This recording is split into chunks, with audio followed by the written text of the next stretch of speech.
It's December 2nd, Tuesday, 2025.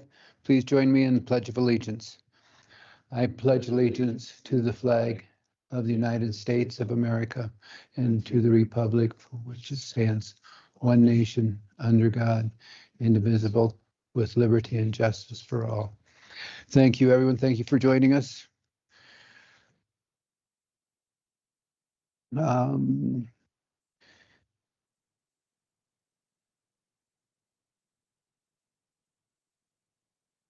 If commissioners had the opportunity, are there any changes or modifications on the agenda? If not, motion to approve. Approve the agenda as presented. Second. Motion and second, approval of the agenda. All in favor? Aye. Opposed? Have all had a chance to review the prior meeting minutes? And if so, are there any modifications or changes associated with that? Move to accept the minutes. I have a motion by Commissioner Bradley for acceptance. Is there a second? Second. I have a motion and second. All in favor? Aye. Opposed? Accounts payable. Accounts payable have been presented by Clerk Rice in the amount of, with the modification of additional personal reimbursements of $584,208.03. Is there anything that needs to be addressed in accounts payable? Yeah, question here. It's okay. So, let me adjust it. So when we pay people and like, so for example, Rivera, okay, chip seal project, and it comes out at 10-4-901. And then some, so is that because it's a contract or was it bid or? I mean, there's about 3 different ones and some are out of different. I understand those. Yeah, too. The 901 accounts are just general accounts, but every project, specifically the Capital. county road. So then we're like out of the general and capital. So that is projects that we bid. And so, Rio Verde handles all that. So any of the rest like this could come out of yours or not? The ones come out of mine be 740. It's out of our like road and bridge engineering. Okay. All right. Well, that the ones like the one number I think that's general. Yeah. That's projects that, like when we do CalPad or, all the big stuff. So then there's a big fund set up that this can come out of. I mean, is that right? I mean, how much so how do we get the money into this fund? Well, every budget season I bring you them projects, Sure. The ones you guys accept, that goes into them, that account. So this is a budget item, It is. general fund. And each road has its own account and has its own number. Okay. If you're thinking of the state investment fund for county roads, those will be, we talked with Emily, those will be reimbursed from the investment account at the end of the fiscal year. So it will be made whole from that investment account. Is that, you mean like the gas tax one? No, I was just curious, if there was just a big pot there in this general fund that covers a lot of different things or just his project? No. They're all itemized. Every project I have, we put that much money that we estimate, and then each one of them has its own different number. Okay. All right. Well, I was just curious on that. Okay, thanks. Okay, Okay, thank you. I had another question. Jeness is not for you. Jeness is working on it. Did you find anything? She said it actually wasn't an appointment, it was a conference, medical conference. And there was they went up for 3 days. There wasn't a approved vehicle, they went. But it was one trip to Jackson and back, and through the 76. Okay, if you're all interested, what I brought up was there's like 7 or 8 here. And they're all the same day. They're all $109.20. for exams mileage. And I was just curious if why they didn't maybe ride together. They all went the same day, just all took separate vehicles. I They said, were gone for 3 days, but they didn't, apparently they were separate vehicles, and she said there wasn't a group vehicle available, but usually there is. all right, so that was in Jackson. Yes. Okay, thank you. Okay, are there any further questions pertaining to accounts payable? The dollar amount on this $584,208.03. I'd make a motion to approve accounts payable. Motion by Commissioner Bradley to accept. Is there a second? Second. We have a motion and second for accounts payable. $584,208.03. All in favor? Aye. Opposed? Motion passed. Accounts payable. Next, we have payroll and payroll liabilities. Does anyone have any questions or need documentation on payrolls and associated liabilities? If not, payrolls in the amount of $1,323,774.31. And payroll liabilities associated with that payroll are $691,805.07. We'll accept a motion. So move. Have a motion. Is there a second? Second. Have a motion and second for payroll and payroll liabilities. All in favor? Aye. Aye. Any opposed? Motion passed. Thank you. Up next, we have a budget transfer resolution as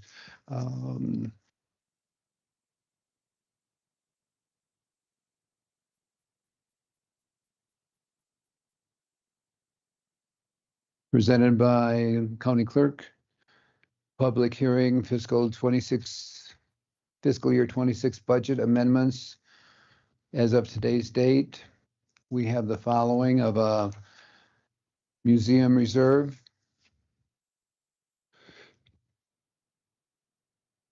for a fiscal 25 shortfall in the amount of $20,000.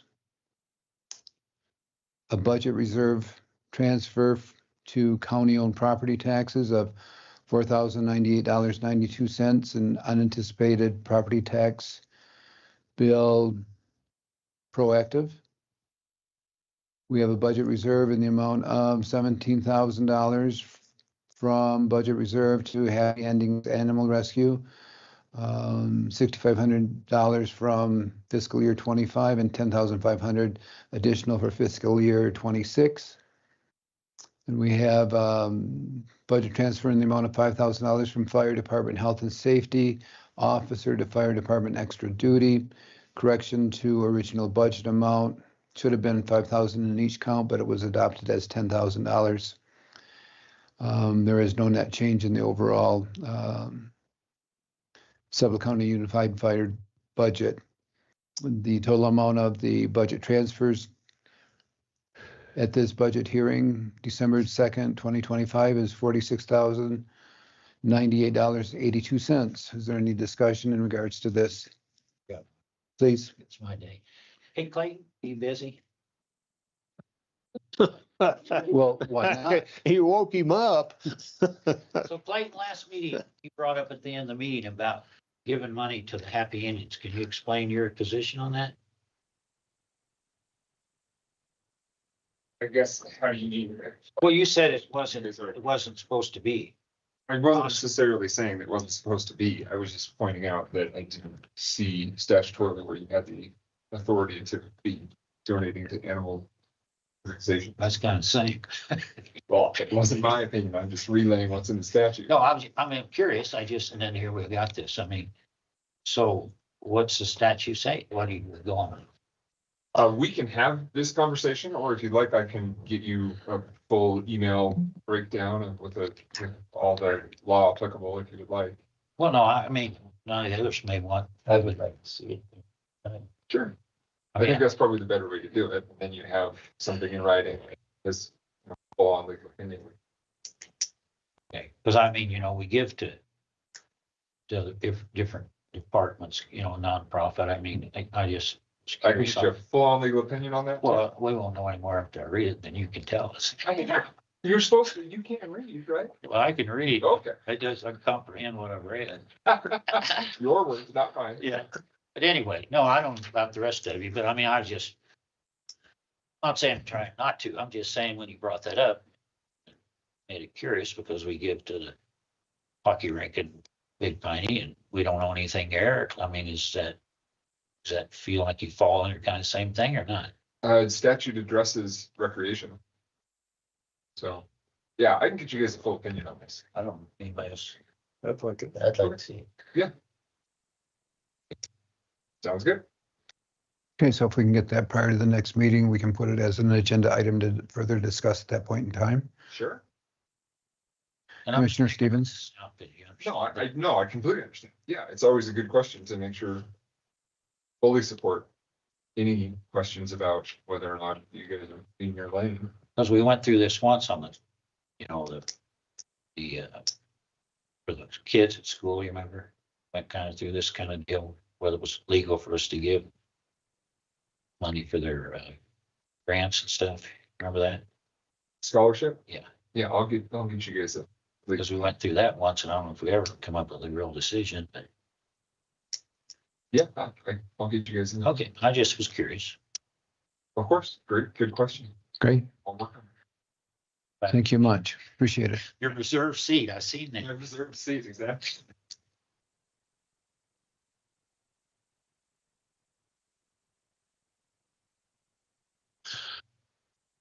Okay, I think back to the budget reserve. Are there any other questions? Want to remove that line item until we get that? Well, I'm not trying to cause, I'm just, I'd be in support of that. well, I mean,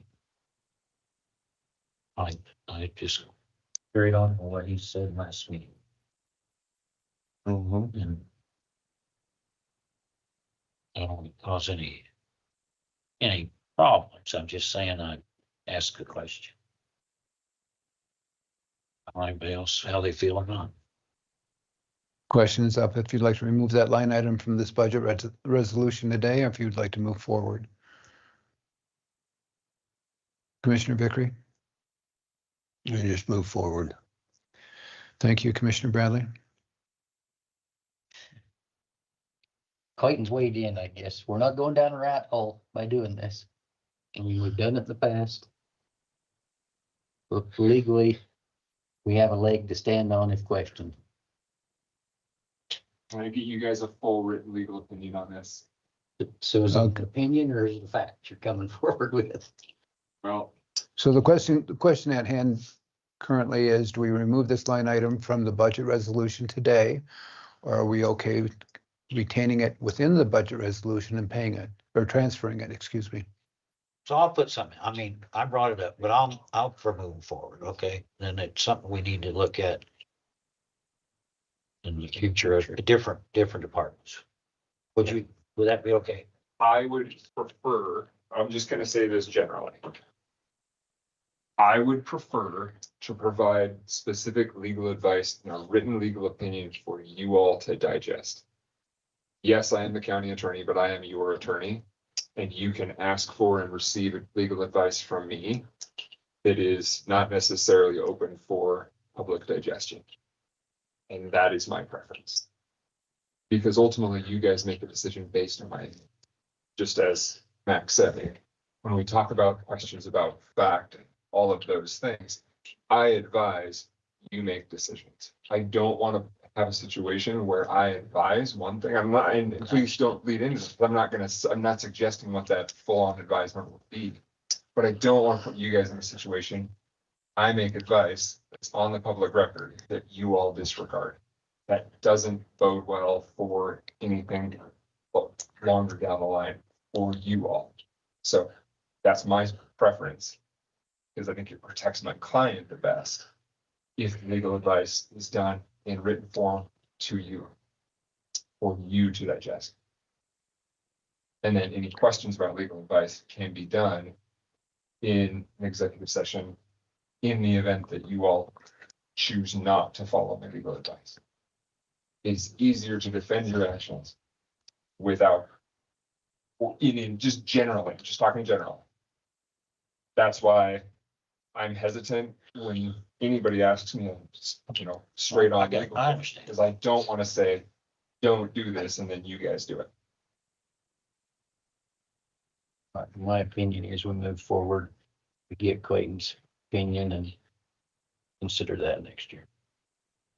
Commissioner White, I still want to remove it and think about it for after seeing his opinion. Commissioner Stevens, I guess move forward, and then we'll shift through and see. okay, we have a 3-2 vote on that, 3-2 agreement, there's no vote at hand. I would remove it myself. So at this point in time, with the polling of the board, we'll move forward on the total dollar amount of the budget transfer of $46,098.92. All in favor? Aye. Opposed? Aye. Motion passed on that.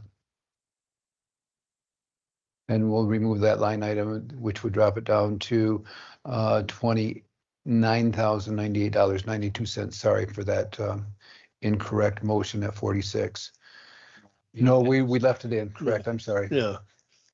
Yep, so 46,98.92 stands, my fault. Next I up, got another question. Stop for a minute. So it shows here that we all have to sign that resolution. it's right here. I signed it. I'm gonna go to the bathroom. 1 second. I'll have you sign it in a minute. The one I was looking at has the first amount before the 17,000 right here. I need to get that fixed, but Right. Hayley's bringing it. Thank you, Mont. Shut my microphone on. When we're talking. You better know. You all have. Yep, up next, if everyone's in agreement, Road and Bridge Billy Pape, please.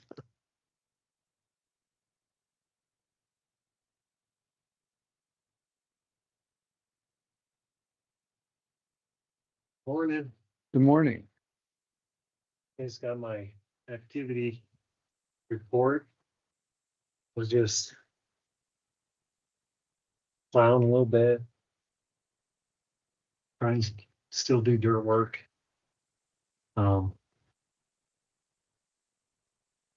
Cleaning culverts, cleaning ends, and all the brush out of them, everything. Try to keep everything so when spring comes, we'll be good. Any questions? I have not. I do have a question. These, the roads were taken, they're in advertisement. Do you guys have any problems if I did some maintenance on them? And there's just stuff that needs marked, there's some areas that need some blading a little bit, and I'm running out of weather to get that done. So, I was just curious if you guys care if I. So, I think it's good. Good, good. You're the maintenance guy. You take care of it as far as I'm concerned. I know we haven't done the resolution and stuff like that on them. But if they're in advertisement and it's coming, I just would like before they get all snowed up and everything, if I could get them where we know where everything is and marked and stuff. Yeah. How much you talking, Billy? A lot of money that you're gonna be putting into it? No, just, So just so I don't, like snow poles, stuff like that on the Just- power box, just so I. Very minimal, just maintenance. Yeah, just some maintenance, it's so I don't get thrown in, into it after they've already been, someone's been found or stuff like that. If I could just start doing it, it's nothing major. And then remind me again on advertisement, is it 60 days or 30 days? I think Clayton would know that, but yeah, it's just the public notice on those roads. I think Mike said it could be ready by the end of the year, so it might only be 30 days. You think Paulin advertised? Mike said he's got them going into advertising. That's neat. So candidly, the statute reads weird because if they are a road by consent, it's my opinion that they don't need to go into advertising. You didn't advertise Ring Road when it should be. It's not, because all of those advertisement requirements go through with the road that's being built by condemnation. Because in the advertisement, you're talking about damage claims to the county by virtue of the road being built across your property. The statute specifically says that if the road is done with consent of the landowners, then the only process that needs to be done is the resolution by the board. So those do not need to be out. So Mike, go ahead. I thought they had to, any road that the county was gonna adopt per the statute on the county roadside had to be advertised still. Isn't there a separate statute that we have to follow on the adoption of a road and abandonment of a road, right, for county roads?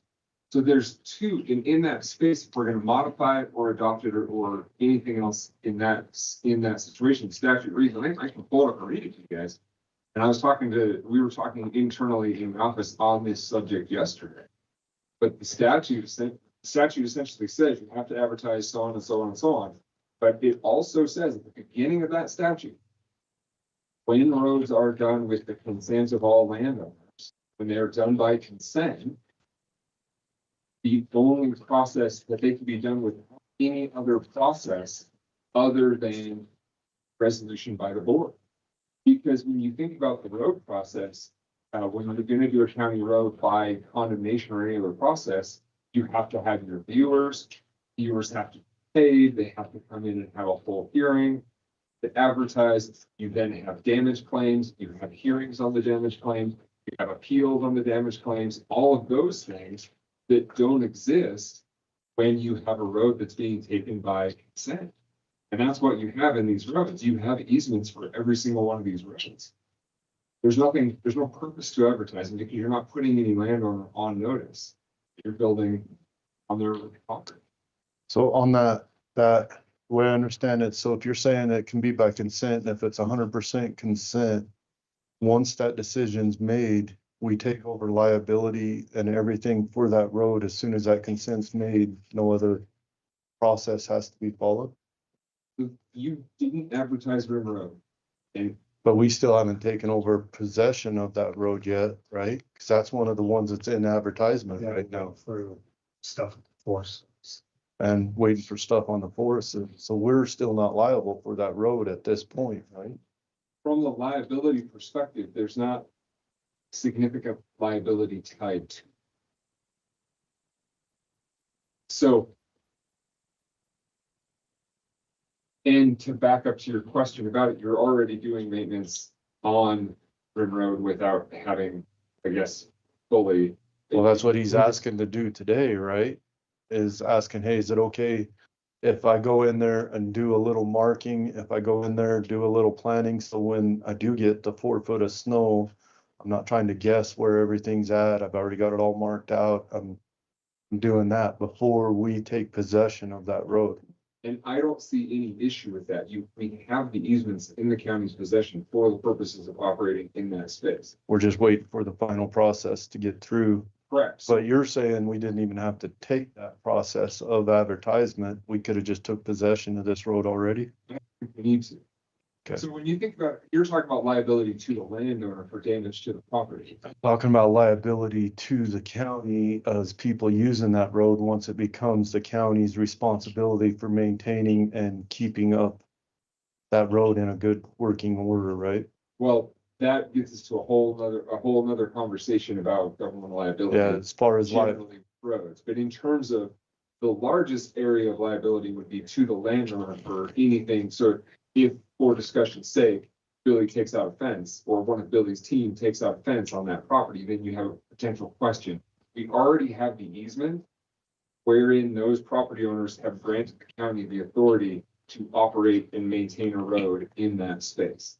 So we already have permission from the landowner But That's this more significant portion of the liability associated with road and bridge doing any maintenance or anything else. But this rim road, for example, the landowners of Forest Service, we don't have that easement 100% approved yet, right? There is, as I understand it, and Billy can talk more, there is a maintenance agreement. In place. Wherein they've authorized to operate the maintenance while they're finishing. I think they finished up the NEPA and everything else for the 100-foot. Yes. That was my Right. understanding the last time I spoke to the folks at the Forest Service. Yes, So that's forthcoming, but I think there's already a maintenance agreement for that space. there is a maintenance agreement Already in between there. us and the Forest Service. So we're talking the rim road and we're talking about the road, the subdivision road right here, up Eman Lane, right? Yeah, and then it's been And then- by Carmichael and on a hill, which is up by Carmichael. Hidden in Alpine. Yeah, hit Alpiner up there. And Bar here, granite. And And so we had consent on both the subdivision roads. We're good to go. We didn't need to go the advertisement route. And candidly, the same with Rand. The whole purpose for advertisement is to put people on notice in order to make their damage claim. And to be able to put them on notice for the purposes of weighing in on the decision of where it's gonna go. And so, how much am I forgot? And I'll just break this down a little bit more. So thinking about it from this perspective, let's think, oh no, have a seat, you stay here. So thinking about it from the perspective of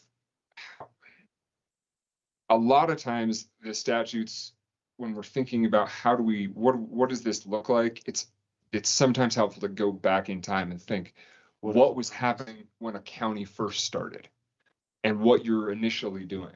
Now, yes, we still do some of those things, we adopt roads, so on and so forth. But in the reality is that let's take 40 rod. 40 rod's a perfect example.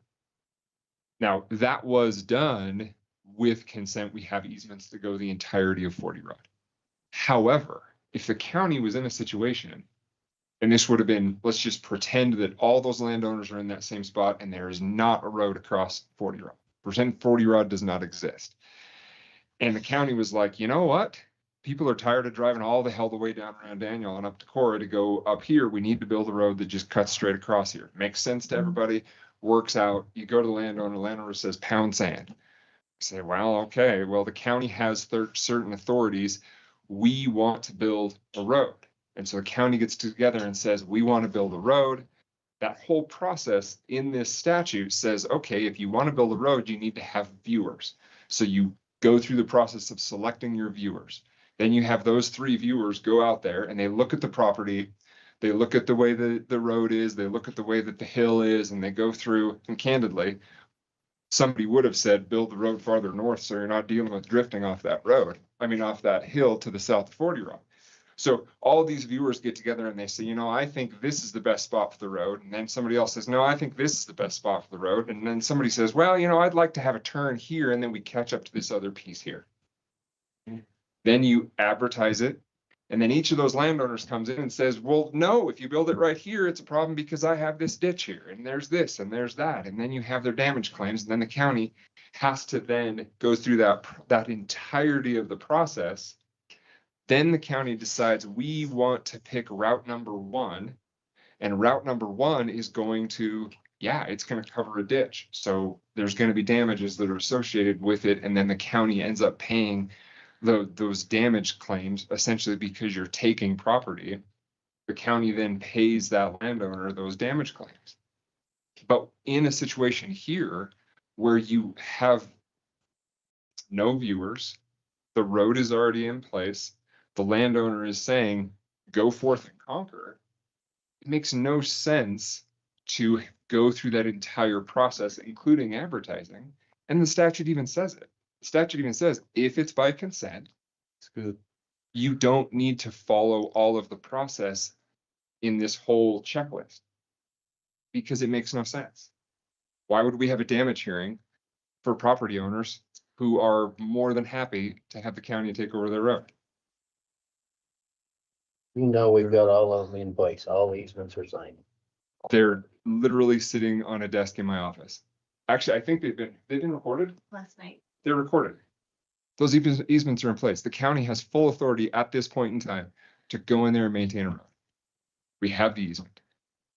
So candidly, you guys could vote on it right now. You could make a motion, Dave could second it. Bing, bang, boom, you got those roads.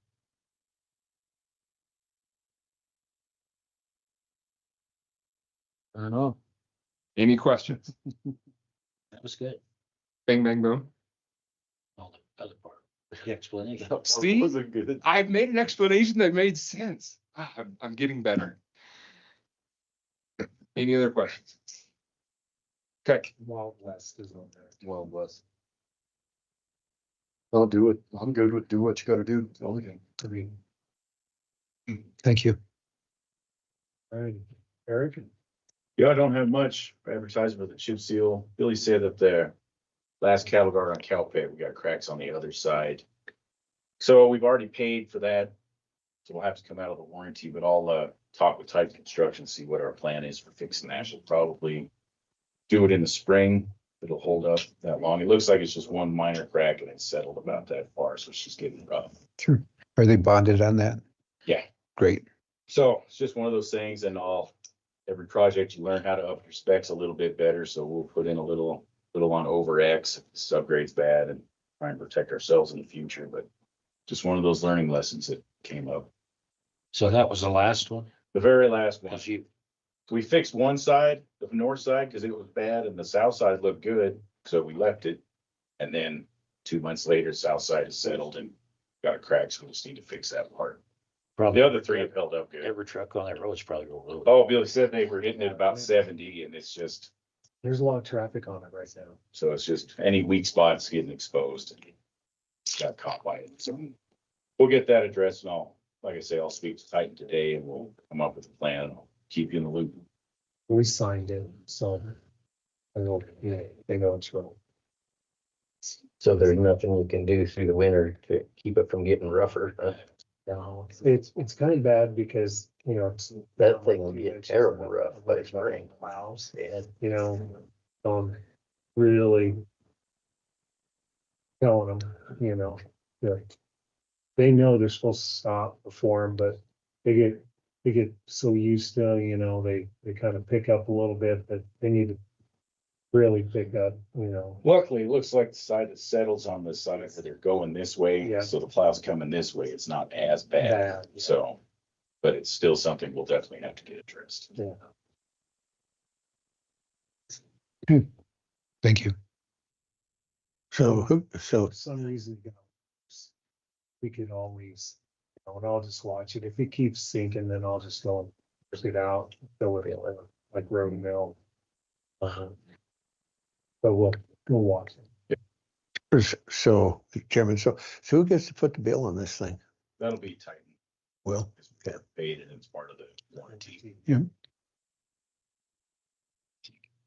And the only thing I have will be, it's got some EPA reporting at the landfill. It's just a standard report I have to do every year. It just takes a few hours. Comes in January. And advertisement for chip seal will start next week.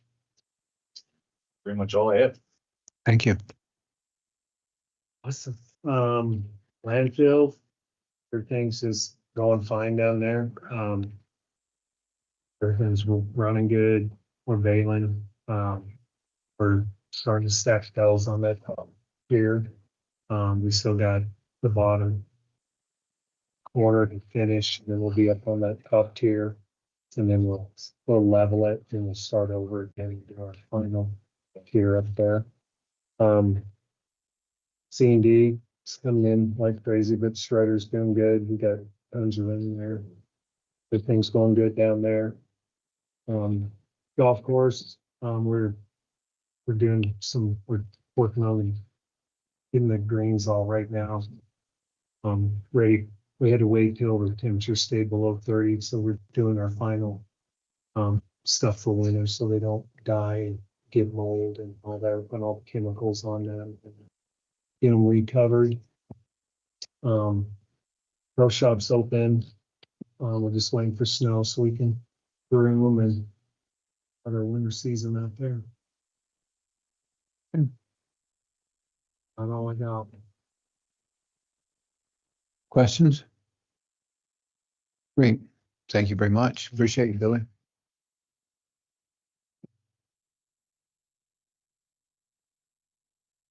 Up next, hospital update with Bill Patten, please.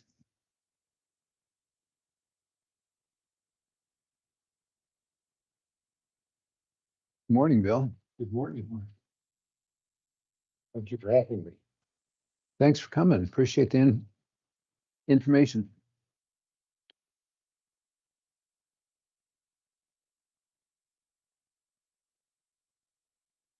So, for those listening online, just wanted to remind everyone that there's a new video summarizing the last board meeting.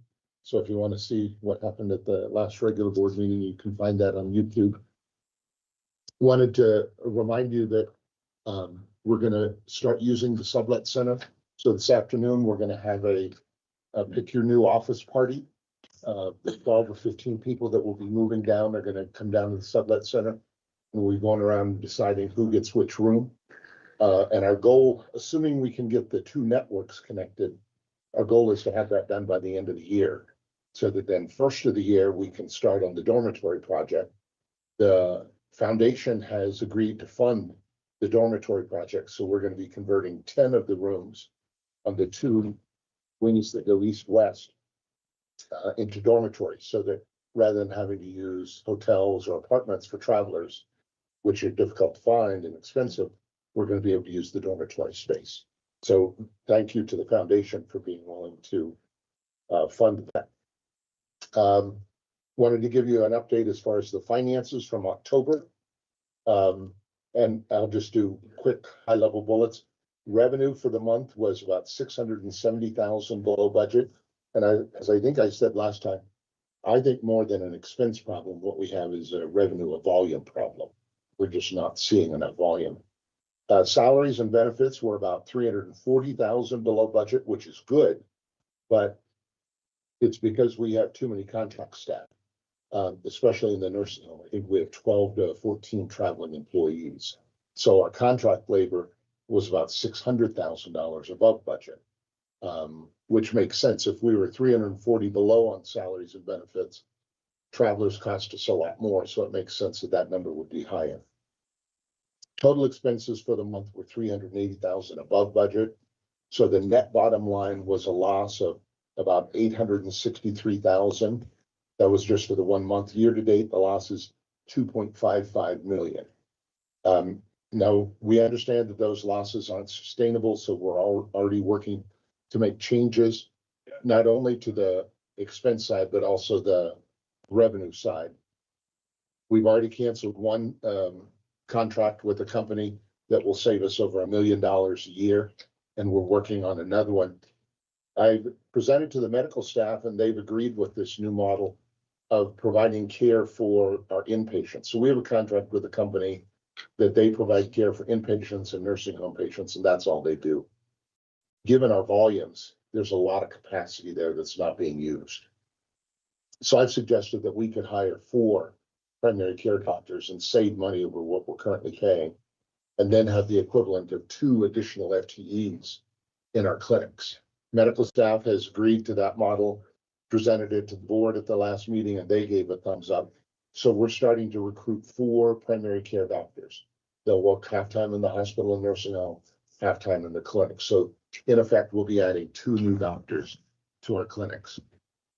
So day to day, the biggest concern that we have is cash, being able to cash flow. And so I'm working with the board to develop what I think of as a bridge strategy. How do we get from where we're at today to 12 to 18 months from now? Because the recruiting the doctors, that's going to be at least until summer before we get that in place. It easily could go into the early fall. So we have to have a mechanism by which we can have enough cash between now and when these changes kick in. Just yesterday, a bit of good news. We finally received our long-awaited numbers from Medicare and Medicaid. So there are 2 one-week processes we have to go through to complete the paperwork, and then we'll be able to start billing Medicare and Medicaid. And we can go back to September 16th, when our first inspection was effective. So that's gonna help the cash a lot. So by the middle of the month, we should be able to be billing Medicare and Medicaid. That also is gonna allow us to submit our critical access conversion application, which is important for the long-term strategy. From last meeting, you remember that we talked about why is it that we have to transport Heritage Home residents to the ED via ambulance? Well, I shared that with my team and asked them to go back and research the regulations. I had been told that that's what we were required to do. Well, we found out that no, it's not.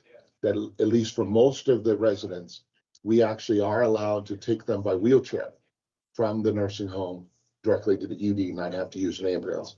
So we are currently working on the policies that we need to have in place that will do that. So I just wanted to say thank you for asking the question and allowed us to go back and research something and make what I think will be a good change for the organization. So keep asking questions. And then the last thing I wanted to update you on tonight, we're having a fundraiser in the Heritage Home dining room.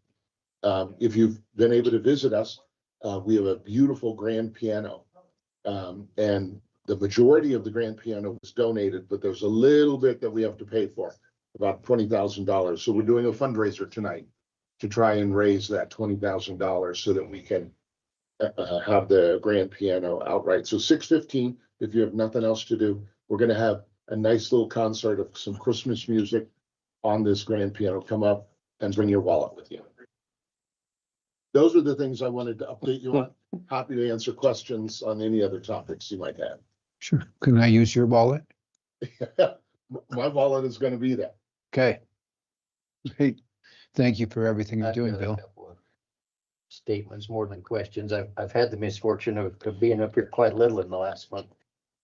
Personally, you're gonna have trouble getting people through the door, I think, if the front desk doesn't improve. You know, when you call to make an appointment, you go through push this button, we'll call you back by 4 o'clock. It's tough to get in the front door. Imaging department, you get a request from another doctor, well, we would like to get it done locally. You're 3 or 4 or 5 days getting the imaging department to call you back. You finally get in. Then the image has trouble getting back to the doctor that requested it elsewhere. There's a couple of problems, but I will say once you get through the door, service has been great. Okay. And so we'll work on the door. Okay. So, Please. to go along with that, I mean, you can get on your phone right now, call the clinic, the Big Pine. Okay, if you call after 7, now think about this.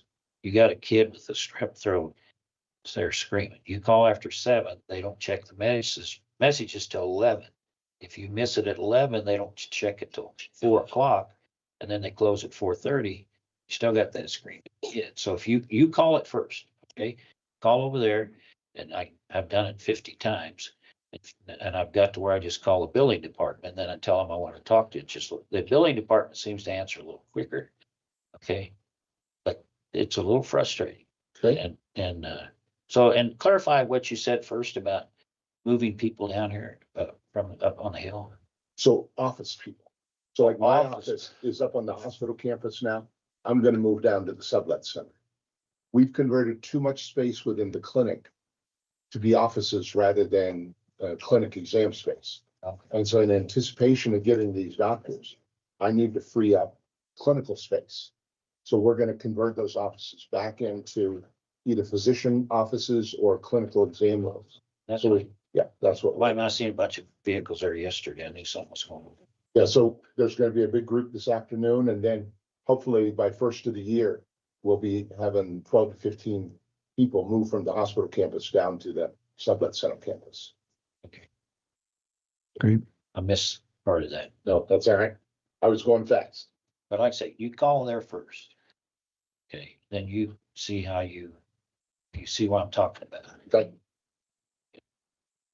Good. Other comments? Well, I got a couple of questions. Okay. What become of the smoking issue? So we still are under the impression that we're not allowed to have smoking on the campus.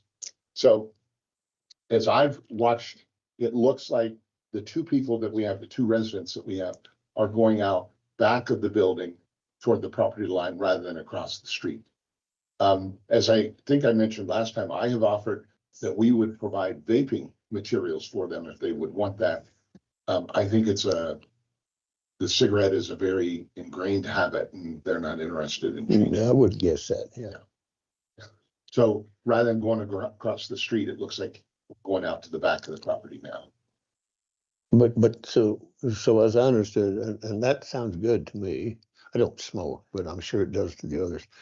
So I thought the whole campus was non-smoking, but now you're going to the back of the property, which tells me it's still on the property. Well, so it's a wink, wink, nudge, nudge. Okay, got you. Okay, right. Okay, got you. That's a great comment, by the way. Yeah, great comment. So I do have one other thing. So how do I want to say this? So comment on the street, okay, is that, and I'm not mentioning any names because I'm over that part, but I've heard that there's going to be, I'll use it like this, a high profile individual no longer going to be associated with you. Is that correct? Or do you know anything about it? Or is it just street talk? Well, so I'll use names. I'm not going to, I can't hear them. No, I'll use names just so there's no confusion. So Lindsay Bond, Yeah. our chief operating officer, has submitted her resignation. Oh, really? Yes, so she has decided that her work here is done. She sees herself as a fixer. And now that the new hospital is open, she is ready for new challenges. So she has submitted her resignation. And actually, I think her last day is this Friday. We have a celebration for her service tomorrow evening. So she's not being fired, not being let go, nothing. She like just that. has just decided to go forth somewhere else. Yes. Yeah. And she's taking time off over the holidays. So if you were to ask her where's she going, she won't be able to answer you. Yeah, no, that's fine. It was like I say, it's on the street. I hadn't heard the name, but I wasn't about to bring it up because of No, reasons. there's nothing untoward. We're sad to see her go. She's made huge contribution for the organization, but we're fully supportive of her desire to move on to her next professional challenge. Okay, so I've got a follow-up question. Okay. You got me started here, so bear with me for a moment. Okay. So in a circumstance like that, if a person's under contract, is there a buyout provision in that, or is that not something you can divulge? So contracts have specific mechanisms by which they're ending. We are in full compliance with that contract. You didn't answer my question. That's okay. Fair enough. Yeah, fair enough.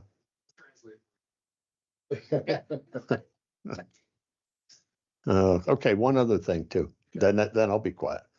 So the county occasionally puts every salary, everything out there of everybody that works for the county so the public can see. But I've never seen anything like that from the hospital district. Is there a reason that can't be done? Is that just protocol? I'm just curious is all. So I don't know what the rules are here. Other organizations that I've been part of that were government related. The hospital I was at in Sitka, Alaska, the hospital was actually owned by the city and borough of Sitka. So I was considered a public employee, and my compensation package was front page above the fold news on 4 different occasions. So I'm very comfortable with that model. As I say, I don't know what the rules are here for a special hospital district. Well, I don't either. I just know that. I'm happy to research that and see. Well, I think there would be, myself included, a lot of folks out there that you keep wondering, you hear this, you hear that, and sometimes it's best to put the hear this and hear that to bed if you can. Yeah, the challenge that I would suggest is present is people aren't able to put big numbers into context. So for a doctor, for example, we compete nationally for a doctor. So it's not just what does a doctor in Lander make or a doctor in Afton make. It's what does a doctor in Connecticut make or what does a doctor in California make. That's what we are competing against. So when people hear what they perceive to be a big number, and I'll use the word inappropriate number, They don't understand the context in which we are competing. So our goal, our compensation philosophy, if you will, is that we are going to be competitive within whatever market we're competing. So physicians, it's national. Nurses, lab techs, imaging techs, that's also national. For housekeepers, dietary, that's local. So the market is different.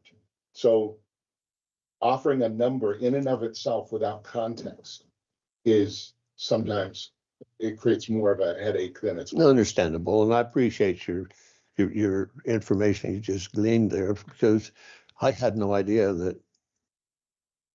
I just didn't have any idea, but I do better understanding now, and I appreciate So, that. so we do salary surveys. So like with a physician, I have it's called Medical Group Management Association. It's a national benchmarking company that shows me the average salary for a specialty of physician. So let's use OBGYN since we don't have any of those. I'm not stepping on any toes. If we were looking for an OBGYN, I could go into that website and I could see what's the average for 4 geographic areas of the country, as well as for the entire country overall. And I could say, this is the 50th percentile, this is the 75th percentile. And then we could craft our offer that would be competitive. It also protects us. So physician compensation is quite unique in that there are federal laws that dictate that if you are paying what is perceived to be above market, you have to be able to justify that. So we are in a rural community. That's more difficult to recruit to. If the call schedule is thought to be excessive, that also is a reason you can have higher compensation. So every time we do a provider contract, I check that website and make sure that the number we are offering is justified based on a national benchmark.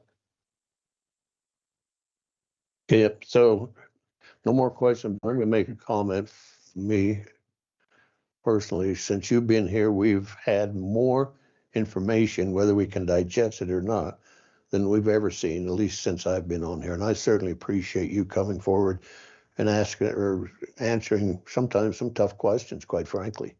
I'm happy to do it. This is the way it should be. This is your hospital. We need you as our partner. Variety of times though, when we're going to come with our handout, but you need to know what's going on at your hospital.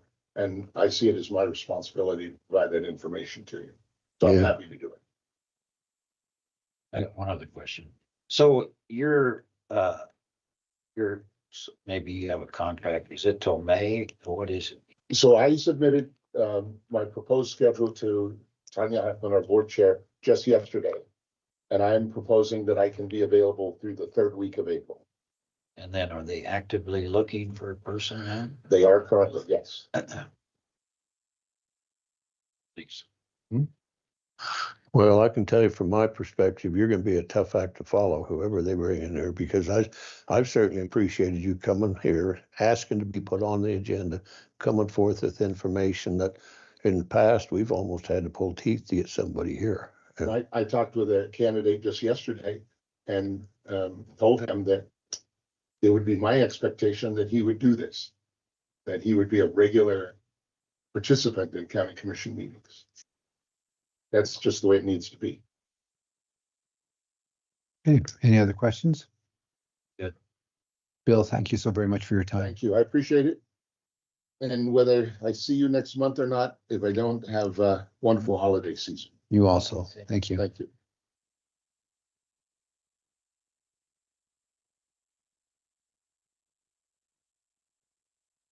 Becky Gregory, please.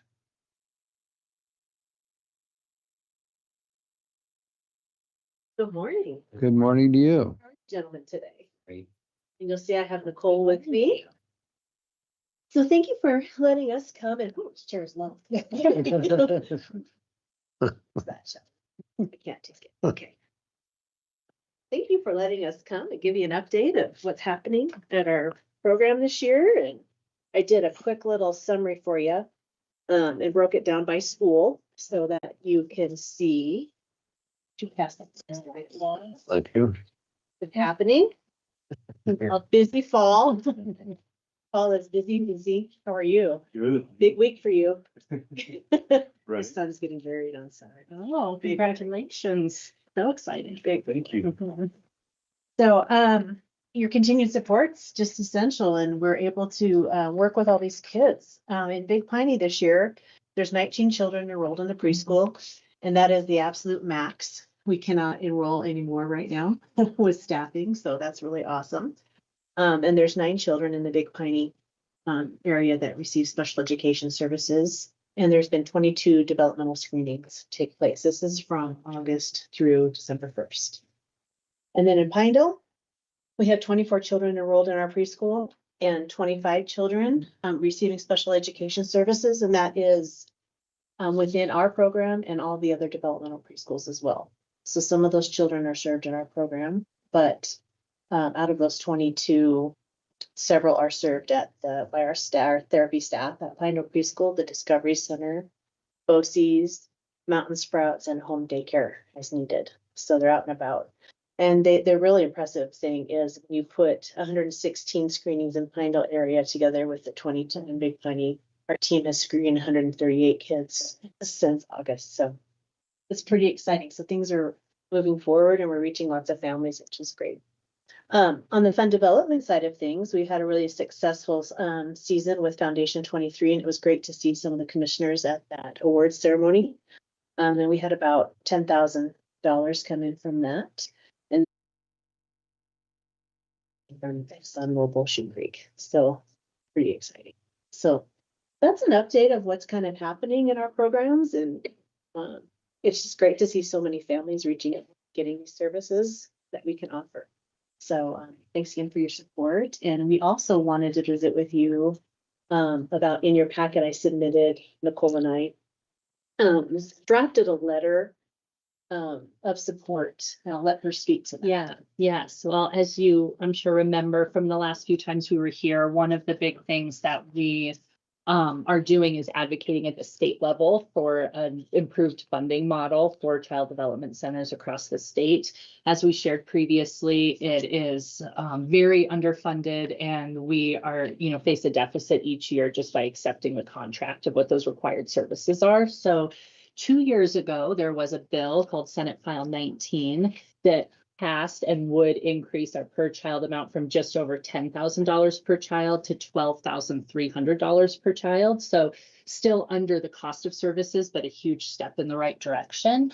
And there is some talk from legislators that they're not sure it will end up being fully funded this year. And so you had all expressed the possibility of maybe signing a letter of support we could share with our legislators. And so that's what that draft letter is just supporting that bill be funded in the governor's budget and passed. They're also considering an external cost adjustment, which is kind of like a cost of living type adjustment, which they do in the school districts every year and is required by law. But often the child development centers they do not vote to provide an external cost adjustment. And that's one of the reasons we've gotten so behind in funding over the years. And so we just wanted to present, the draft for consideration. Of course, we could make any changes, but any local government support for something like this, I think, is powerful in the eyes of the legislators. Of course. Yeah. Clayton, have you had the opportunity to review this letter? So it was emailed to me, I missed it. Was not one of you. I'll give it to you and you can take a quick look at it. Great, thank you. And as I mentioned, that bill did pass. So hopefully it will not, come to a lot of contentious discussion around it. But I know the budget is a hot topic in Cheyenne. And so there's just some concern out there that it will not be funded. So Lots of fighting down there already. seems like Oh my that might gosh. be the case. Yes. Nicole, do you know if the governor's proposed budget that he just rolled out, fully funded it? I think that the proposed budget did fully fund it and may have also included, we just did a legislative kind of lunch and learn in Jackson where Andy Schwartz, I don't know if you're familiar with him, but he does some lobbying on behalf of child development centers in Cheyenne. He was able to join. And he said that it does look like it's funded in the governor's budget. And there are questions being asked, from both the House and the Senate related to that amount. Because as you can imagine, having nearly a $2,000 per child increase is quite a significant increase to the budget line. Excellent. Thank you. Excellent. That's good news. Yes. Good job. Commissioners, have you had a chance to review the letter referred to by Nicole and Becky just a bit ago? Mr. Chairman, I'm happy to put my signature on it. Thank you. Commissioner Vickery, Yeah, I'm happy to put Sam's signature on it too. we need, we need a motion on this or just, you said? Okay, good enough. Doesn't hurt, motion. I'll take a motion on acceptance and signatures. Mr. Chairman, I move that we sign a letter in support of Senate file, or funding Senate file 19 to passed on to the legislators. Thank you. Motion by Commissioner White. Is there a second? Second. All in favor? Any opposed? Do you have an original for us by chance? We were going to see if we could get it on county letterhead and signed so that it's coming on your behalf. Okay. That's Do you have, yeah, okay. Jessica has one already. She'll do that and we'll get it signed. If you'd like to hang out for a bit, perhaps we'll get it sometime in the next day and a half. Happy to run. I'm happy to run back over when you have that. That'd be great. Yeah, I'll let you you just know want by to call the end of me? the day. Okay, sounds great. Good. Thank you so much. No, Your thanks. support is so huge in these kind of discussions, and so we really appreciate you being willing to do that. No, thank you for everything you're doing on behalf of the youth. Thank you. It's wonderful. So I have a question, if you would, please. So bear with me because I just don't know this. So what all is involved in the screenings? What all do you do? So, do you want to answer that or you want me to? You can go ahead and Okay. add in anything. Yeah, so, when a child comes in for screening, we, assess their vision with, a pretty high-end camera that's extremely accurate, to see if they need a referral for glasses. We do hearing. We assess their language and speech to make sure they're age appropriate. Fine motor skills, large motor skills, processing, and, social abilities for classrooms and getting on with other children and adults. We look at all of those things. Wow. And oftentimes, this just happened with a young niece of mine, even if they don't end up qualifying for special education services, that's when we find out a lot of times that young children need glasses or some other things like that so that they can be successful in school. And so the screening is really a vital thing to have going on in the community so that we can get children the supports they need as early as possible. What's incredible is we're able to do that, but no charge to families. So they get all of that. And then a snapshot of where their child is, and there's no cost to them. That's pretty impressive. Thank you. Excellent. Is there anything else you care to address? That's everything on our agenda, unless anybody has questions, which of course we're happy to answer, but we just appreciate your time today. Thank you. No, thank you. Thank you. Thanks for letting us come. Sure, Okay. anytime. Yes. All right. Yeah. Thank you.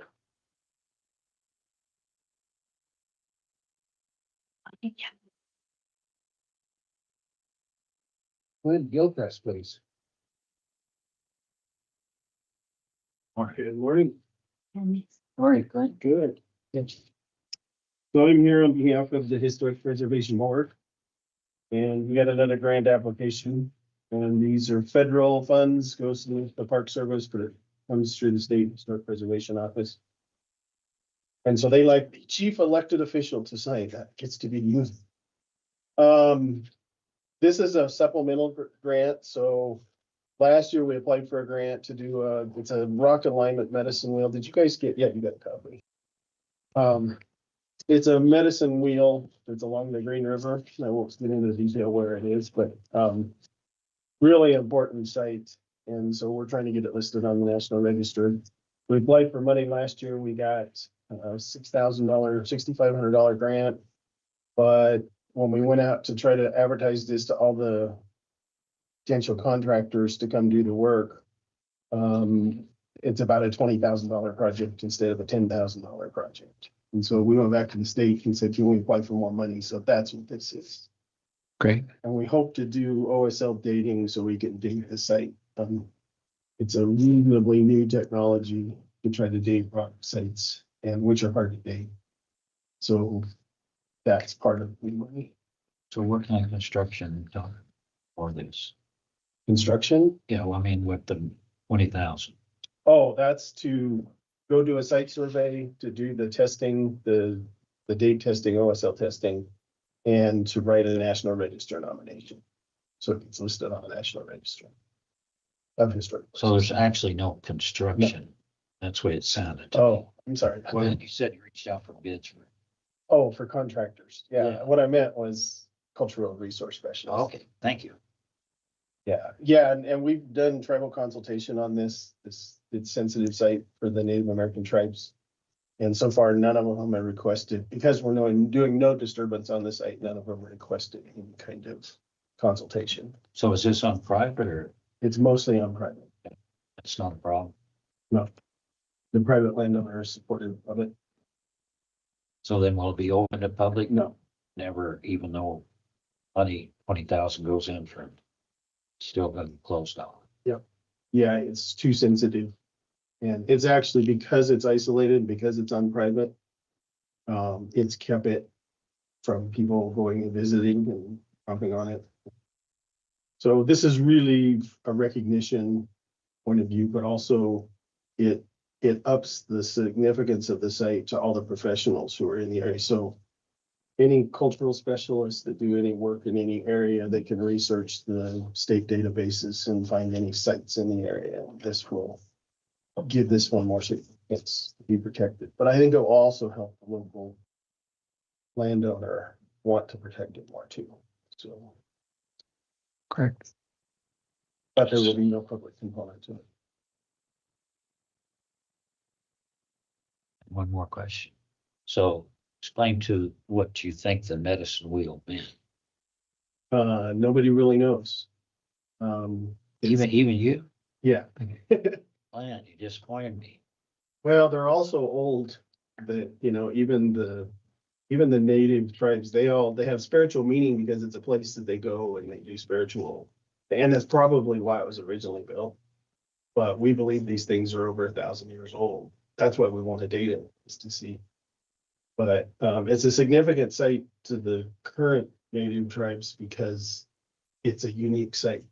But I don't know if they have a connection to the original, why was it built?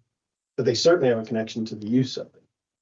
It's a spiritual place where I don't understand or try to understand their spiritual use, but they come and use the site. So they'll continue to come to use the site then? Okay, I mean, that's really quiet. They do that on their own. sure. So I assume they will continue to use it. Which fine. So Clint, is this gonna be fenced off? So what's to keep livestock from chomping on it? There's nothing to keep livestock up, but nothing keeps livestock off of it right now. The problem is fencing it off draws attention to it. And so then you get human interaction, which is worse than cattle interaction. It's humans like to pick up stones. Yeah, no, I understand what you're just saying there, but on the other hand, you said won't be anybody from the public being able to get there, so I would think, I don't know, it just looks to me like as important as it would appear to be for history, if you would, it needs to be, or should be, protected in some way from livestock. That's a difficult challenge because when you fence it off from livestock, you draw attention from the public. There is a small part of this that is on BLM, and it's a hard piece of BLM to get to, but it is possible. The site is not delineated in any way. So unless you stumble across it, you wouldn't know it's there. And because it's on private, people aren't stumbling. Yeah, no, I understand that portion of it, but if it's still exposed. I just don't know of a good way, like the medicine wheel over in the Bighorns, that's the most significant one in the state. They have that fenced off, but it's an actual historic site and it's a public site now.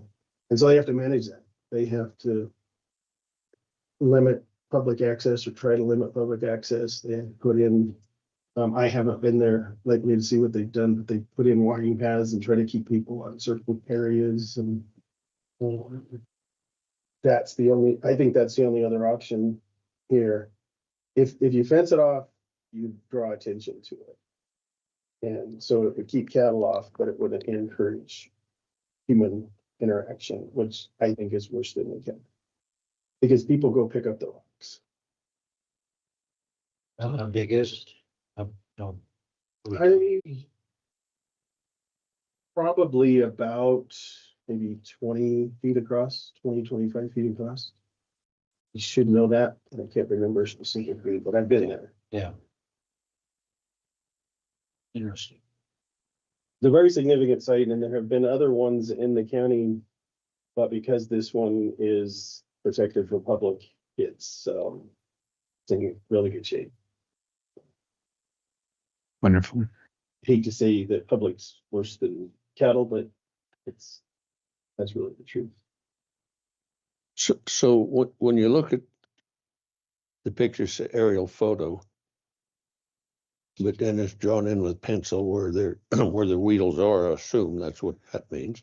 Can you actually, if those drawings were gone, could you actually see the wheels in or not? It's hard to see. It blends in. That's why we have, when it was surveyed by archaeologists, that's when they marked all the rocks and did this pencil sketch.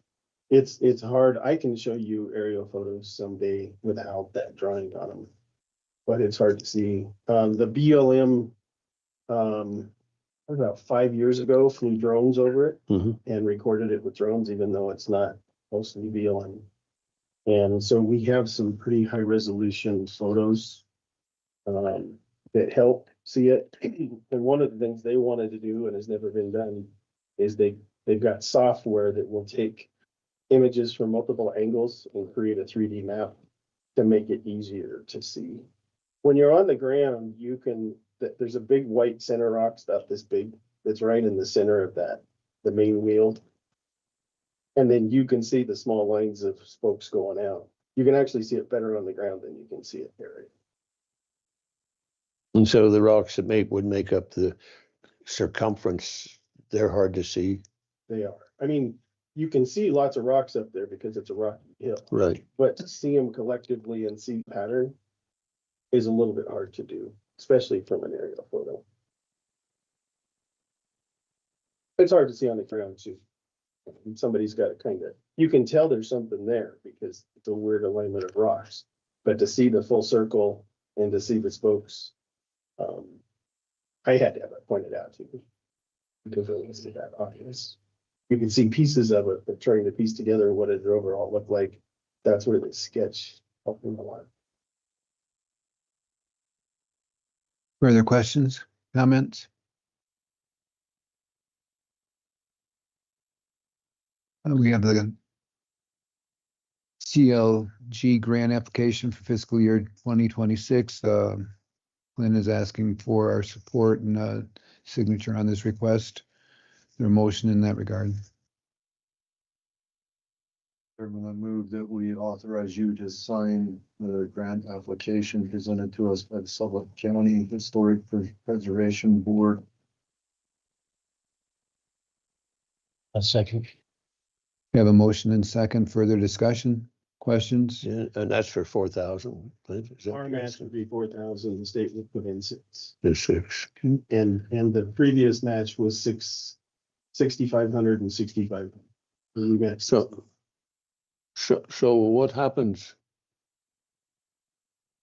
What happens if do you have a commitment that folks that can do this will do this for this amount?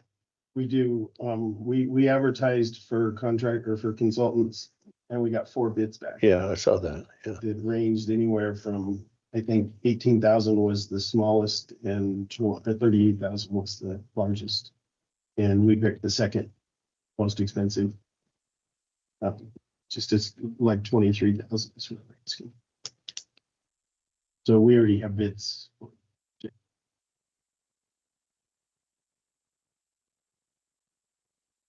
Further questions, comments? closed. We have a motion and second in regards to the execution of this document.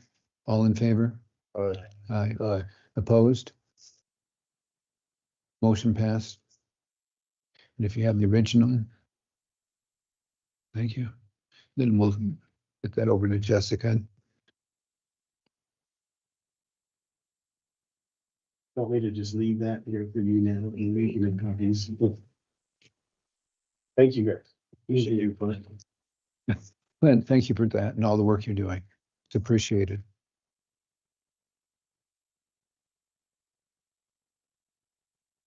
Okay, 10:25. We're ahead of schedule. We need to take a break at this point in time. She wants to see, Pardon me? Cassie, come up there and get her something. Cassie's not scheduled yet. She's available. No. So on your opinion, 1 to 10, how are we doing? Uh, Okay. Sorry I asked. Okay, I take it no breaks are needed. We'll bring forward Andrea Jean, please.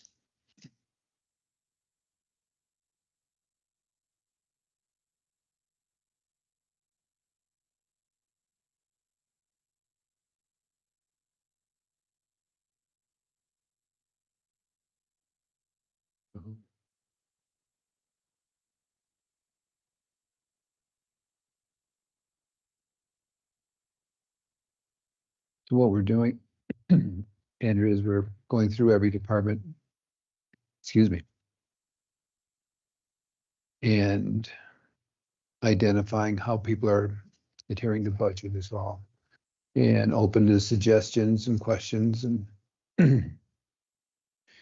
and for the first quarter fiscal year 25 versus fiscal year 26, with the exception of increase of salary,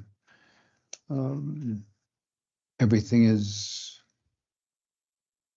relatively straightforward and as it should be. Excuse me.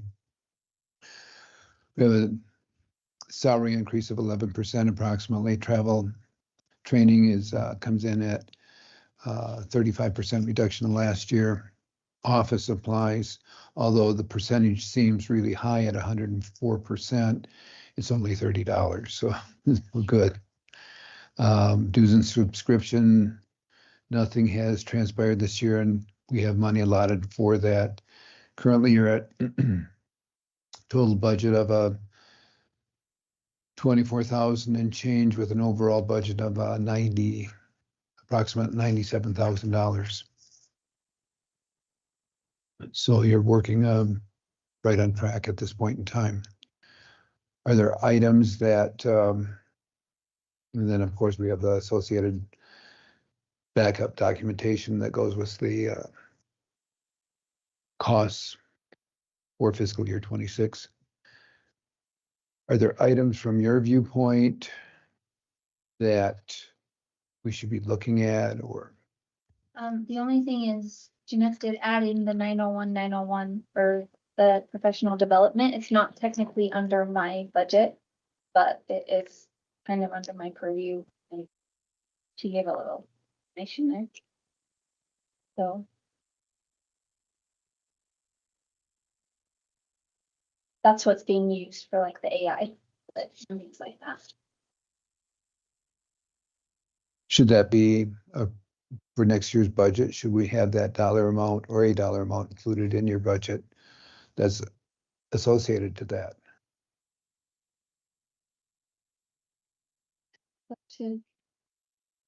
It would be up to the board and Andrea, but I think it makes more sense for it to be in her budget, not in the general. I would like it there. In only my opinion, when we start looking at budgets for department-specific expenditures, they should be reflected for that department, not into the general fund. It just makes a comparison for time periods much easier and relevant. So, yeah, so if you can, thank you. If you can note that for next year's budget, that would be great. Any questions pertaining to the budget or Andrea's life as HR specialist. Okay, I retained it within HR. Okay, how are you doing on training? Do you feel that you're up to date on everything? Is this something that we need to take a look at in the future?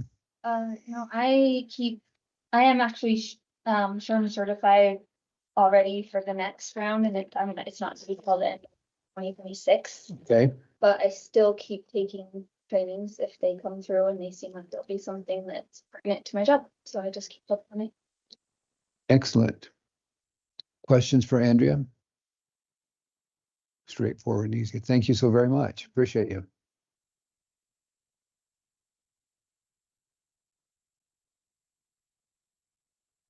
Up next is the commissioner's budget.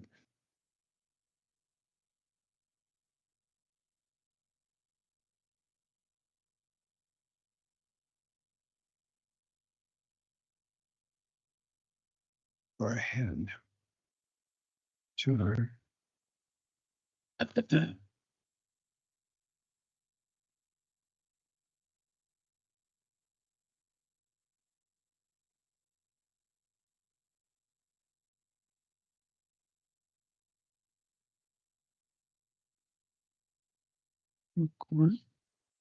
Thank you. Appreciate it.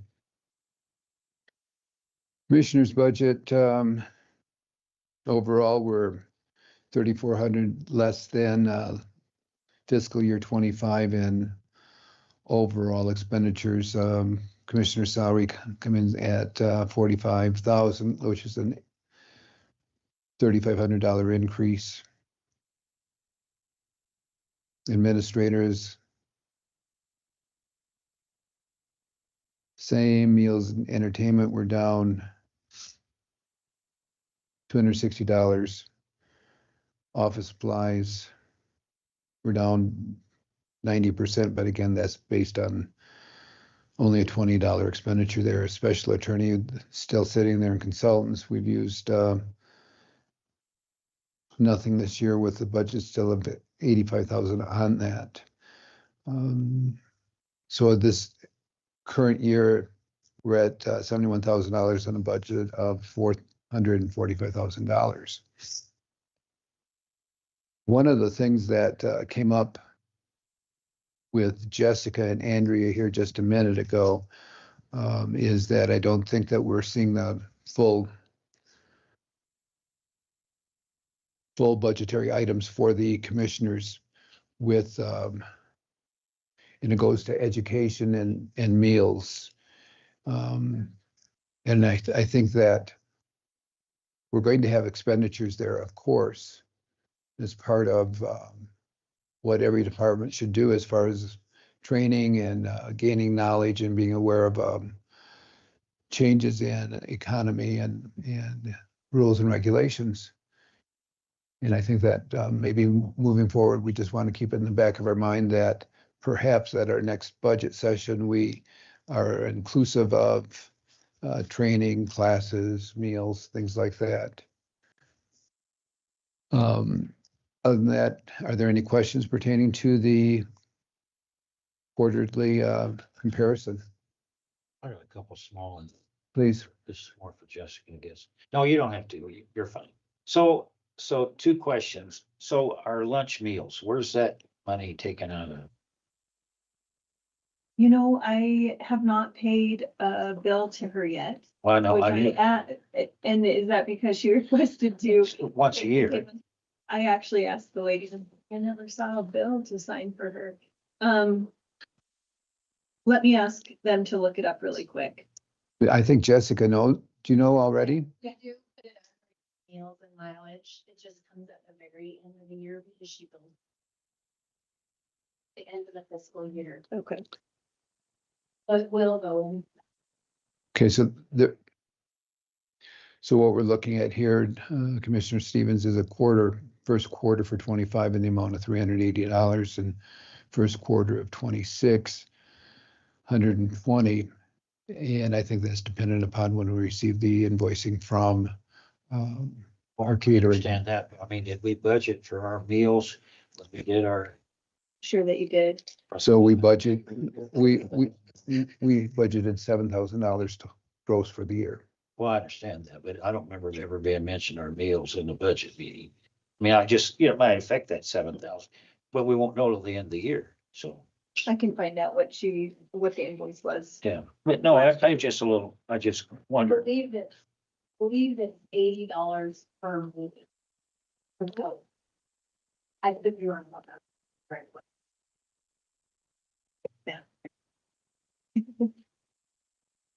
Excellent. Additional Well, there was- questions? Wasn't there some discussion about she would prefer to be paid not? It must be because I Yeah, it's. months in why we hadn't seen an invoice. Remember Commissioner Stevens saying something about some open requests being paid once a year. So it's been I- 2,000. It will be. If you're good at math in your head. I wrote it down there. Yeah. Okay, Okay. well, yeah, I mean, we'll take care of it, whatever it is. But I'm just kind of curious. Thank you. Good. Good. Any questions? Excellent. Thank you for that.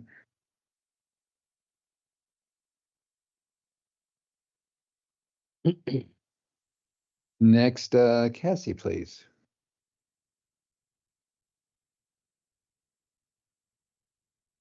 Morning. Good morning to you.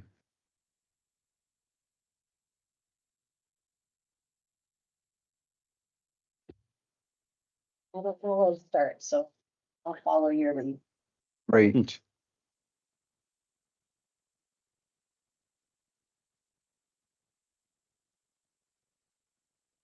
We had a treatment court in which.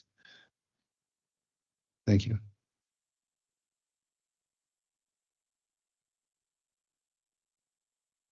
Okay, so what we're looking at, Cassie, is just going through the individual budgetary items to see where we're at. Working with everyone in regards to expenses because we need to, at this point in time, anticipate another budget cut next year. Yes. And how do we ease into that? So basically what we've done here is just a comparison graph, pretty straightforward. Next page comes in and it shows the 26 budget in comparison to where you were a year ago at 25. And if I'm looking at the right page, we're under last year's expenses by $3,400. Take it. Let's take a peek here. Yeah, you're more, whenever I interviewed for the position, I was like, is the budget stable-ish? And is there someone who can help me with that? Dave's pretty good at math. Oh, right there. Okay, Okay. thank you. So I'll go through and do an explanation for you. At the top, it shows your 25 salary of 19,800, and this year it's 20,900, which is a 5% increase. Okay. If you go to the far right-hand side, your overall budget for the fiscal year of 26, which is July 1st of 26 to June 30, or 25 to June 30th of 26 is 83,611. Yes. Then we have booked for you on the fourth line item. We do have team travel sitting there as part of a budgetary item in the amount of $1,740. Next item shows office supplies. Last year you spent $608. This year you haven't spent any with a budget remaining of $1,000. And even though we have budget dollar amounts remaining, that doesn't mean I can go out and spend. It means great. And then drug testing supplies, last year it was 2,800. This year it's 6,900, or an increase of 142%. Sometimes Oh, yeah. that balances out how many people we have on bond and probation and in the program. And when we purchase our UA materials is a big part of it. So we try to do a bulk buy, so it's at a reduced cost. And this is only a snapshot of a specific point in time that recognize that you may have enough items here for the next 2 quarters because of that one expenditure. Team training last year was $2,000. This year it's nothing to date with a budget remaining of $2,500. Mental health treatment last year, first quarter was $6,000, nothing this year. Budget remaining in that category is $56,000. Then you have budget remaining for indigent service recovery of $1,000. Incentives. This year you've spent $75 and still have a budget remaining of $2,000. Graduation, nothing for last year, nothing this year, and budget remaining of $750. And magistrate, again, no expenditures last year, this year, with budget remaining of $500. And so this is a tool for you to help monitor, or hopefully help you monitor on a quarterly basis where you're at regarding expenses and upcoming expenses. And so next year when we get to budget, hopefully we don't have to cut, but at least we have some sort of guideline to work with. Fair enough, fair enough. Is there anything on here that you'd like to ask questions about, or? Not really a question. It's just, it's really tough to get my team adequately trained sometimes with the funds that we have. National trainings for treatment courts are offered by All Rise, and they're usually at a different location. It's just with the expense of travel, it's really hard to support my team to get there. But we've been creative to try to kind of rotate, get different people in different ways, adequate and trained. And that's what eats up stuff like that. There's a coordinators training in Lander next year, but I was able to get the judicial branch to cover my expenses for going, except for mileage. So like I try to be and find any way I can to spread that out so it doesn't just eat up things all the way. I've been trying to build out a lower level treatment court track for DUI specific offenders because, well, do we need it in the county? But there's some difficulty with the treatment providers. The Community Mental Health Agency has shifted to provide a lot of services via telehealth. And I am just kind of old school with that. I think people benefit from being in the same room whenever we're talking about hard things like that. So I've been trying to find and explore ways to create or find a different provider with a different setting for that. So it's kind of stalled it out a little bit. So when you bring up the term team training, how many people are on your team? It varies depending on treatment providers. Like right now, we only have one active. And when Jeannie Winery was the probation agent, she would attend, but was a non-voting member of the team. So 6 to 8, including the judge, public defender, representative, county attorney, treatment providers, our detention deputy, and myself. So it's kind of a good pocket of people. None of them are under me. They're all from other areas. So I'll be like, I'll cover the room at a state rate if your agency will provide per diem and mileage, or if we can carpool and try to get a little creative for trainings. Okay. It's hard to make them go when I'm not any kind of authority over them too. So of course, that's tricky. Yeah. Is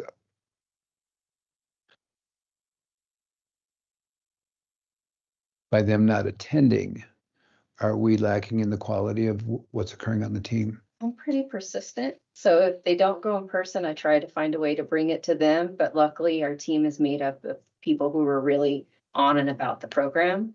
And so they'll try to find ways to get the training if they can in other. It's just hard to get everybody to one spot. Sure, of course it is. Schedule wise and that kind of a thing. And I'm always looking for webinars and different stuff to connect them to the materials. They've been really good about going to state level trainings when available. Okay. Because you raised a flag pertaining to a amount set aside for training at $2,500, but at the same time, there's no expense associated with that. So was question. Selective about what. And make sure the training's worth the money to get the people the right. I appreciate that. Thank you. She, it's all over and over. She. I got Really a good. question. Yes, sir. Clayton. He's got good ears. But so the county got money, for the drug settlement. Oh, the opioid fund. Yes, sir. So were you in position to get any of that? We have, I think, 123,000 right now. We have a subcommittee that the board has approved that meets. We're gonna meet next week, actually, and we've been trying to build an application to get it structured for the public to start applying. And we have a couple of interventions we're looking at funding, including motivational interviewing training and an ear acupuncture thing that's popular with recovery. So we haven't spent anything yet. So nothing could be used in this situation. It could, but it's limited with, like, it has to be opioid specific use, and the people that tend to come to our program have polysubstance misuse. Usually it's not just opioids only. Sometimes there's some meth, sometimes there's alcohol, and there's other things mixed in. So the way the MOU is written, it needs to be for opioid specific, and that makes it a little tricky just to kind of hand it over. So is it gradually coming in? I mean, there's still more out there in there. Yes, sir. And I think it's an undetermined amount of time as it will come in, because different payouts come from different companies over time. And I think it's been about 2 years for I us to know get. Walmart paid theirs up front, Yeah, and Walgreens took the money out of their retirement plan Oh. for their employees, depleted it to pay theirs. that's gross, actually. That's the only two I know of, but, so I was just wondering if you were, I knew public health was big into it, and I didn't know if it filtered down to you or not. Yes, sir. The board made a decision to put it under my budget, to be the one who pays the invoices. So whenever the committee approves the interventions, I'll submit it for the opioid fund for payment. Thank you. I hope that didn't make it worse. No, Okay. I feel good about what you said, yeah. It's a good home. A lot of other counties have it going through their attorneys and stuff like that. I think our county's work in collaboration with prevention is super positive, because we can utilize community members and make sure the money's spent on the right thing. Some other counties kind of got some grief for buying a truck for their probation officer and gloves, strangely. And we're make sure it goes where it needs to and gets the most bang for the buck. And personally, me, I'd appreciate, if you gave us a little report. once in a while, Yeah. How much you got, how much you used. Okay. I mean, I'd like to hear, I'm curious about, what's every county in the United States. Yes, sir. And I'd love to. thank you. That'd be great. Do we have a reserve account for that, Emily, or how? Okay, Line item, it's all by itself. okay, great. And then the reporting's coming up next month, but we're looking at funding motivational interviewing, which is, we're hoping to open it up to a lot of professionals across the county, like medical professionals, law enforcement, schools. It's a way to engage with people when I was trained in it with DOC, the Department of Corrections, they said to gain voluntary compliance, but the more general use is to identify a person's individual motivators and support their internal growth towards reaching those goals. So across the board with opiates, every cross section of the community can benefit from that knowledge. We're trying to make it matter. You're doing a good job. I have a lot of help. Janelle has been instrumental organization. Sure. Great lady. Yes. Thank you. Further questions? Nope, I've none. Thank you so much. You too. Peter Paulin, please.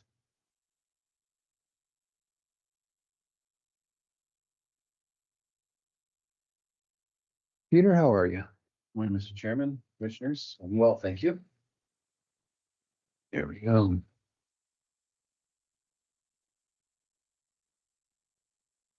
I sound like a broken record, but what we're doing is sitting down with the department heads, going over where they're at in their fiscal year Okay. of 26, and then we're also doing a comparison to the first year 25, so we have some sort of benchmark to see if we're spending considerably more or less. First part that Jeness prepared for us is just a graph showing the associated expense items, and then we drop down into showing the salary of this year, of an increase of $800 or 6% with a fiscal year budget overall of 61,500. Staff salary of last year, it appears that we had a credit back in the amount of 1477.50, probably was spent in the prior fiscal year, and it came back and was pulled in 25. So bottom line is, I would interpret that as fiscal year 25, no expenditures on staff salary. And then this year, fiscal year 26, you picked up individuals that worked with you in the amount of $4,500. And what's interesting, and we have to keep in mind, is that we haven't budgeted for that for this fiscal year of 26. Correct. Okay. The funding for my staff salary, which is our part-time employees that we have, comes from the visitor center budget. It gets reimbursed to the county at the end of the fiscal year, which we did last year. Okay, great. There is no real expense to the county for any staffing at this point, off the general budget. And that'll be replaced dollar for dollar. Okay. And you have no reserve in that regard.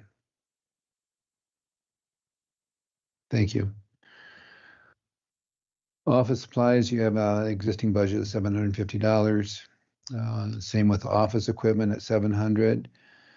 Utilities, actually down by $200 this year, which is amazing. Overall budget is $6,000, and telephone at an increase of $62 with a budget remaining of $500. When we look at this, Peter, how do you think, or will there be any associated changes because of the opening of the Big Piney location? Not off the county budget, Chairman. Okay. So the lodging tax funds and the visitor center budget will handle that facility. Did so to open it this last summer. And it'll be for the next end of this fiscal year. Sure. Going forward. Any questions, commissioners? I got a little one. Please. So under mileage and maintenance, like you need fuel for your vehicle, county vehicle. So where does that go to? What? Lodging tax. Okay, it's all paid into that. Okay. This use of those funds, bill, transportation, anything related to that. So I've seen they was back working a little bit over there in Big Piney. So how far along are they in the back? I have not checked in the last few weeks. They had not gotten back in there after we closed on the 1st. So I'll do a check-in with. I mean, I see a couple of vehicles there. It's been filling in. Yeah, plans are to have that pretty much finished by the next year, and we hope to be open down there mid-May. Get a lot earlier start this year. So that kind of goes along with and the visitor center is pretty much done.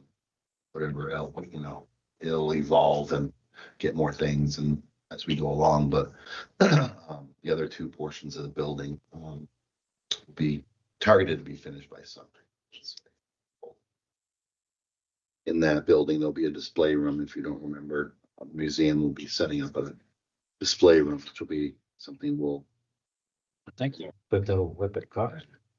There's an old car going in there. So I'll tell you a story about that car. Okay. Big sometimes. So when you bring up lodging tax, and this is just for my own knowledge, we talk about lodging tax and we talk about county tax, right? So we have both the county funds and the lodging. When you use an accounting platform, how do you differentiate who gets what as far as expenses? Do you run two different programs? Or are they combined? Essentially, I have 4 budgets right now. Okay.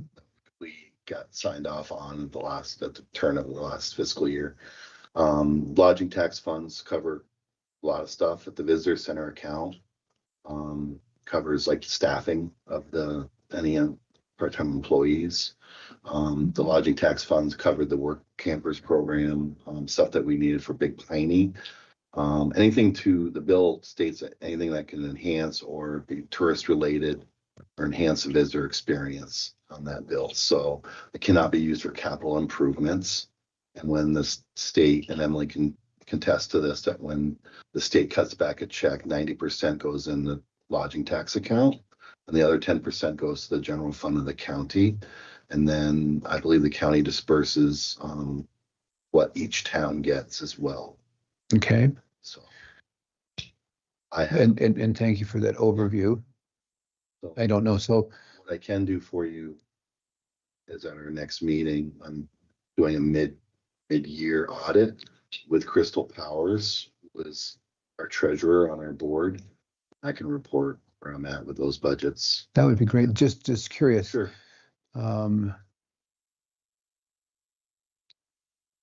You're not receiving the same salary from the other three participants, are you? There's no other compensation. I wanted to, yes, correct, because if not, that'd be a pretty good gig. I guess so. I don't, No. No, that would. Thank you. That was a good explanation because I see things that what Dave said, Commissioner Stevens, there's no expenditures for that. So what the heck? right. Yeah. So, yeah, these discussions were had way back when we first yeah. discussed. And I'm not How questioning. it's different than others, I guess. Very nice. That clarified a lot of things for me. Thank you, Peter. Any questions from the board? Yeah, I have one. So with the two facilities at Piney, one on one side and one on the other, would you anticipate needing some kind of a crosswalk? Yeah, we looked for at safety sakes. Yeah, the museum board and myself contacted YDOT in regards to a hawk right there, which is a crossing signal. Their first reaction would be that we don't have enough traffic right now. It only takes one person to get run over. Exactly, and that's something I stress. Coming just that corner alone, because there's nothing there, that people just, I watch. I'm like, wow. So I'll keep working on that. Victory. Well, it would appear to me that as time goes and that becomes more, for better way to describe it, a little destination there. You've got the facilities on both sides of the highway. Looks to me like that would be a no-brainer to put something, a crosswalk or a blinking sign or what have you. And as far as I'm concerned, if the commission can help expedite that, I would be for that. Yep. Continue to research and contact them, and I'll be in touch with you. Fair enough. Thank you. Get some help. Yeah. Good observation, Commissioner Vickery. Any other questions? And from yourself, any questions, comments? Peter, thank you so very much. Thank you. Appreciate your time. Yourself also, thank you. Up next, Clayton Melinkovich.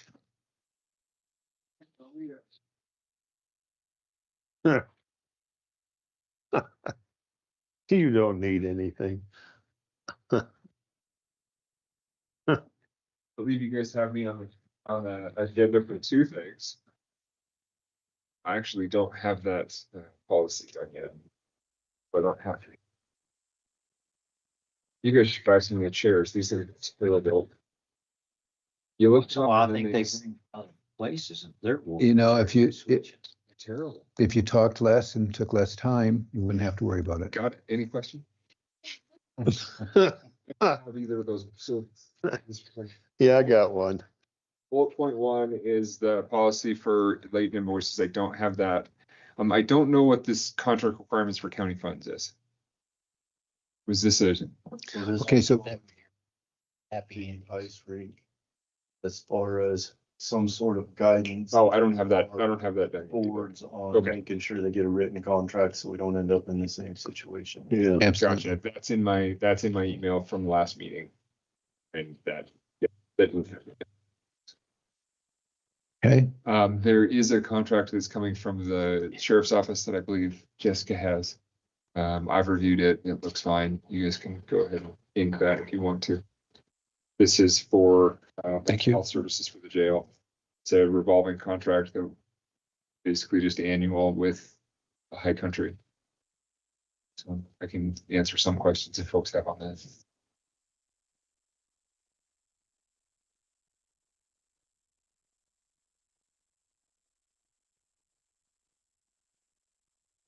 And then you all need to ratify our agreement to amplify the county IT audit.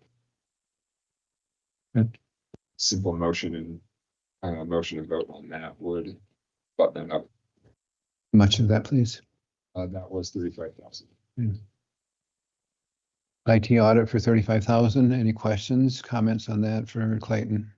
That coming out of the cheers training budget or Consultation.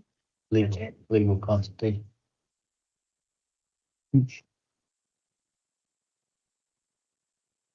35,000 exactly. There's 35,000 and change, I believe. Just 30. What kind of audit are we? What's that? Security audit or? Security audit. Make a motion to approve, what's their name? Amplify? Amplifying the amount of 35,000 to do a security audit on our system. Pull it. I think it's, oh shoot, where's it?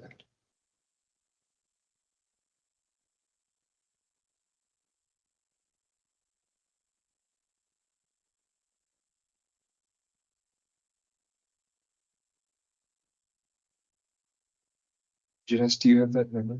I'm looking to. Was it in the Dropbox? I thought it was 33 something, but I don't know where I saw that. I think it's 35 and then there were some add-ons that we can opt for. What Email kind of perhaps. add-ons? That's always a scary Email. part, is the add-ons. Travel and recreation. Yeah. Sublette County.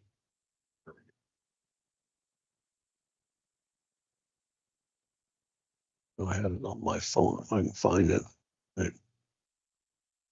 Okay, here it is.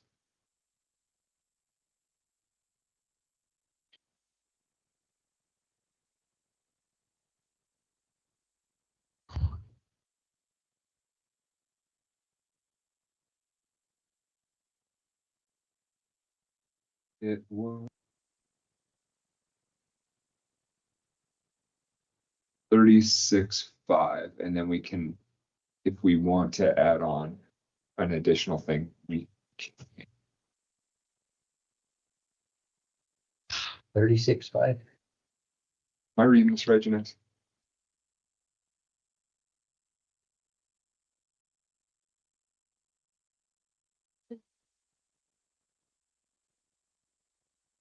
Yeah, 36.5. And then we can add on additional, once we get his audit report, if you want to add on additional service performed by him, you can, but that would be another conversation. So today it's just the 36.5. So I'd made my motion from 35,000 to 36.5. Motion second. Second. Motion second. Questions, discussion? All in favor? Aye. Opposed? Motion passed. Did you guys have any questions on that mental health through High Country with the jail? I don't. Okay. I'd make a motion to approve a contract between High Country Behavioral Health and Sublette County Sheriff's Office for December 1st, 25 through June 30th of 26 for professional services. I'll second that. Look at that. Did you second before I did? You did before I did, Doug. Okay, 2 seconds, Makes it better. right? Have a motion and a second. Any comments, discussion? All in favor? Aye. Aye. Opposed? Motion passed.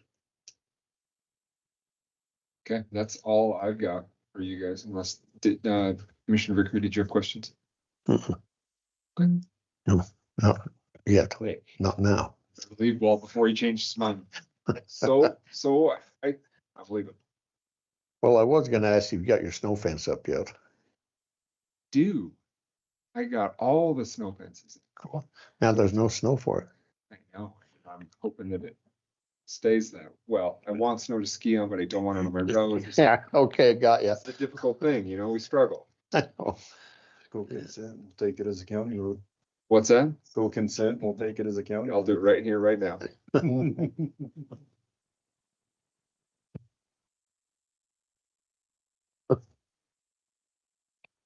Okay, up next,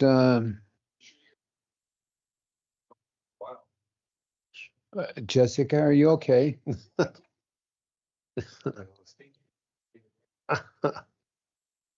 Gosh, we're 40 minutes. You know, what's important here, Clayton, is if we reach that point and call them up, they take a fraction of the time.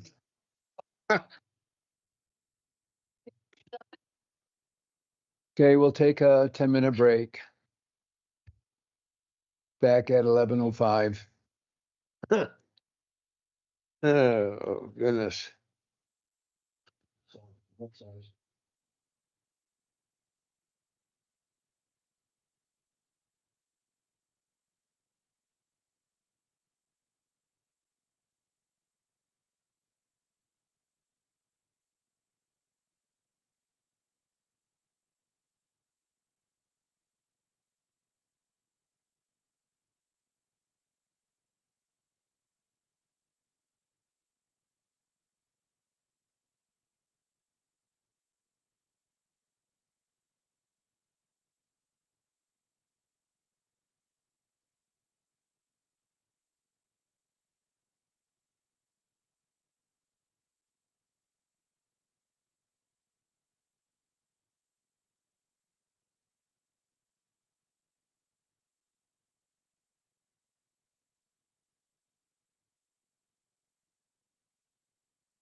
my report.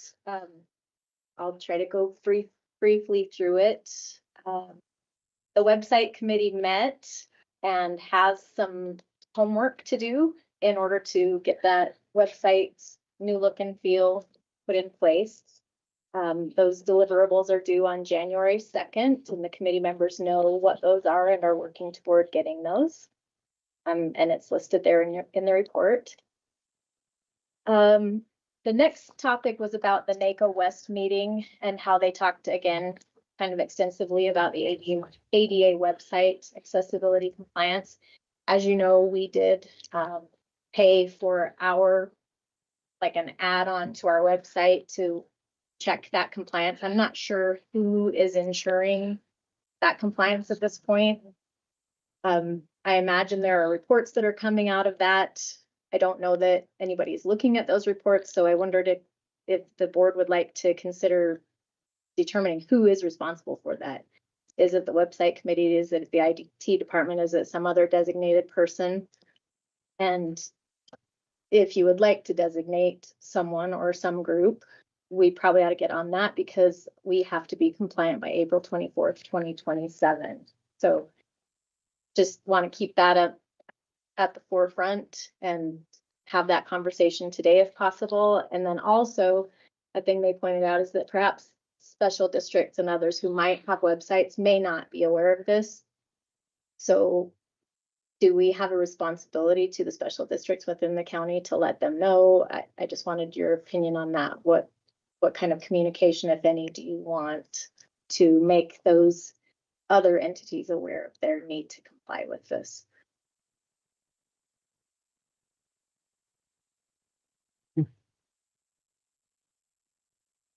Are you still on the website committee? Okay. Not an active participant all the time. They've still very good. Well, I think for compliance purposes, website committee is fully involved as far as not having to go back and relearn everything. If we took myself or Doug and put us on, we wouldn't know where to start, and it'd be a huge learning curve to get there. So if it's acceptable for the website committee to open the rest of the commissioners, but that's probably the horse that should be ridden. We might have some withdrawals from the committee. Just kidding. Well, it's a tough one because we've not had to do it before. So what's the best path to go down? Exactly. That's why, I mean, we started the path, we skipped it for a year, then we started it by adding that add-on on our website. Correct. And we did some training. You may or may not be aware, we did some training through BOCES for our users to produce documents that we put on the web that are compliant. So we kind of have been taking baby steps, but we're getting near enough that deadline that we probably need to have a plan in place for who's going to be like really making sure it's. Any thoughts? I think you should join the committee. I can't spell computer, so I don't know how that would work. Of this group, it's leading. Website redesign. Have any interest in keeping our compliance up? So do you mean the people that presented to the committee? So that was Civic Plus, and Civic Plus did do the pitch that had us buy that audio eye, which is that tack on to our website. And it is a front page feature that shows that we are working toward compliance or are, but we have a certain threshold we have to meet. So those people, I imagine that there are trainings we could do. I imagine there are probably NACO trainings, and there are probably webinar type trainings that we could have our website committee or whomever you determine will be responsible. There are probably webinars that they can take to learn how to make it more compliant. I think we certainly could reach out to Civic Plus and say, okay, we have audio eye. What are we looking for in the reporting back to us to find out what we need to change? I think we should see what they have to offer.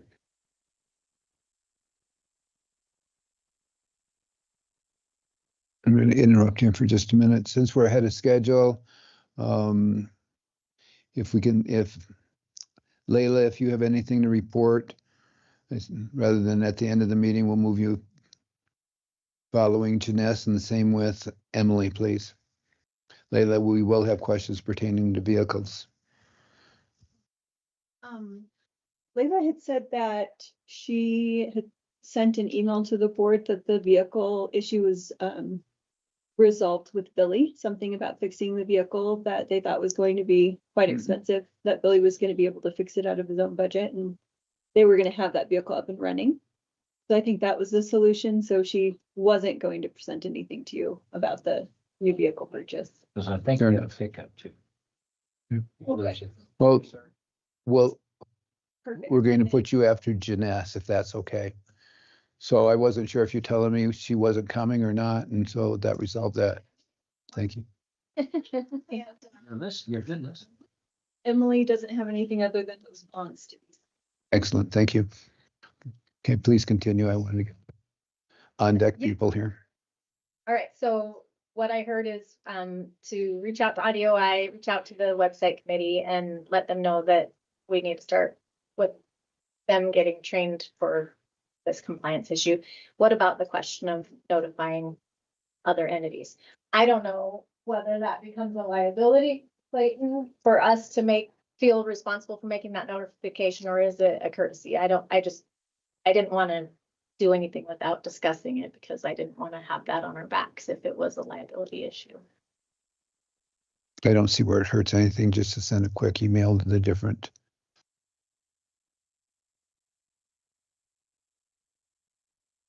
All right, and as you know from the last, you ratified that contract with Amplify IT, that's underway. He is on site working with entities. He spent yesterday with Lisa Copeland.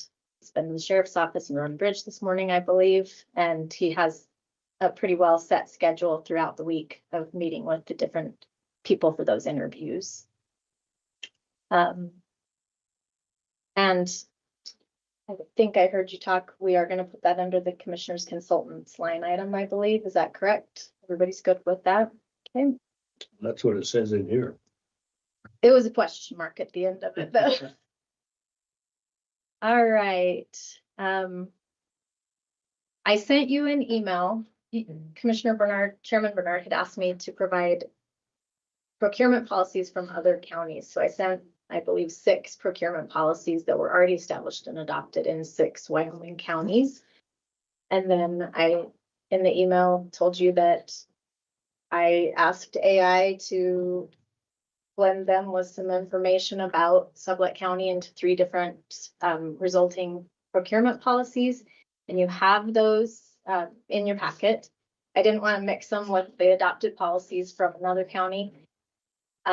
No need to discuss or adopt today, but I just wanted you to know that was the result. And if there's something in there that you like, that you want to proceed with, that might help with your latent invoices discussion that you wanted to have.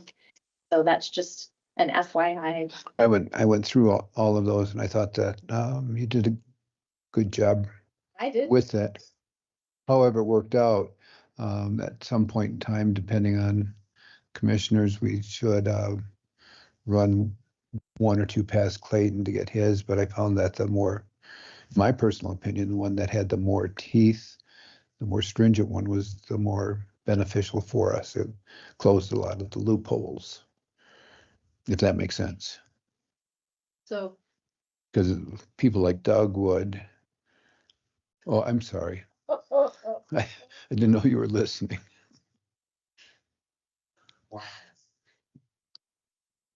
Oh, would you pull that knife out of my back, please, someone? so do you want that on a future agenda? I think so, unless Sam or anyone wants to have any of them or has a preference or. I don't make those decisions. You know more about it than anybody. I don't make those decisions, though. Recommendations. How's that? Opinions. Clayton does opinions. Maybe you could throw his. He's an attorney. He just says opinion because the judge is the one who doesn't have an opinion anymore. We can, Right. we can always modify, so. Uh, The boards are going to be, the board vacancies are to be published on Thursday and the following Thursday, and those will be, you will appoint those board members at your first January meeting. There was a document in your packet that was provided by our financial auditor. I don't know if you guys had the opportunity to take a look at it, but he had pulled me aside and asked if our commissioners ever do a declaration of conflicts of interest at the beginning of the year. And as he always does, he's very kind and he makes suggestions that are not, you know, you don't have to do it, but it was definitely a suggestion that you consider doing something like this. This was just a sample that you could review. His recommendation, if you were to do that, would be to do it at the first meeting of the year, just like you do your banking, your declaration of banking conflicts or whatever. So you guys can consider that. Maybe discuss with Jessica if you want to do that as part of your first of your documents that you go through and sign. So isn't he thinking about retirement?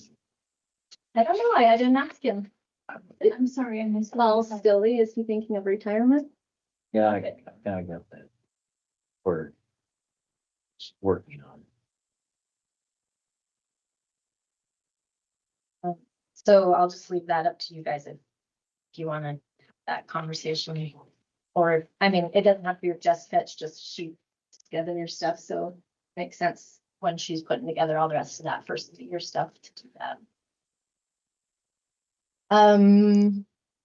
Commissioner Vickery asked me to check to see if there were any public technical schools. And No. to my knowledge, there are no public technical schools. Wyotech is a for-profit technical school. And I did get information back from the University of Wyoming. We still don't have that draft for signature, but I got an email that I forwarded. Sam or Commissioner White had specifically asked the question about the refund checks, and they don't have a great way to give us information about how many refund checks go out, or was it our money? And she kind of said a couple paragraphs about why. I can send that to all of you if you want, but I sent it to Commissioner White because he's the one who had asked that. Registration is complete, as Commissioner Vickery said, for the NACO Legislative Conference.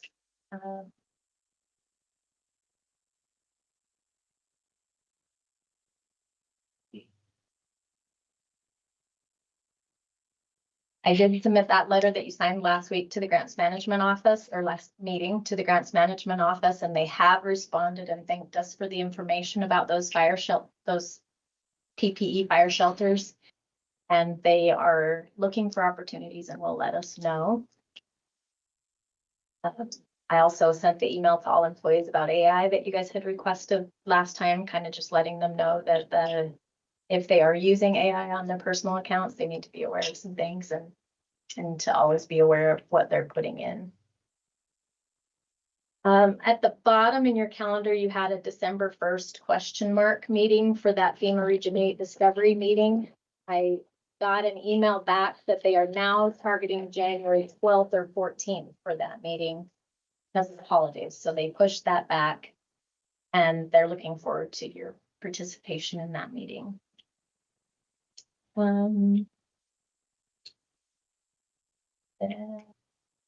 We received, Chairman Bernard emailed me a Cowboys Day Agricultural Initiative survey that is from the Wyoming Department of Ag.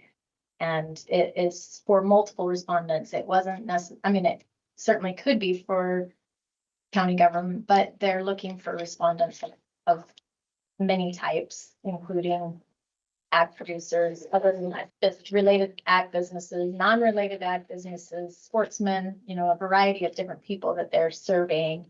So I wondered if you guys, knowing that's not our survey, wanted me to put it on our Facebook page so that county has more exposure to it and can respond to it. So you can fill it out more than once, anybody can get on. fill it out. I didn't fill it out. I just opened it up and it was a Google form survey. And appeared to be a Google form survey. And that was the first question was, what type of respondent are you? Therefore, I thought they're looking for more than just us. I don't know if it's gonna require an email at the end that you'd have to change an email every time you wanted to answer or what, but. What kind of traffic's our website getting? Andy? I don't. I'm guessing our website committee could ask those types of questions. I know there are reports. I have seen reports like what are I haven't people seen one asking for a while. Yeah, that came out the first month, but I haven't seen anything since. Oh, and I don't know what kind of traffic it's getting. I was If it suggesting could be put on there, Facebook. and seen and Go ahead and put it. Do you want it on website and on Facebook? County has a Facebook page. really. Yeah, really? I didn't realize that. Is that like a friend? It has like, I don't know, 1,000 followers or something. It's got quite a few followers. Oh. We've had it for at least 3 or 4 years. I'll be doing. Put it on both. Yeah. On both. Okay. And then I just wanted to add to your calendar things that came in after this was due. You probably saw an invitation for a meet and greet for Eric Barlow for governor on December 6th at the Hampton Inn from 11 to 2. And then there was a virtual meeting notice for Wyoming Water Forum. The secretary and treasurer of the Wyoming Association of Irrigation Districts is going to present. That's December 9th from 10 to 12 if you want that link and don't have it. That's important. Mr. Chairman, that's all I have. Thank you for that. Any questions for Jessica? Great.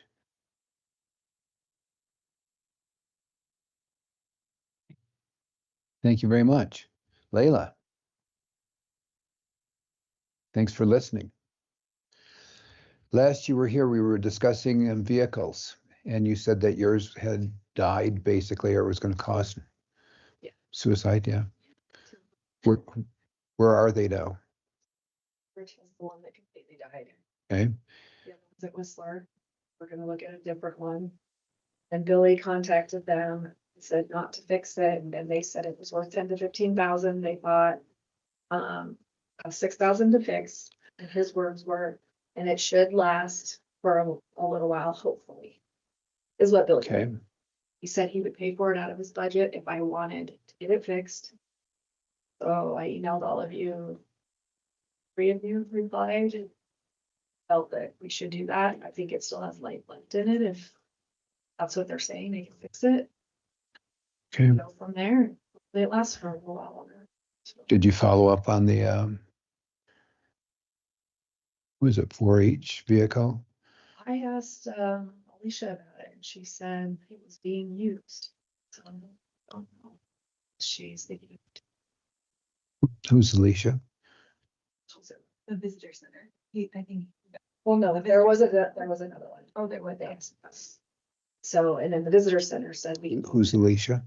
she's I don't know. Who's using it? I don't know.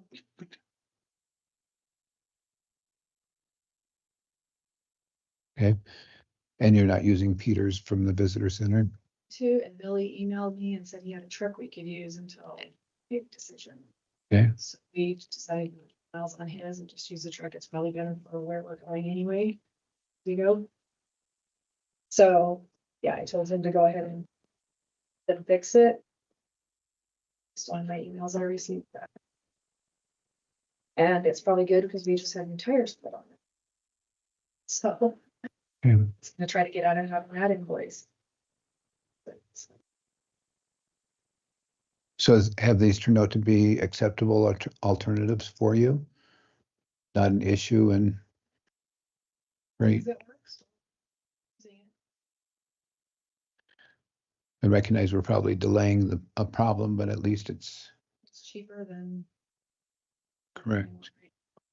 Maybe we could talk about that at budget or down the road. If and when it it's working. Correct. Did you need two vehicles or? Okay, thank We you. do because oil field way up Upper Green, like roads we're on in certain places are not good and I really would prefer not to. That's why we always had the two. One was more for that. The other one was more for larger and kind of like not going off-road, I guess. Okay. Jeness, would you be kind enough to follow up where the, where that Suburban went to from? Yeah, 4H. No. No, it was, yeah, it was sitting in a row behind the road bridge with two or three others. She didn't know anything. It's fine, it's fine as being used, that's not the issue, but we were told that it had a number of problems and then when we needed it, it wasn't available, so I would like follow up on that, please. I just want to make sure that your needs were met and you weren't over there bad mouthing Dave. It's good and keep driving it. Thank you. Any questions while Ayla's here? Well, I'll make a comment. I just don't see why we're subjecting her staff to get in something. Yeah, I may get back, I may not. You can send out search and rescue or somebody like that picked me up and tow me back. I think, my personal observation here is they need to have something that is trustworthy. I'll put it like that. And dinking around with trying to fix 150,000 mile vehicle doesn't sound very trustworthy to me. I think we just made a budget transfer. I think we ought to go look for something that fits their needs, take care of the issue instead of putting them out there on a springboard with no spring. I'll put it like Sure, that. and that's why we're having this conversation. Okay, well, today. you've heard my thoughts process. Well, no, I haven't, because there's more to it. And the reason I say that is they need two vehicles. I know that, but we're gonna get one that's gonna be okay to get by with, and they've got one that you can do the inside stuff with, so to speak, but we need one that you can go at the upper green or go out into the oil field.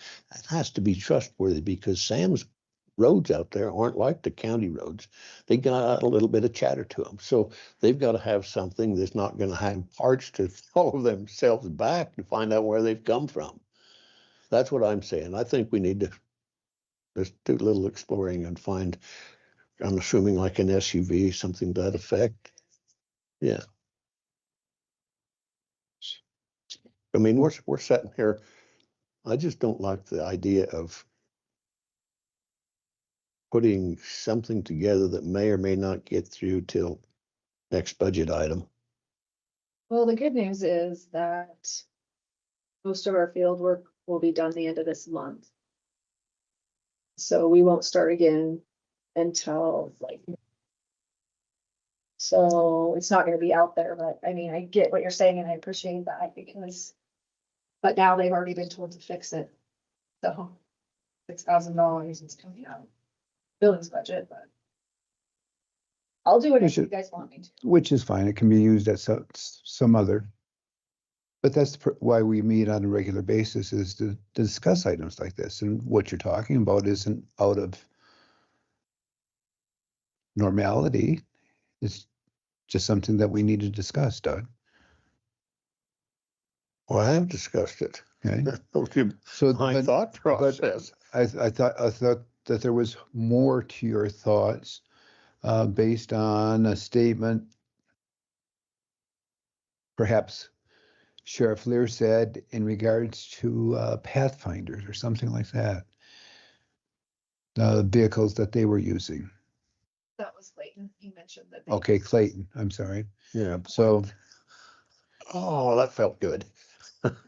Wasn't me, it was Clayton. You listen to that, Clayton? You. Okay, Forerunner, yeah. So when we talked last time, the input on this topic was minimal. It came in front of all of us, and everyone at that point in time really didn't push the topic of obtaining new.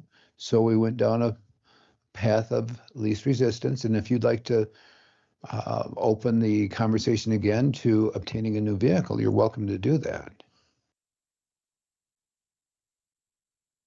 At the end of the day, we're probably gonna buy two come budget season, if there's a need for one now. I thought the 112,000 that we could put a little into and get by till May sounded reasonable to me, but. Buy one now, buy one in budget season. And Commissioner Stevens. You know, I'm big on getting a good, I got a truck sitting out there just about to turn 399,000 miles and it's got the original engine, so I'd probably put another engine in if that blew up tomorrow. So I'm thinking different because I see cars costing 50, 60, 70. Oh. Actually, so it's regular. But no, and he goes long distances, but I'm saying, I'm fixing stuff up. I don't know. Because you get new, you don't mean you're a used car, don't mean not gonna have much of a warranty on it. You go down here to the, Right, yeah, Did it you was all check it a out? lot. I did not, because then when Billy emailed me back, we looked a little bit online and then he emailed me back, and then when I emailed all of you, So anyway, no, it doesn't make sense to me. And I'm probably different on the process. I mean, our Explorer right now that's bought 3 years ago, that's in Lander getting fixed, thankfully is under warranty. We bought that new. So you got one relatively good. That's one we use around where the roads aren't horrible and it's hard to get to. And then we have the old Explorer that we were using for the oil field that died, because the Tahoe was our good vehicle till we got this one. So we weren't using this new one really much. We were using the other two. The Tahoe had like 150,000 miles on it. This one has like 119 maybe, I want to say. Then I'll do whatever you guys want, and we can this into the budget, and then I can find something different when we talk then, if that's what you want me to do.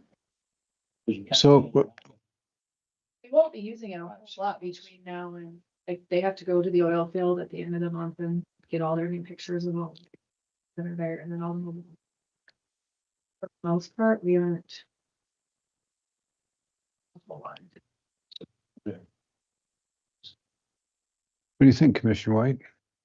What do I think? I think Layla had great problem solving skills and solved the problem and fix this truck and come budget season, discuss what we need to do moving forward. Okay. You had a couple things that you wanted to add, Commissioner Vickery? No. I'm through for this issue. Things get real bad out long. Well, it was good that Billy Oh, yeah. about it now. And- He said he had one because. And what's his name at the chamber? And he saying, offered to, yeah, so. yeah. I was a little disappointed. This is going out to the whole wide world. I was a little disappointed the sheriff's office didn't offer some. And I don't know that they even knew about it, honestly. Unless they all be saying, and I don't know if they have any. And I can interject just a little bit, I know that we've actually ran into problems lately traveling within the whole county. We'll call Billy for a vehicle, and they normally have vehicle, but it's the commissioner's Suburban, which is very big and very nice. The other one is the old gold van that Emily will drive to Marvelton on Tuesdays when she's down there. But as far as the sheriff's office goes, I think they maybe have two vehicles. But the last 2 times I've called to use one of them, they've already been checked out. So I don't think that the sheriff's office has a lot of availability either. Because we used the gold van, because Josh took our newer one over to Lander, thinking they said it would be done that day. Found out they found something else wrong with it. It was gonna take 2 weeks, so we had to go pick him up, so we borrowed the gold van to go get him. So either the gold van or the commissioner's Suburban, which was already. What is that van? We could paint it if that had helped it.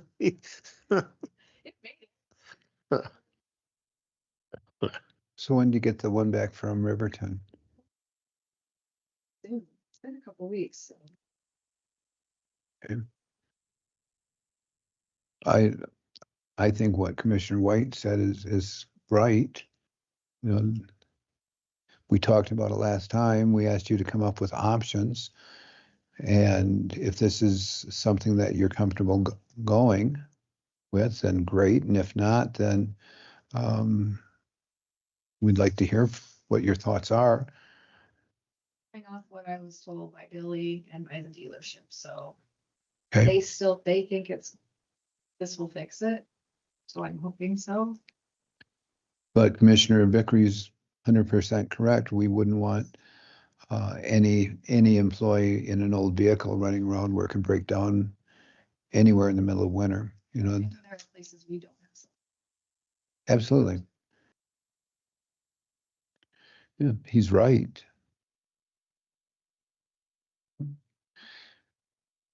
So you could take him with you to help in case the vehicle breaks down. And we do go out, guy girl always. There's always a male and a female, so that. Good. I wasn't aware. So why don't we just table that for now? And if you find more that's needed, you'll let us know. Great. Thank you so much. Years ago, we bought that system to measure down to the square inch. So is that, has got to get updated, or is it just like it is, and is it maintenance and is it working right? Is this off a satellite? No, it's just a laser measure. You have someone stand with their folder at one end and you look through and it hits it in. So I thought there was something. Are you talking about the aerial photography? Yeah, It's on the web. partially. Yeah, the eagle. I thought you were talking about when we go out and measure. Yes. Yeah. So is that something that you It's not exact. you take one time and? No, so the state has been paying every 2 years for all the counties to get an area flown. We haven't had a full county done since two. It's the same one that GIS used. 22 is the last full county one, I think. Just something I'm gonna talk to you about it too, because it's used a lot. And so the state is paying for, so we had South County flown this year. Because that's our area to work. Unfortunately, they didn't get it posted for us until like 2 weeks ago, so we couldn't use it for our aerial. But we have to have ours flown at a time that then by the time they get it uploaded and on there, we're done doing our field review. So next time in 2 years, if they still continue to do it, we'll probably have it flown where we go in 2 years to use, because by the time they get it up, it's good to have, but the whole county doesn't. And we can use that for field work. Is that what you're referring to? Yeah. Is that anything on? That's it. What, that's good. And it's very helpful. Great. Thank you. Appreciate it.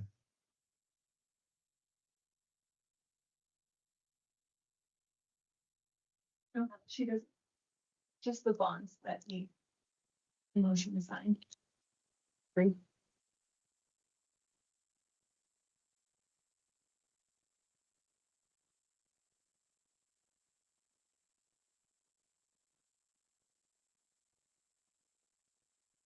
Here you go. Here you go. Here's the original.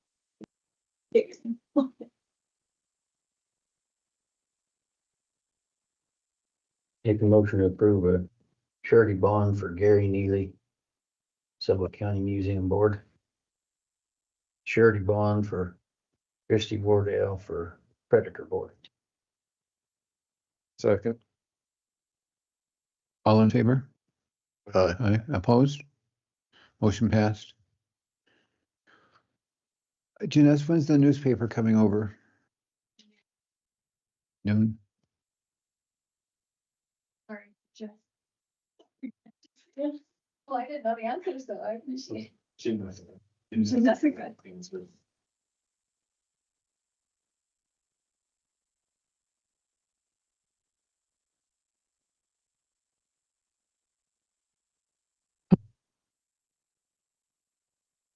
With that being said, is there anything that we want to go over prior to lunch, or do we break for lunch and come back at 1? Be my concern on something that you.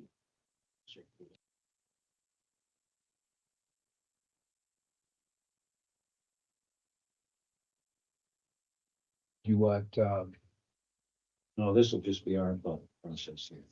And this pen, it showed up.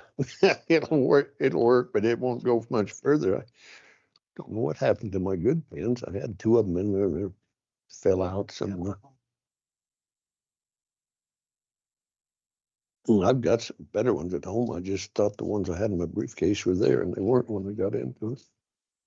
Good one. This is a gift. Oh, do I get to keep it? Ah, thank you.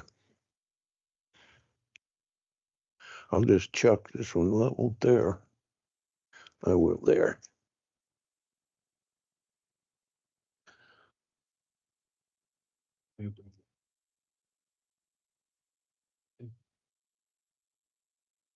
whether you break for lunch? Works for me. Don't have no food. Are we gonna wait for lunch to get here before we break for it, or are we doing that? No. I just thought I'd ask. Next agenda.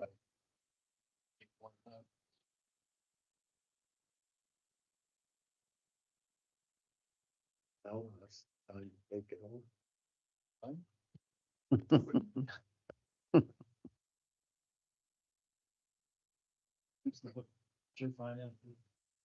Yeah, exactly.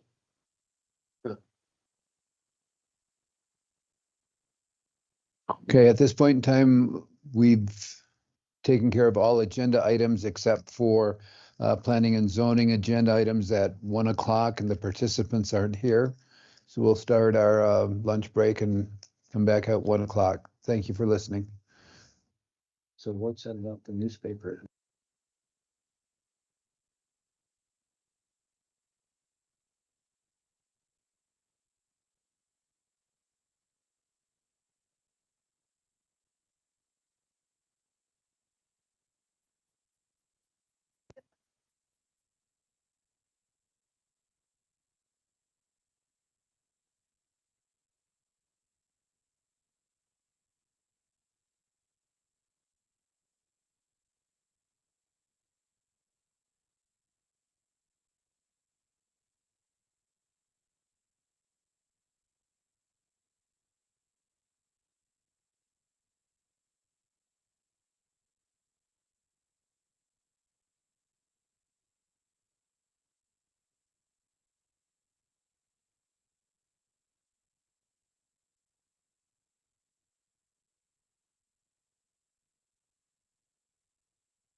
Let's call the meeting to order, please. Everyone, thank you for attending. Appreciate your input and concern. Up next, will be Hayley Ruland. First item will be Albert Ellis and Boulder Crest Foundation Guest Ranch conditional use permit, followed by change in zoning and minor subdivision request for the Double J Ranch.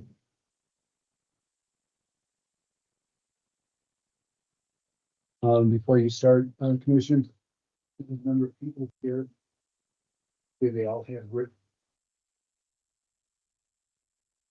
Is that better? Thanks. With the number of people here,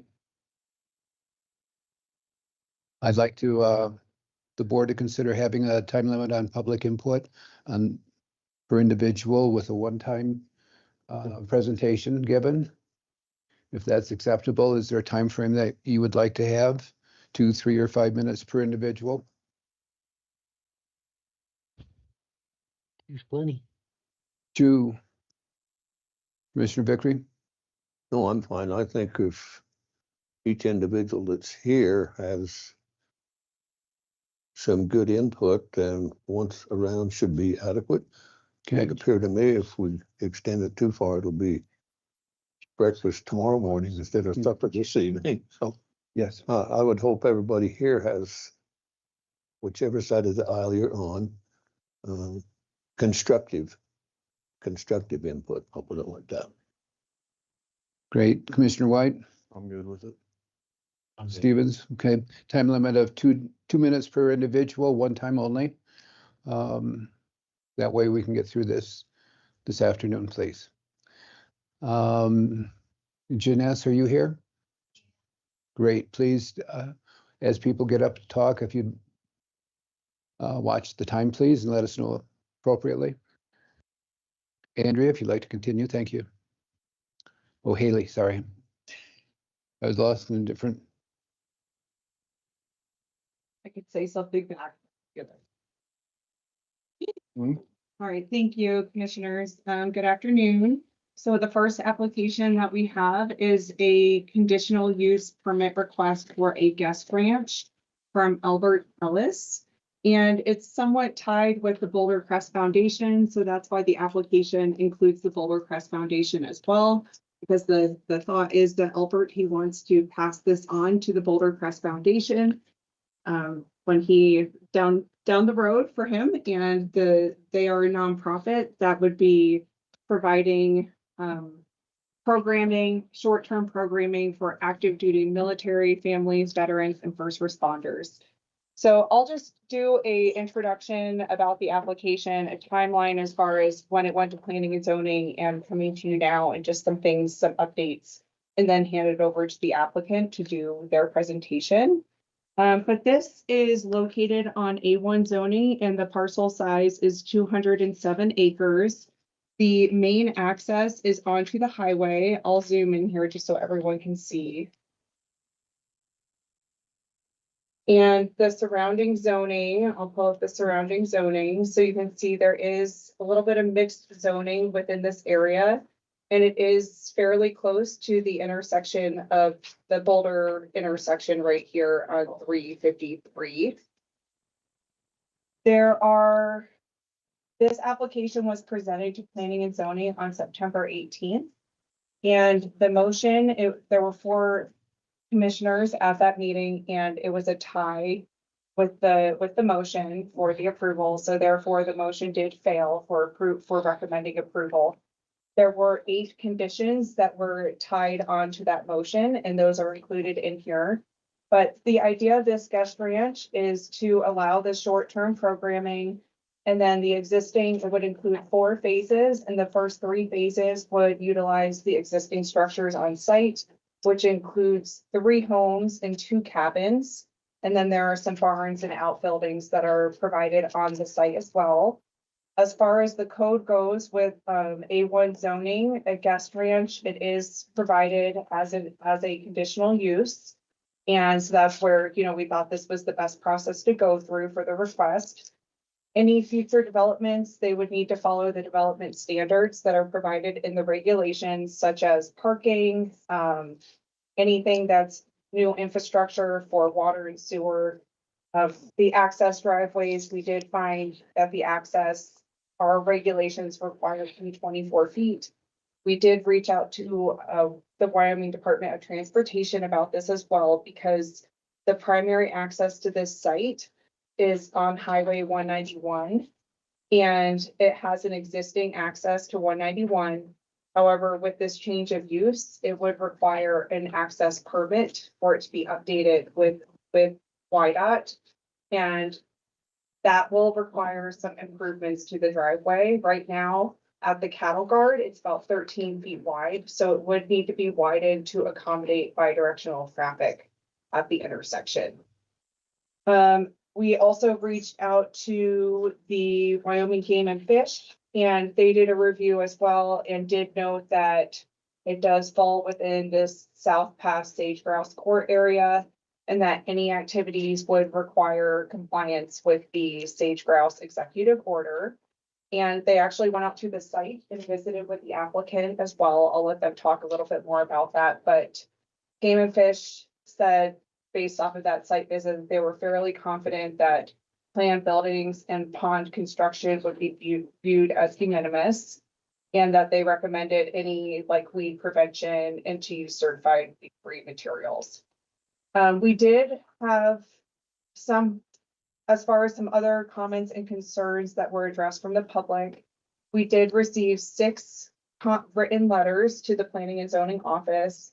5 of those were opposed to the application, and there was one that was in support of the application. Those letters were provided to our office. The applicant did receive some letters as well on their behalf, but those are included in their application packet. And the main issues from those letters are traffic and access. There was strong neighborhood concern over the use of Mallard Point Road, which is located up here. And the thought was that that is a residential area, and the neighborhood did not want to see that road being used as part of the conditional use. And that was discussed with planning and zoning and was one of the conditions that was applied with their motion. I think there were some concerns with planning and zoning and from some of the neighborhood as far as the phases related to the phase 4 Warrior Path. I'll let the applicant describe a little more about the Warrior Path program. Some concerns about water and irrigation and preserving the historic irrigation flows, visual impacts and rural character from some of the neighborhood residents regarding future construction of phase 4, lighting concerns and potential for new structures. And then there were concerns about events and making sure that the events that this doesn't become more of an event center. And one of the recommendations from planning and zoning was to have a condition about future events. And then another concern was about public safety and program use and just questions about mental health related programs and participants. And I did request that Sheriff Lear come and talk a little bit about that, and that the applicant discuss that a little bit more as well. Just some safety concerns. And with the P&Z Commission and overview, they reviewed the application. Again, there were six individuals who spoke during the meeting, and then following the meeting, we did receive 1 letter from the public that was in favor to our office. And the applicant did request to table the discussion for the commissioners until today. Even though this was brought up in September, it was requested to table it so that representatives from the Boulder Crest Foundation could be here as well. Because they're not located in Pinedale. Ken Falk is here from the Boulder Crest Foundation today. But overall, the application is complete. And I feel like we did a pretty thorough review and reaching out to different agencies, trying to get feedback from different people. The highway access, I think that's a main thing, making sure that that is updated with YDOT permitting. And I do think trying to limit access of Mallard Point Road. That is something that should be considered. And that any future buildings, those will need to meet all the applicable development standards. And prior to you making a decision, there are two key findings that should be considered. And those two key findings are provided to see.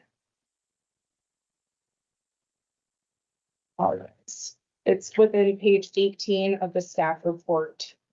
So the two key findings, A, that the proposed location of the use is in accordance with the purposes of this resolution, the regulations, and the district in which the site is located, and B, that the proposed location of the use and the conditions under which it would be operated or maintained will not be detrimental to the public health, safety, or welfare, or material injurious to properties or improvements in the vicinity. But otherwise, do you have any questions for me before turning it over to Albert and Ken? None. I have one. Thank you. May have missed it. YDOT has chose not to speak any further on this. Wider access is the only request. So I did follow up with YDOT last week, again, just because some of the traffic numbers, we did review the traffic generation numbers again following the planning and zoning meeting and updated some of that based off of the programming. And I sent that information to YDOT for their input. And they said that as of right now, the improvements that they will require is just the driveway access to be widened. Any indication of a turn lane? No. Thank you. No, the traffic numbers are too low for that. Thank you for that.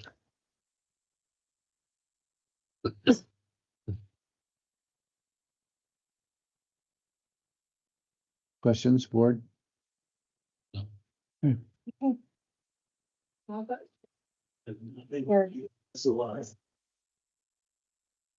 Or do you just want to run this from the computer? You want me to help you? Okay. Oh, let me know when you're ready. Love it. Same time. Bishop, my name is Ken Falk. Thank you for allowing me to be here. I live in Virginia, just outside of Washington, D.C. And so I traveled in Sunday to be here specifically for this meeting because I couldn't be here for the planning and zoning meetings. You mean white? Excuse me. Do you want the mic closer? Yeah. Yeah. I'd be remiss if I didn't start by saying to Albert and John, this is a very generous donation to a nonprofit. That ranch, my guess is the ranch is valued somewhere between $5 and $7 million. And for a small nonprofit like ours, although we're not that small, I think in the big picture of things, we're a fairly large nonprofit. We are honored by the donation and to come to Boulder, Wyoming. We are called Boulder Crest because the house that I lived in Virginia was built in the turn of the century. It was called Boulder Crest. It was made of stone and it sat at the top of the Blue Ridge Mountains, the crest of the mountain. And we named the retreat after that because we donated 37 acres of our personal property to build the nation's first privately funded retreat center for combat veterans and their family members. I spent 21 years on active duty in the U.S. Navy. I was a bomb disposal specialist. When I retired, I had a successful entrepreneurial career. I ran a counterterrorism business in support of the intelligence community in Iraq and Afghanistan.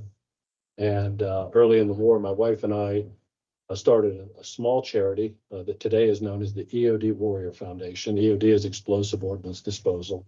And our primary mission in that foundation, was to take care of severely physically wounded troops that were at the hospitals in Washington, D.C. Most amputees that were injured in Afghanistan and Iraq were medevaced to Walter Reed and Bethesda Naval Hospitals in Washington, D.C. Our mission as a foundation was to raise money to keep their parents at the hospital.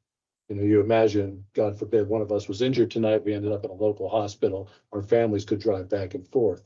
You take a Marine who's stationed in San Diego, is deployed to Afghanistan, gets blown up, gets medevaced to D.C., his wife and kids and dogs and cats are in San Diego. His parents are in Washington State. Her parents are in Wyoming. All of that uproots and comes to Washington DC to be bedside. And our foundation raised the money to basically cover the cost of those families' travels. We started bringing the families out to our house about an hour west of Washington. And we realized how important it was to get back to the rural aspects of America, where most of our military personnel come from. And we donated 37 acres and we built this beautiful retreat center. Maybe Hayley, can you go through this presentation? Let me, Yeah, why don't you sit here? I'll move over one. How about that? Easy for me to say. We built Boulder Crest, Virginia, primarily as a respite center for families to come from the hospital to get away. But what we realized about a year into the project is that it wasn't necessarily the physical injuries that were holding people back from success as they transitioned. It was the mental injuries. And for those of you that don't know, the mental health system in our country is broken, severely broken. We found a doctor at the University of North Carolina by the name of Tedeschi, a psychologist, who in 1995 coined a term called post-traumatic growth. The idea of post-traumatic growth is that all of us as humans, veterans or non-veterans, struggle in life, and those struggles can be overcome, and you can become a much better version of yourself if you learn from those struggles. You can see it in major populations like Holocaust survivors, prisoners of war. You can see it in smaller populations of people who get in car accidents and lose a leg and climb Mount Everest the next year. Post-traumatic growth is real. Our programs are based on the science of that. Go ahead. We have a national footprint as a small organization. Go ahead. We own 3 properties. This is our Virginia property. I just wanted to show some of these pictures because I think it's important. We consider our facilities 5-star facilities. We've done that intentionally, and we believe Al's ranch offers the same. We had Boulder Crest, Virginia open for 5 years, and our largest benefactor died. He left us $10 million. You can go to the next slide, Hayley. Our demand for our programs was really high by this time, so we opened up a second facility. We bought a turnkey ranch, very similar. I think our Arizona facility is very similar to what's here in Boulder. This is our Arizona facility. It was a guest ranch, and they used it for a variety of different things, and it was pretty much turnkey. We spent about $1 million doing handicap accessibility issues, but for the most part, the ranch was turnkey. And last year, we were given an opportunity to buy a ranch in Texas that was also a turnkey operation, and we bought that ranch in Texas. It's just south of Dallas, between Dallas and Waco, in a small town called Italy, Texas. So we're running 3 facilities now. Go ahead. About 10 years ago, we were introduced to the 2 founders of the Home Depot, Bernie Marcus and Arthur Blank. They were very generous to us and told us that they didn't build one Home Depot and they wanted to scale this word nationwide. They had just completed a study at the Center for Disease Control to find that the top 3 reasons that veterans took their own lives, committed suicide, if you will, were depression, traumatic brain injuries, and substance abuse. Those were the top 3 reasons. There were 11 reasons, but those were the top 3. So Bernie Marcus said, listen, we want to address all 3 of those issues. So we've created a network around the United States that serves people with traumatic brain injuries, mostly at academic medical centers. The closest one here is the University of Colorado, Denver. Our Boulder Crest programs, which take care of the post-traumatic stress, depression, the types of transition stress that veterans deal with. And then substance abuse. And we have 2 partners, one in Virginia, one in Texas, called Warrior's Heart, which specializes in substance abuse for veterans and first responders. After the Las Vegas shootings, one of my board members asked us what we were doing for police officers, son of a police officer, and we weren't doing much other than I think about 40% of police officers in the United States are veterans. And we had a lot of police officers coming through our programs that qualified as combat veterans. But we started a program where we actually go to police departments now. It's called Struggle Well. And that program, just to give you a small sample size, This year, Boulder Crest will serve about 1,500 veterans, combat veterans. We'll serve about 15,000 police officers in different jurisdictions. We would hope to be able to do that here. Go ahead. Go ahead. So these are the programs we run. Warrior Path. We do a couples program. We do that in conjunction with a team out of Nashville called Songwriting with Soldiers. We bring couples who have been through our Warrior Path program in for 3-day weekends. They tell their stories to the songwriters. They turn them into music. And we have a concert on the final night where they play all the songs.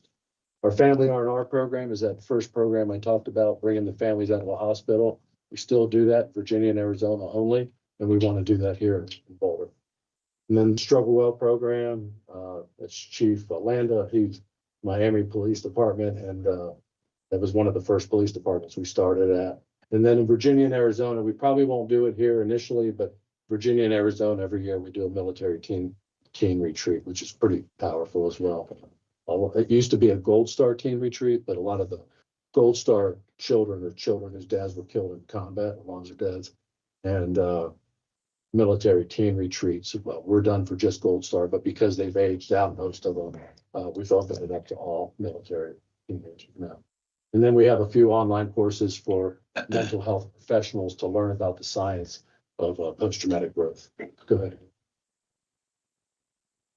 We looked at the conditions.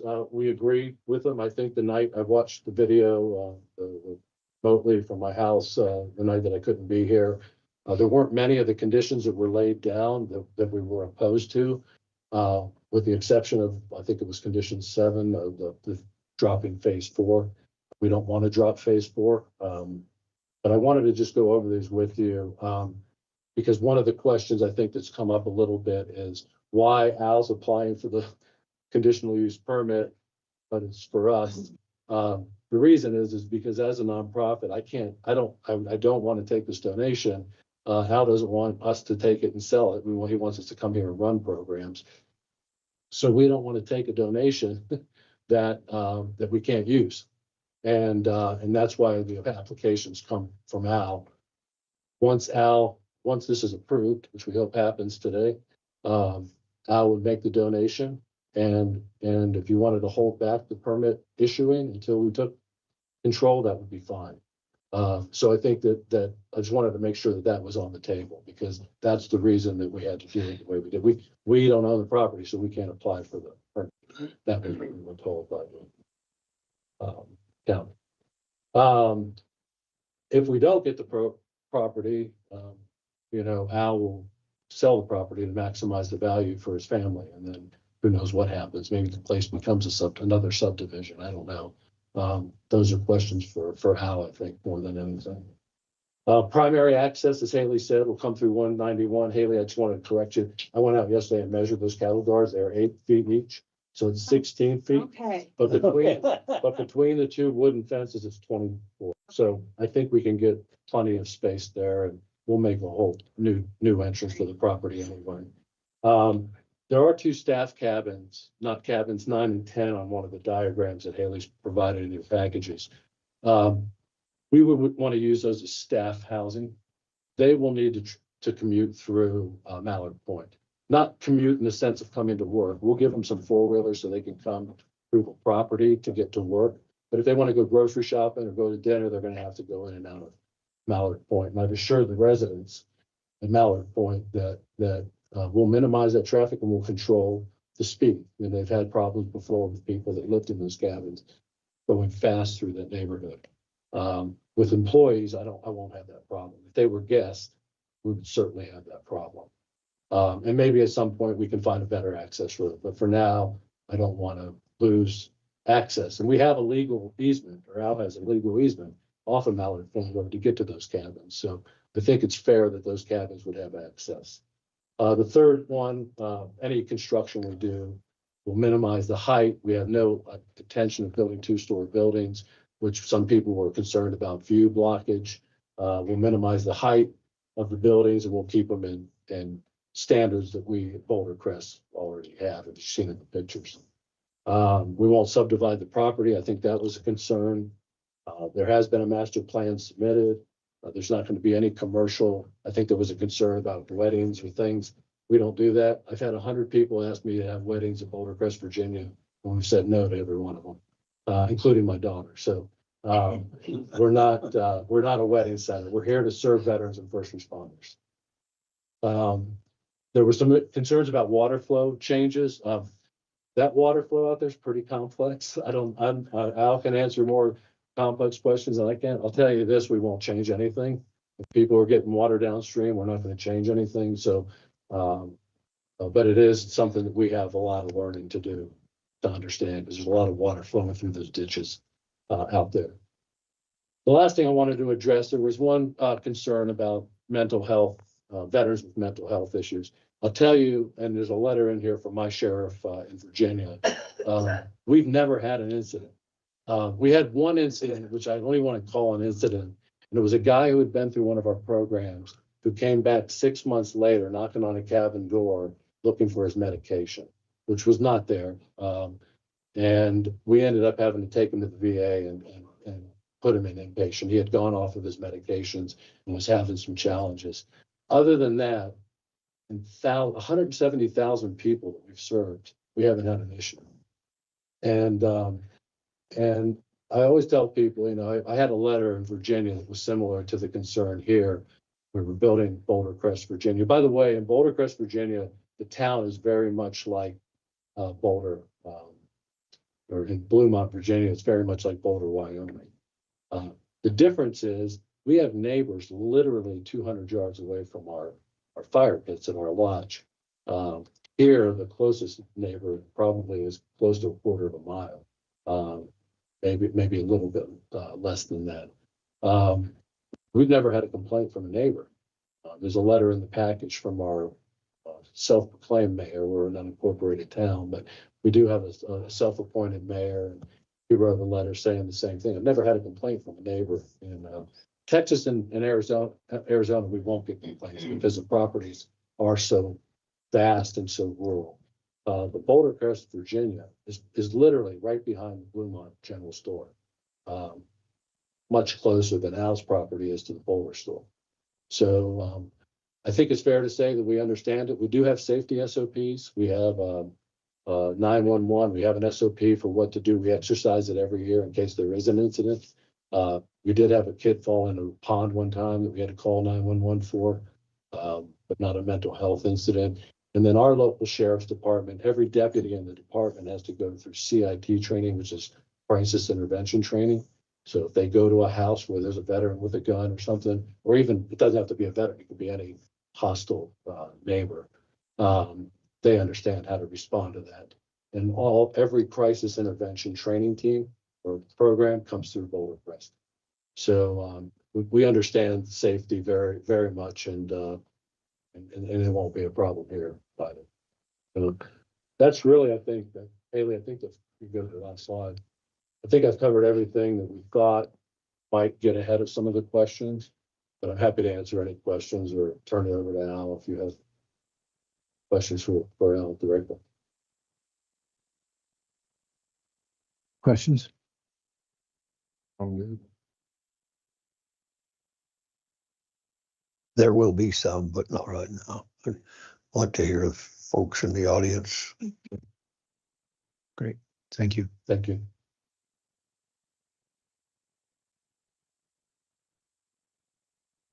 Want me to make a little bit of presentation, or is that good enough for now?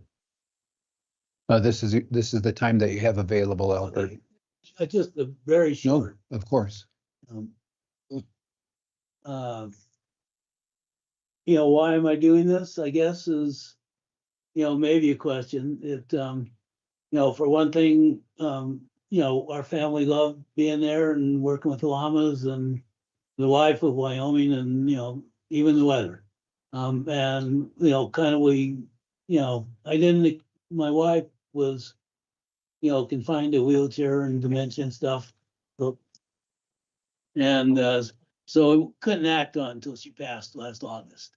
You know, the house was her anchor. You know, basically though, you know, I really want to see the place work like it did. You got virtually intact. our mission there was breeding, the working llama, which is an endangered breed. We helped get it along its way, but it's still an endangered breed.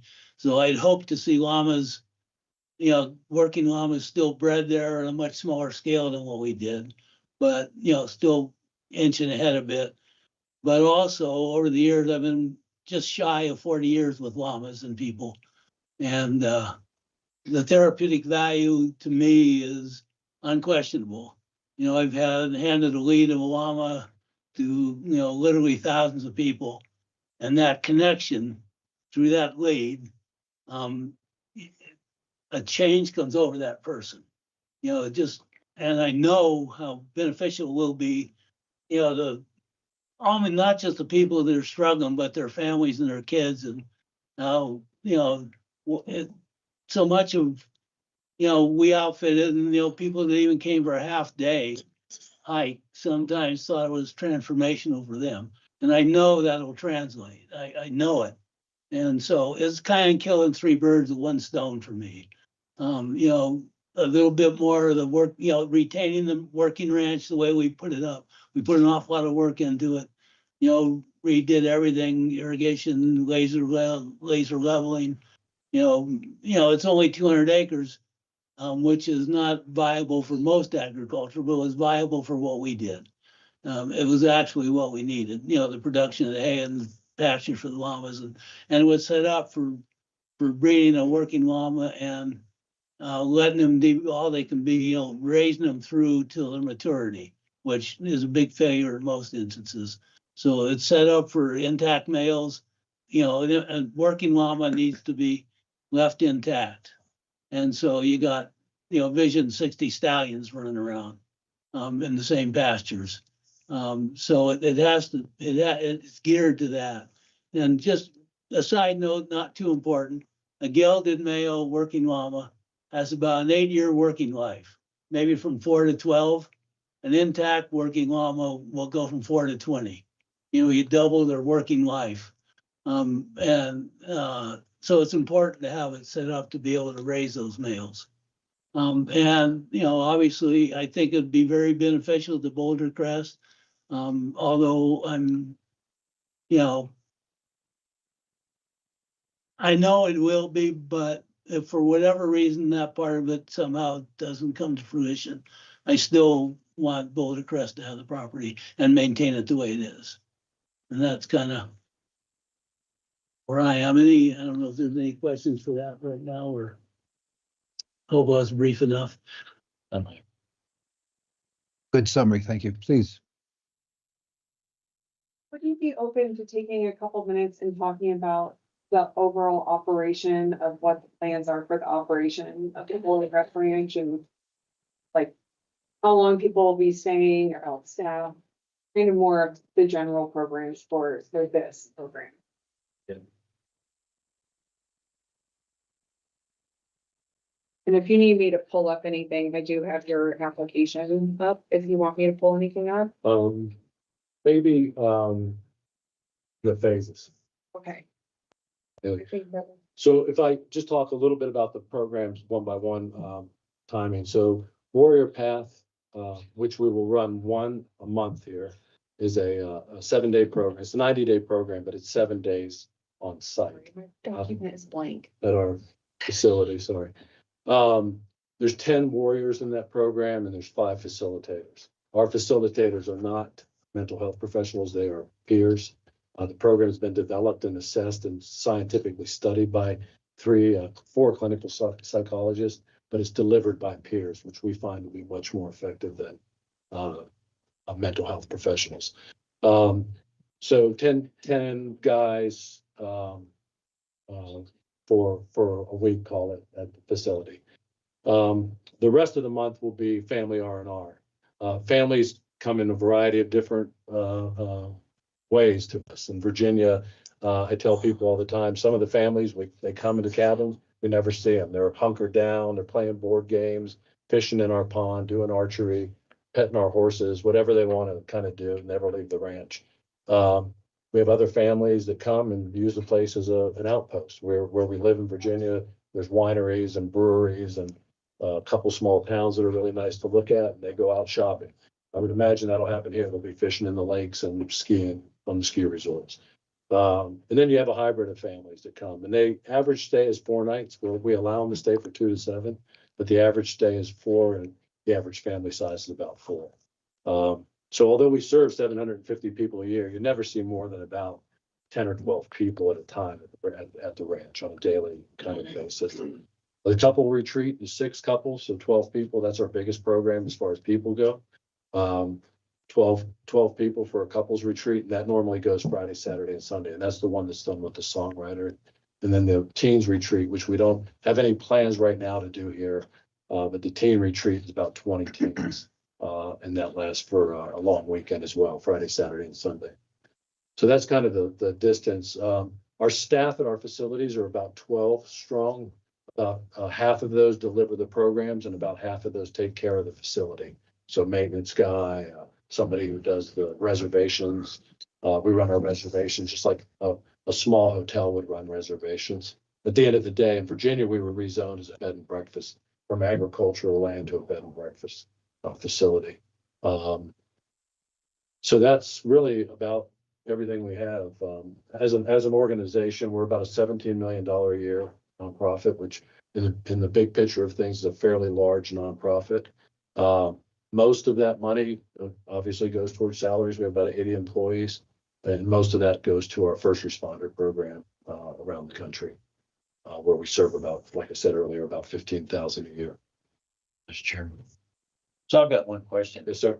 All I've heard is guys. Now, what's that mean? No, that's good. Good. I'm glad you said that. So we run in Virginia, we run 12 warrior paths a year, 10 are for men, 2 are for women.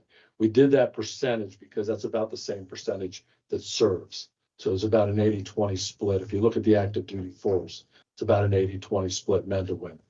Maybe a little bit more in women. 2 years ago, we had a big demand for women's programs, and we actually changed 2 of our male programs to 4 women's programs. So when I say guys, I'm kind of talking war fighters, soldiers, cops, firefighters, primarily. But yeah, we do run women-only programs as well. Thank you. So I have one question for you. I was on your website last night, your R&R deal in Arizona.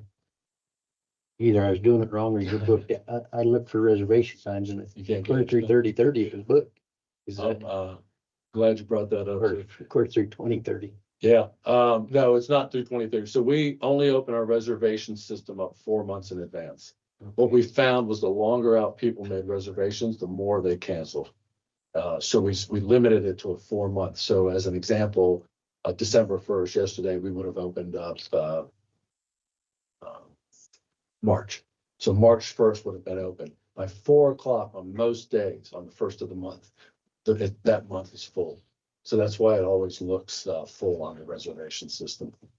There are a few people that know how to game it. We do give some special privileges as well. You know, people that have been through Warrior Path and we know maybe their child had a mental health breakdown in school. We'll allow them to call us and book out a little bit further in advance. But for the most part, we run it just like you saw last night, and it's full all the time, which I expect it will be here as well. I would think family R&R, I've talked to the governor's office, they have a veterans, but there's a letter in here of support from the governor's office, veterans lead for the commissioner for the state. And I don't know if you know it or not, but Wyoming per capita has the largest veteran suicide rate in the country.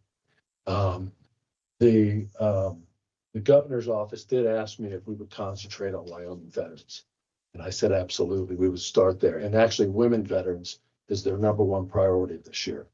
From a family R&R perspective, I don't want to limit it to Wyoming veterans because I don't think we'd fill the place. So my guess is if I think of Virginia, it would be Idaho, Montana, maybe, Washington, maybe even California, people coming here who just wanted to come to Wyoming, Colorado, regional kind of family R&R. But I think as far as Warrior Path go, our priority will be Wyoming veterans first. So there's no agenda when they get here. They're just kind of on their own, they can do as they wish. For R&R, yes. For Warrior Path or any of the other retreats, it's very structured. Our Warrior Path program starts off at 6 o'clock in the morning with some sort of physical fitness, at 8 o'clock at night around a campfire. But every event, every hour of the day, for every hour they spend inside, they spend an hour outside for Warrior Path. We try to do the same for songwriting. 3 couples will write songs, bring in 3 songwriters.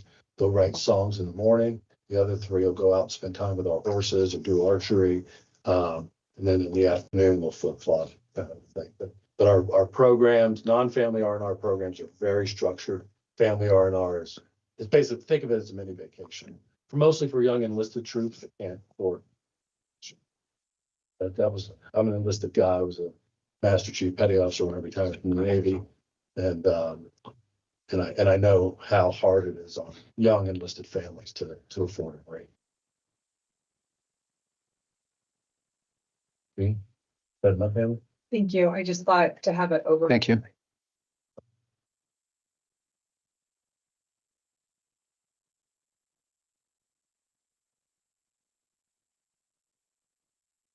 I'd like to open it to a public comment at this point in time.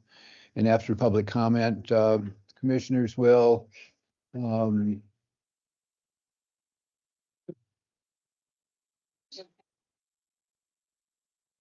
ask pertinent questions pertaining to Mr. Ellis. After public comment, we'll have some questions, I'm sure, for you, and then we'll gather around the campfire as a board and determine what direction we're going. No, welcome.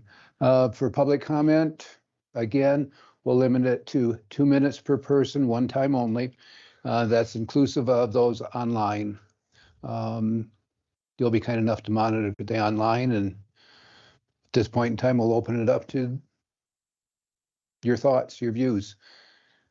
Please come forward, state your name and. Good morning. My name's John Richter, and I live on Highland Road.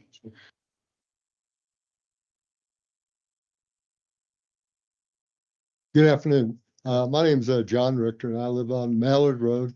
And my property, butts up against Mr. Ellis's ranch. I've spoken with many of the county commissioners, and I thank you guys for your time and listening to my concerns.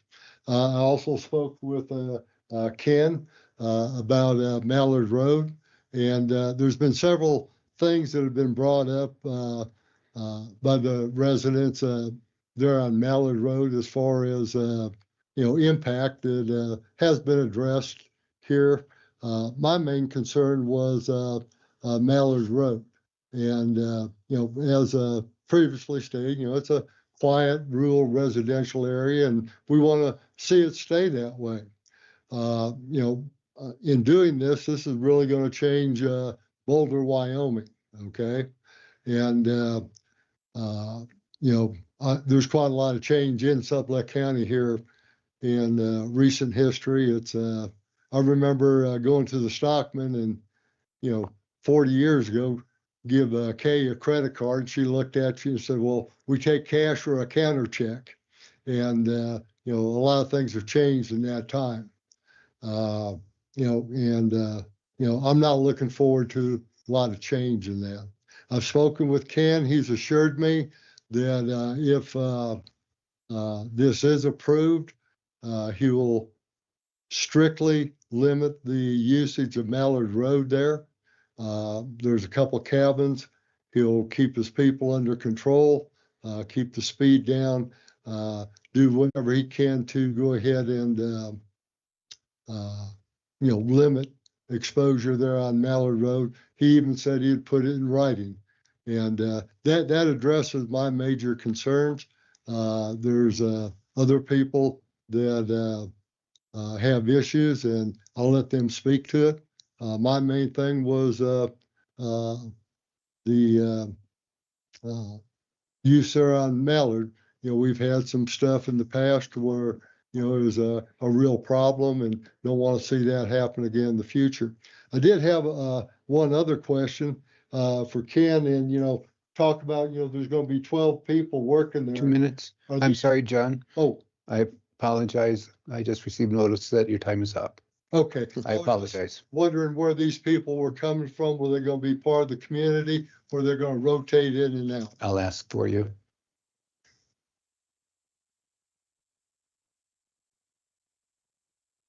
Is there anyone else?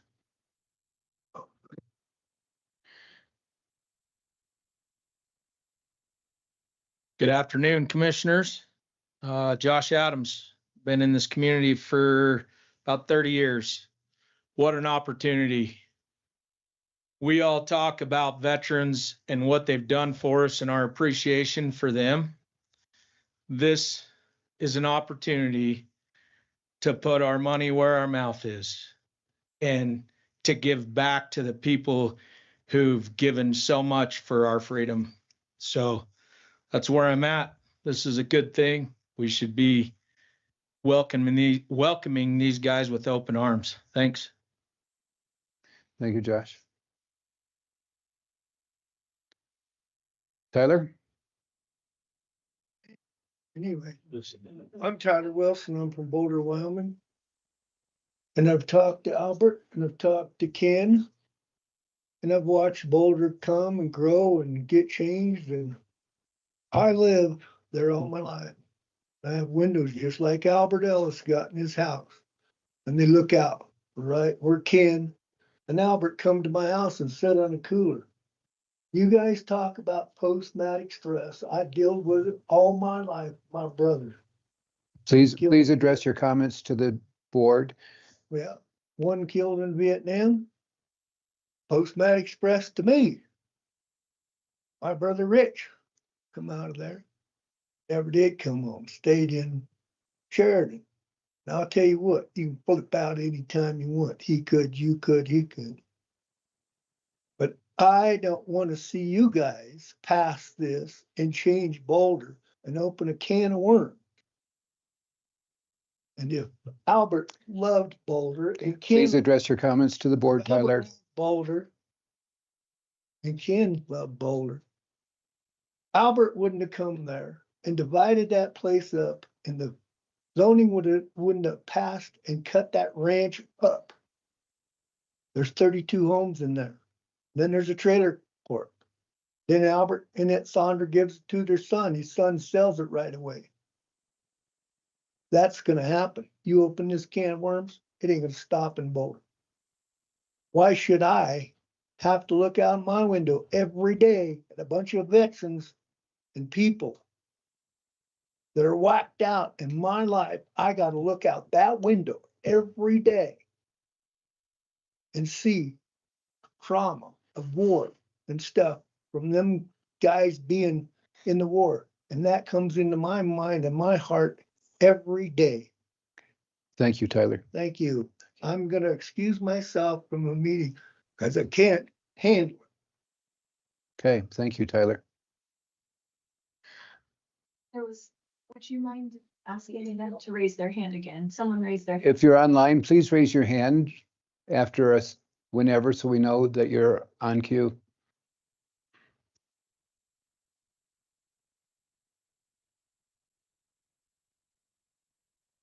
Anyone in the?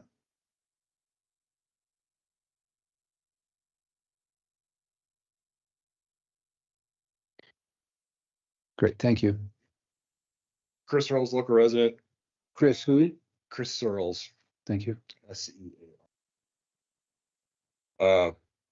9-year Army combat vet, 8-9-year search and rescue veteran as well. Local, have a nonprofit here locally for vets and first responders. To add to the mental health stuff, the top 3 industries affected by suicide are energy, ag, and military. What do we have here? So by bringing the military in, we can affect and improve other 2 major industries in this community. I just wanted to point that out. Thanks, guys. Thank you, Chris. He raises his hand, but then he disappears. Okay, I have a gentleman here. You're welcome. Let me see if I can get this low enough. My name is Terry Van Valkenburg. My property borders Alberts. We've been there for quite some time. I'm a veteran myself. And I'm not really in favor of having this in my backyard. If you guys had that choice to make, would you want it in yours? I don't have anything against the veterans, but since Albert's been there, there is a subdivision that's gone in and there is a RV park that's gone in. We never contested it. I've never had a bad word with Albert in my life, but I'd just as soon not see this go through. Thank you. Thank you, Terry. Think I'll make 2 minutes. No, you can go longer.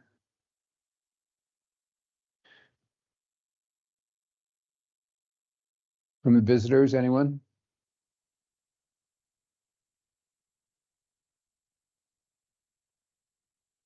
Alan Houston. Mr. Chairman, Commissioners, I'm gonna read this. Got my old man font, so 1 page won't take long.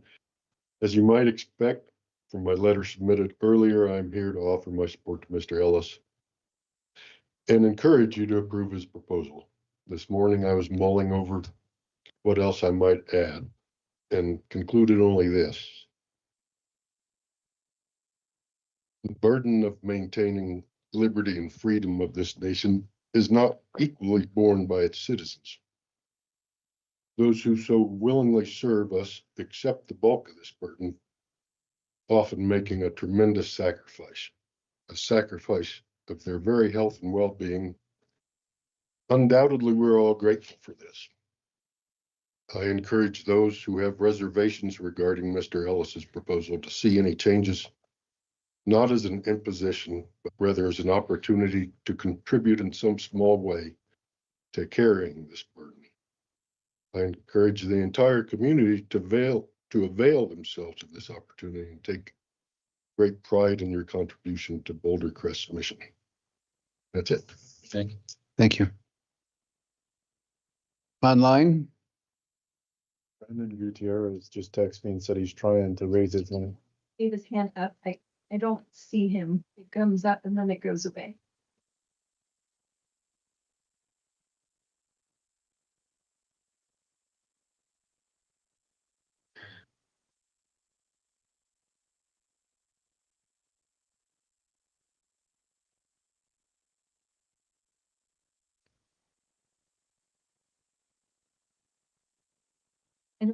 Are there further comments?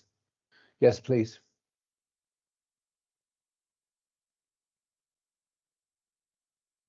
Good afternoon, Commissioners. My name's Chuck Batchelor.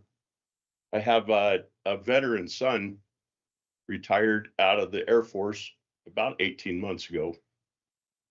And he was a PJ in the Air Force, now retired PJ. As a function of his job, I don't know very much about it. He did a lot of secret squirrel kind of things. So he would call before he got deployed just to say, "I love you, Dad."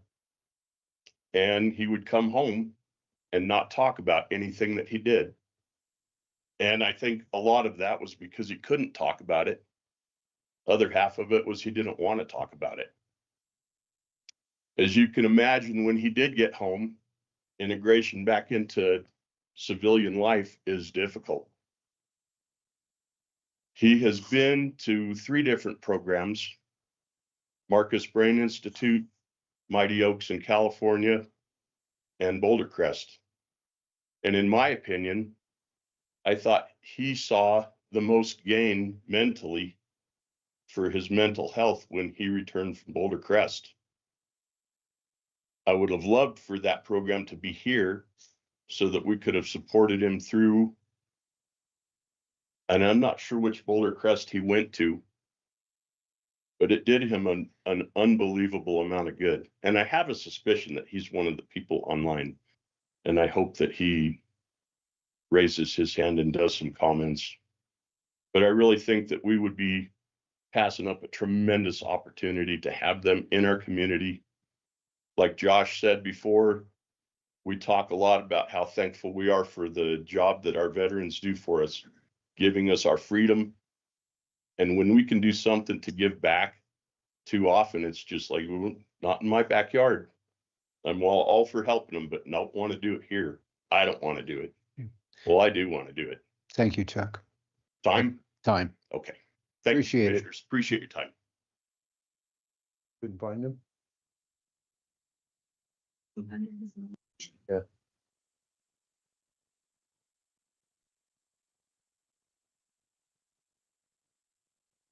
Hello, my name is Ruth Steele. I'm a great speaker in front of kids and I'm a terrible speaker in front of my peers. I am here to a big one, just to say thanks.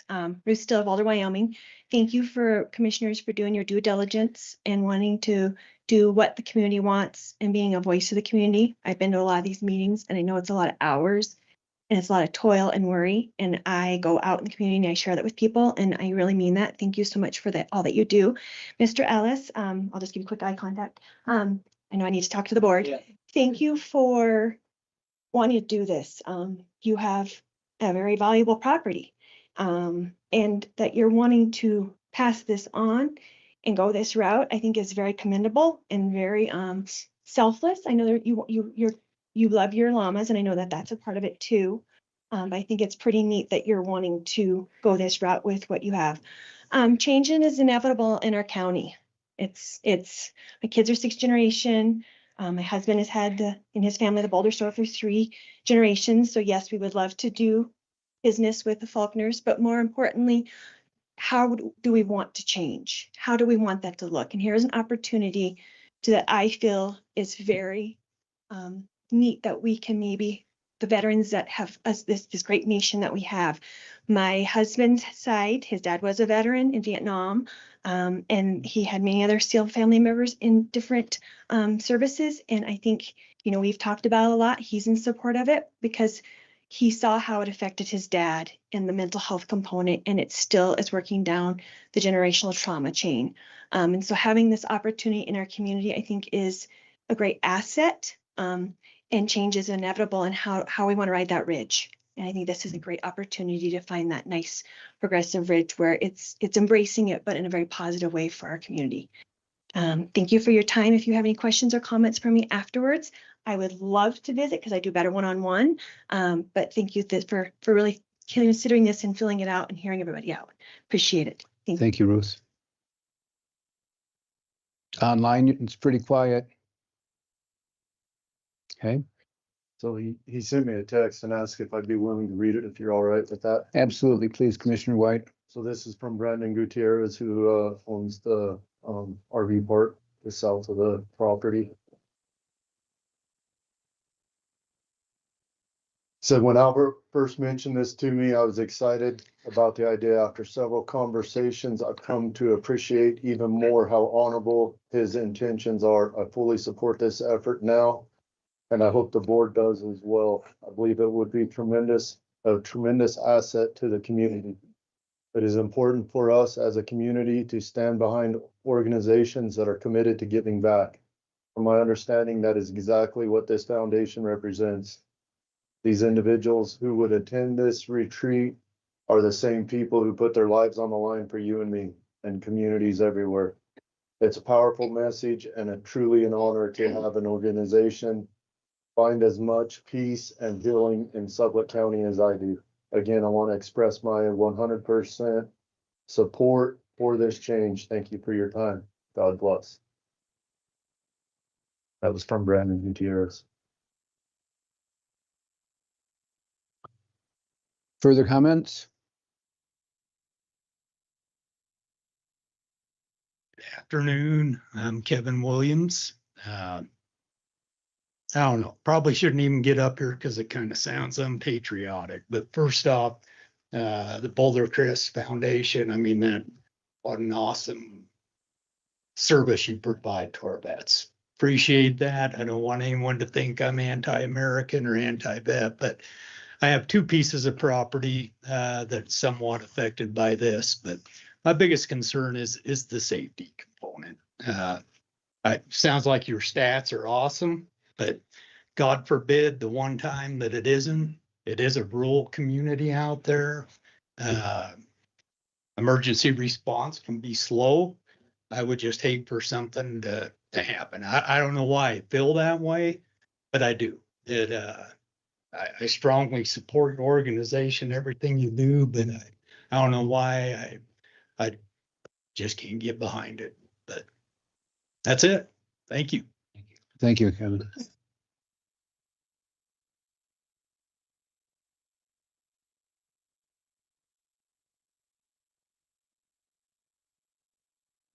My name is Clayton Melinkovich, and I am just speaking for myself.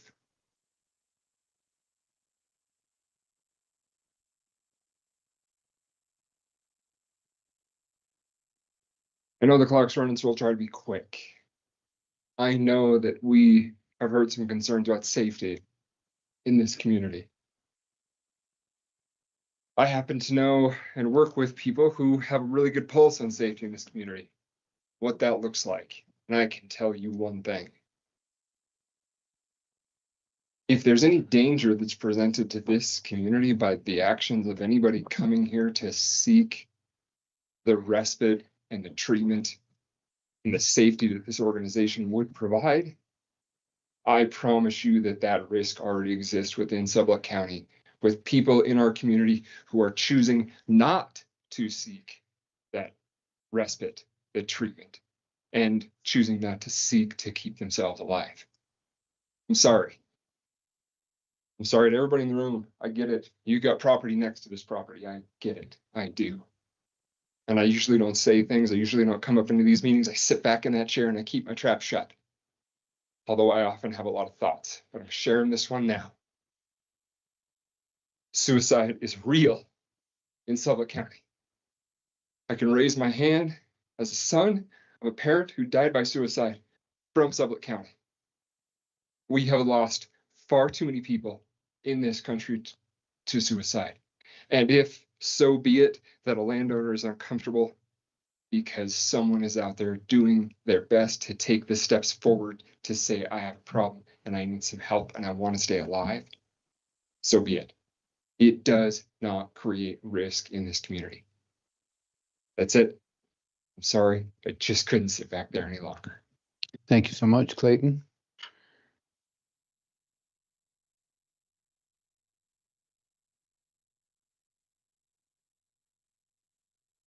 Commissioners, Shad Cooper, Fire Chief for Sublette County Unified Fire.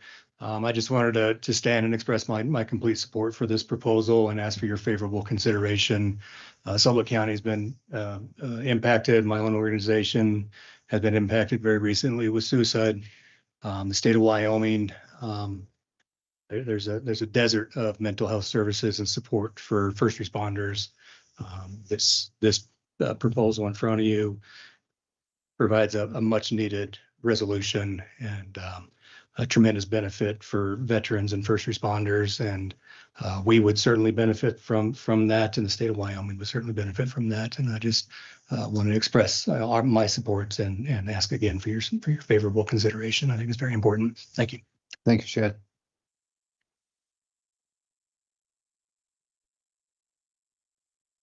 Online?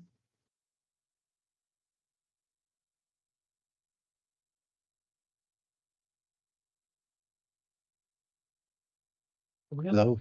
Jana Lee, I'm nurse manager for public health, and I'm here in support of our prevention program. In our years at public health, we've had the opportunity to work with Albert and his late wife Sonia and their son Bill, and this is a huge gift that they're trying to give not to only veterans, but our first responders here and their families.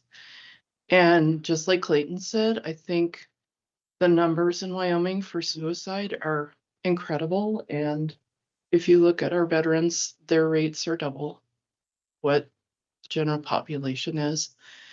I think we have opportunities to partner with a evidence-based program that could help with trainings.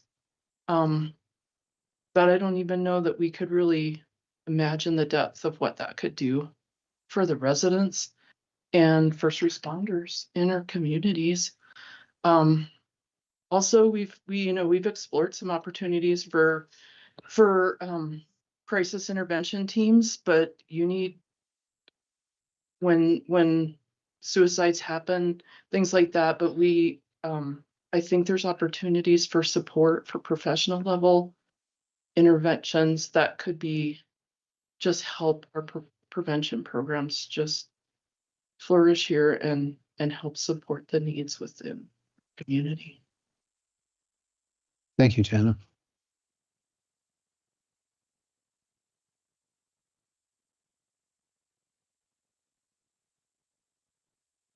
Chairman and Commissioners, my name is Carla Seeley, and I'm here personally as well as with the Mesa Equine Assisted Services.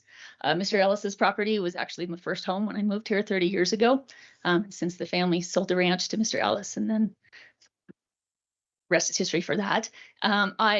For Mesa, well, I guess I'd like to say I feel like one thing that needs to be considered is setting a precedence. I feel like the Boulder Crest is a wonderful, wonderful program. I come from a military family as well. So I truly appreciate what they do.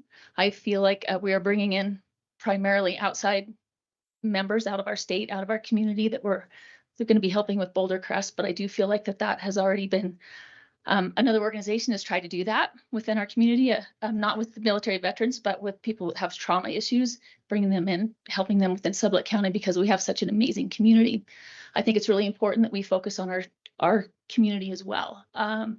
So with this, I don't know if I'm saying this quite right, but with this, I hope that we consider that we have good productive partnerships. We've had a lot of support from public health and talking about all the things that can happen. And I want to make sure that we have assurances from Boulder Crest that we can work cooperatively with other nonprofits, local nonprofits, to make sure that our citizens in Sublette County really do benefit from this a lot. I would hope that we could have a partnership of some kind with Boulder Crest doing our equine assisted services. And I know that you have, anytime there's a zoning change, you're setting a precedence for something. So thank you for your consideration in doing this. And I really hope that this is a good opportunity and a great thing for our community. Thank you. Thank you, Carla. Please. Who's online, Jessica? Aaron Hasty had raised their hand. You would. Aaron Hastings. Can you unmute yourself, Aaron, please?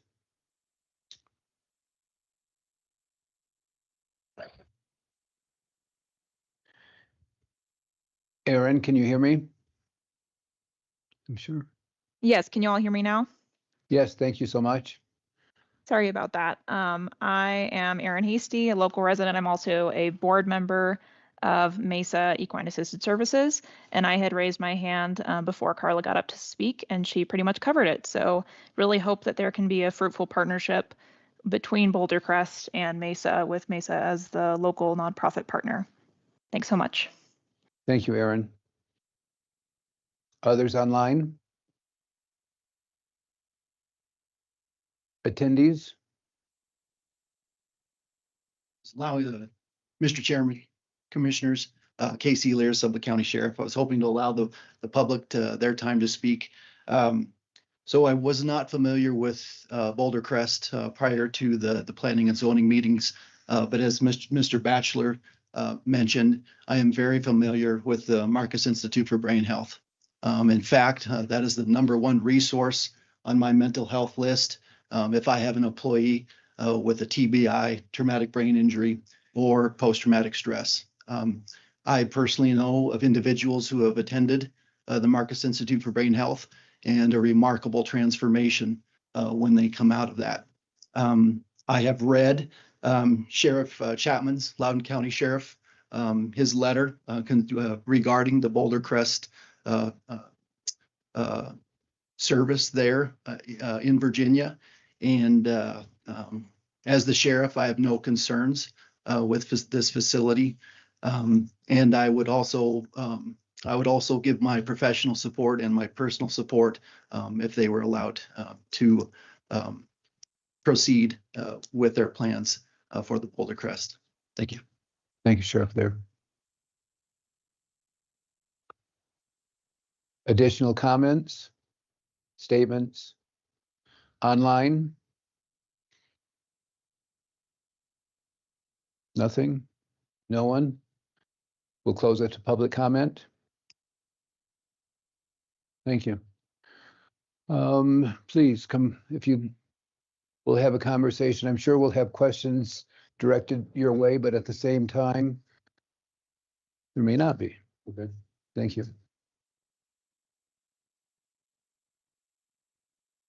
I'd like to thank everyone here for your thoughts, opinions, and observations pertaining to this. They're always taken to heart, and however it works out, there's going to be people that agree and people that don't disagree or don't agree with us. Excuse me. And it's a challenge because it's not a popularity contest, but it's basically what is permitted by our rules and regulations. It's a very emotional, touching topic with veterans and what they have gone through. At the same time, it comes back to our community and what do our rules and regulations allow? It's not geared towards good intentions, but general consensus of the population when it was put together. But it's also important that the residents of the county are heard as far as what their opinions are. And I thank you for stepping up and saying your thoughts. And with that, we'll move forward.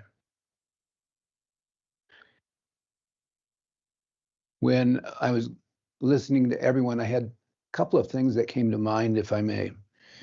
I'll go ahead and start if that's okay with the board. And thank you. When we look at this, and you addressed this in your statements, I've talked to a number of people throughout the area. I live in the area. I know a number of the people in here. And one of the items that comes to the forefront for residents there is traffic on Mallard Lane. You know, that's a very sensitive issue. And your statement was, well, we have people that will be in and out. But in and out it's all relative. Is it 2 times a day or is it 50 times a day? And how often will they have people coming in to visit?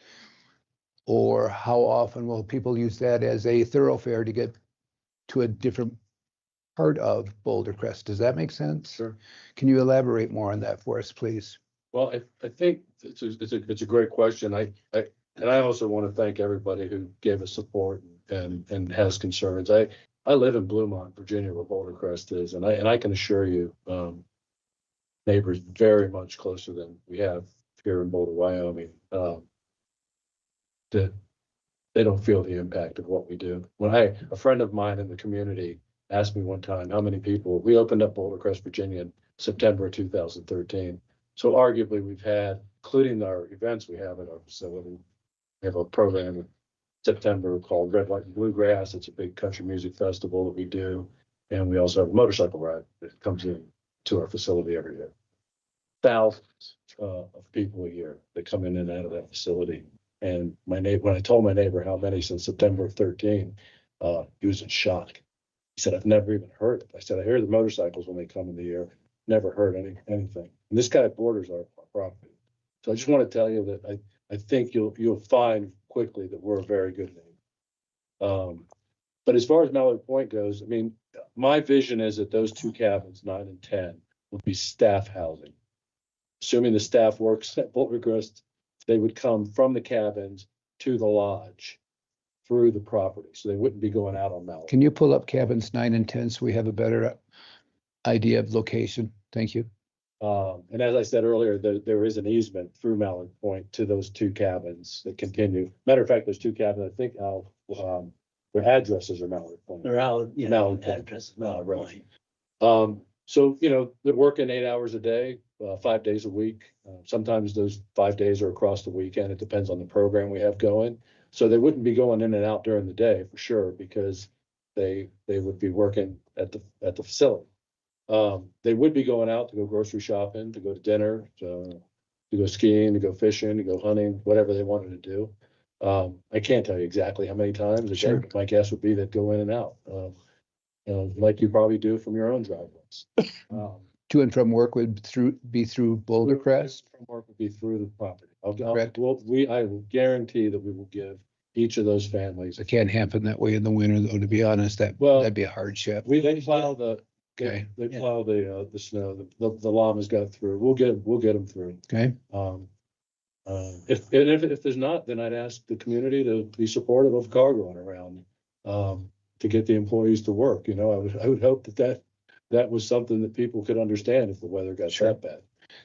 These are just questions that need to be asked to Yeah, get no, a I understand. fuller understanding. Yes, for sure. Those two houses are in that subdivision? Those two cabins are part of that subdivision? No, they're not, They're but not. they're, the addresses, you know, they're on both, on Mallard Plain Drive. You know, basically, Mallard Plain goes into the property. It is up on the screen. Which ones are they, please? These properties, or these structures up here. This, here, I'll zoom out a little bit, see. So you go to the main lodge, maybe. Okay, right. We'll go to this now. So this is.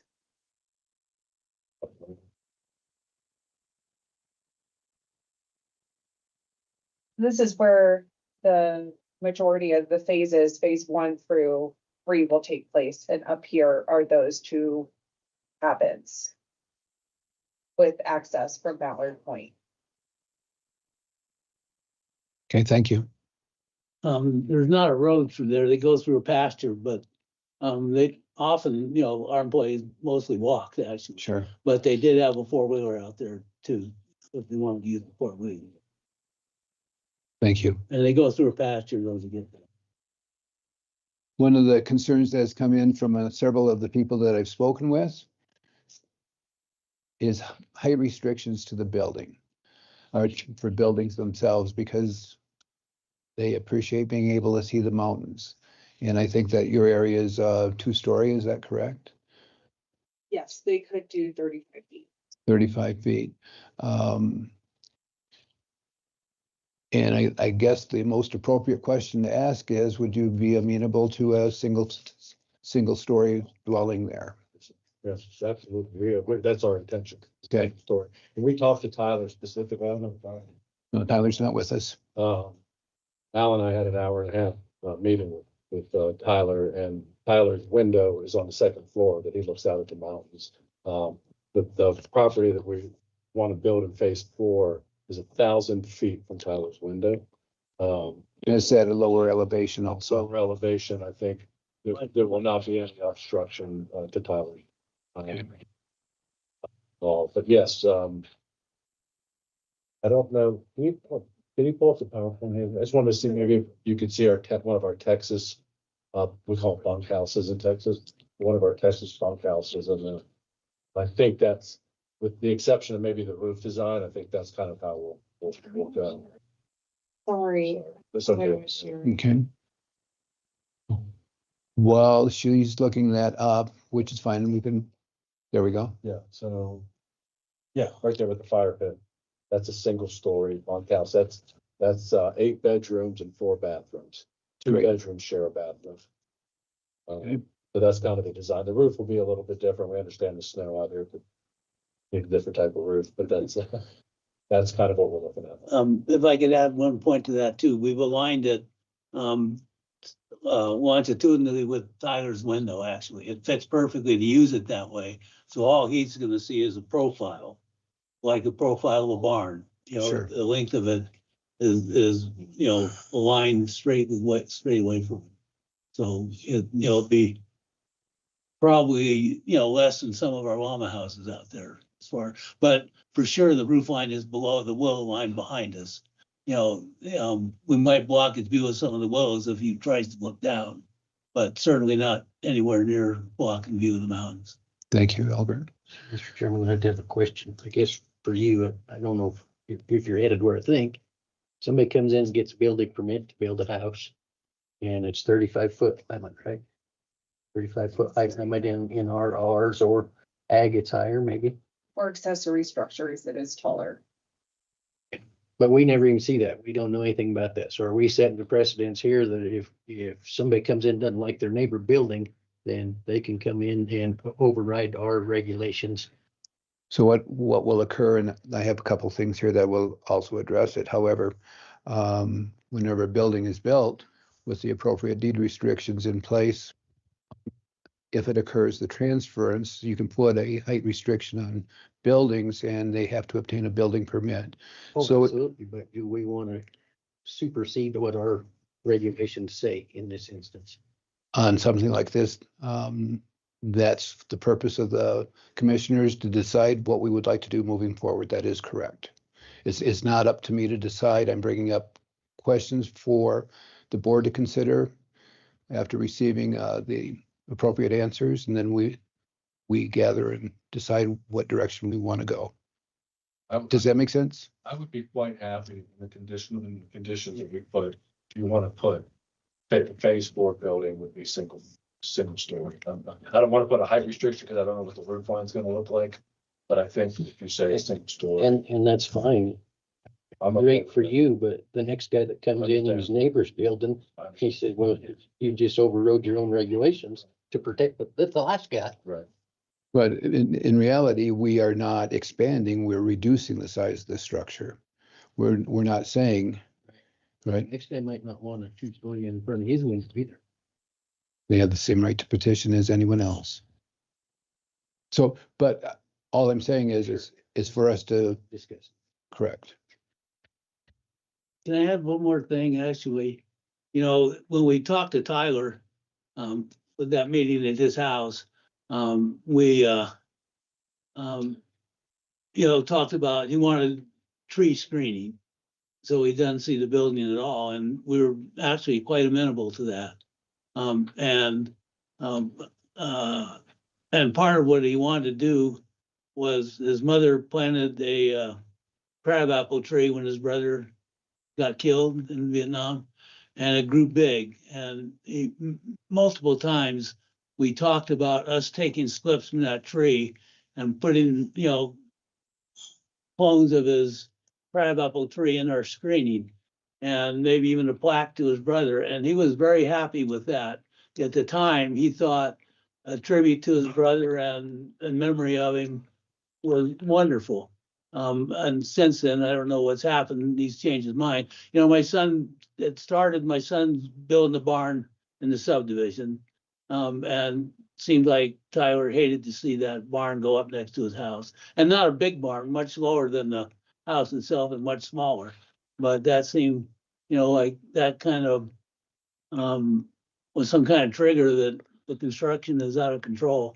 But and that's in the subdivision, on the lot in the subdivision, which is every lot up there has accessory buildings. Sure. So anyway, the screening will actually, when it grows, we're not going to try to transplant 20-foot trees because they won't live probably, you know, the wind load there. But we are definitely planting a mound and screening on the mound. We, being Ken and I, we've talked about it, and we'll want it for sound screening and for the wind screen for the patio of the house itself. So, you know, that is part of the plan. It's not an empty promise. And I think we'd be happy to put in a landscaping budget, even if it took that, or a landscaping, you know, plan that there will be a semicircle on that side of the property. Thank you, Albert.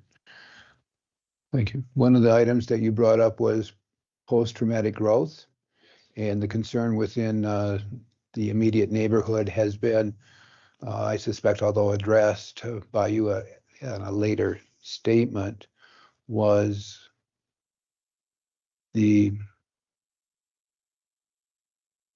being assured that it wasn't going to happen. And I don't think that there's any way for an individual to say in any neighborhood something's bad is not going to happen.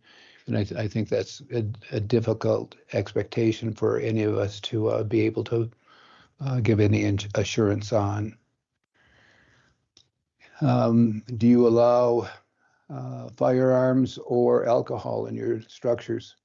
We do not allow firearms. We don't allow any alcohol in our structured programs, family R&R. If they want to bring in, you know, beer or wine or something, we don't have any objections to that. We've never, again, and It's 15 years now, we've never had a problem with it. And you're right, I can't assure you. And I'm very grateful for the gentleman who stood up and very sorry for his loss of his father. But I got to tell you, post-traumatic stress disorder does not mean you're a lunatic. Doesn't mean. Would you repeat that one more time, please? Post-traumatic The stress louder. disorder does not mean you're a lunatic. Thank you. You have neighbors living next to you that probably have bigger mental health challenges than veterans who are returning from war. These guys come home from war. They have to transition from a job that had a real meaning and purpose into civilian life, which is very difficult. And our program is designed to teach them how to do that and to understand that no matter who we are in life, as humans, we live a life of ups and downs. We live a life of structure. You can almost draw your life out. Parents die, grandparents die, your kids get married, your kids have grandchildren. You know, you can draw your life out about what happened. It's a challenge in any community. Veterans aren't lunatics. This is not what this is about. Security and safety in this community is my number one priority in all of our communities. I can't assure it. I can tell you we know how to dial 911, and I know the sheriff will come or one of his deputies will come if we have a problem. But we've never had one. I don't expect that it's going to start here in Boulder, Wyoming either. I would presume that if something were to occur, unlike my neighborhood where no one's prepared, it would be much different on your properties where everyone has already been through something that would be fully capable of addressing. Sir, I can't tell you how important that question is. I thought when we started Boulder Crest, Virginia, and in Arizona early on, we had one professional mental health person in each facility. And I thought, if anything, you know, excuse my French, but if shit hit the fan, they were the ones that were going to solve the problems. At a Navy SEAL, a friend of mine who was really struggling, came through a problem or came to our program. And we spent about 3.5 hours in our Warrior Path program with horses. And this guy hated horses and had a little bit of a meltdown. Like, I don't want to go in there with those horses. And those horses, I've seen those horses change people's lives in 3.5 hours, which was what Al was talking about earlier, which he has seen with llamas. When he got upset, this was a big guy. When he got upset, the mental health person took off running, and he was settled down by the 2 soldiers that were running the program. Sure. So and we don't have any mental health professionals on staff anymore. That's when it came to me, this peer-based philosophy.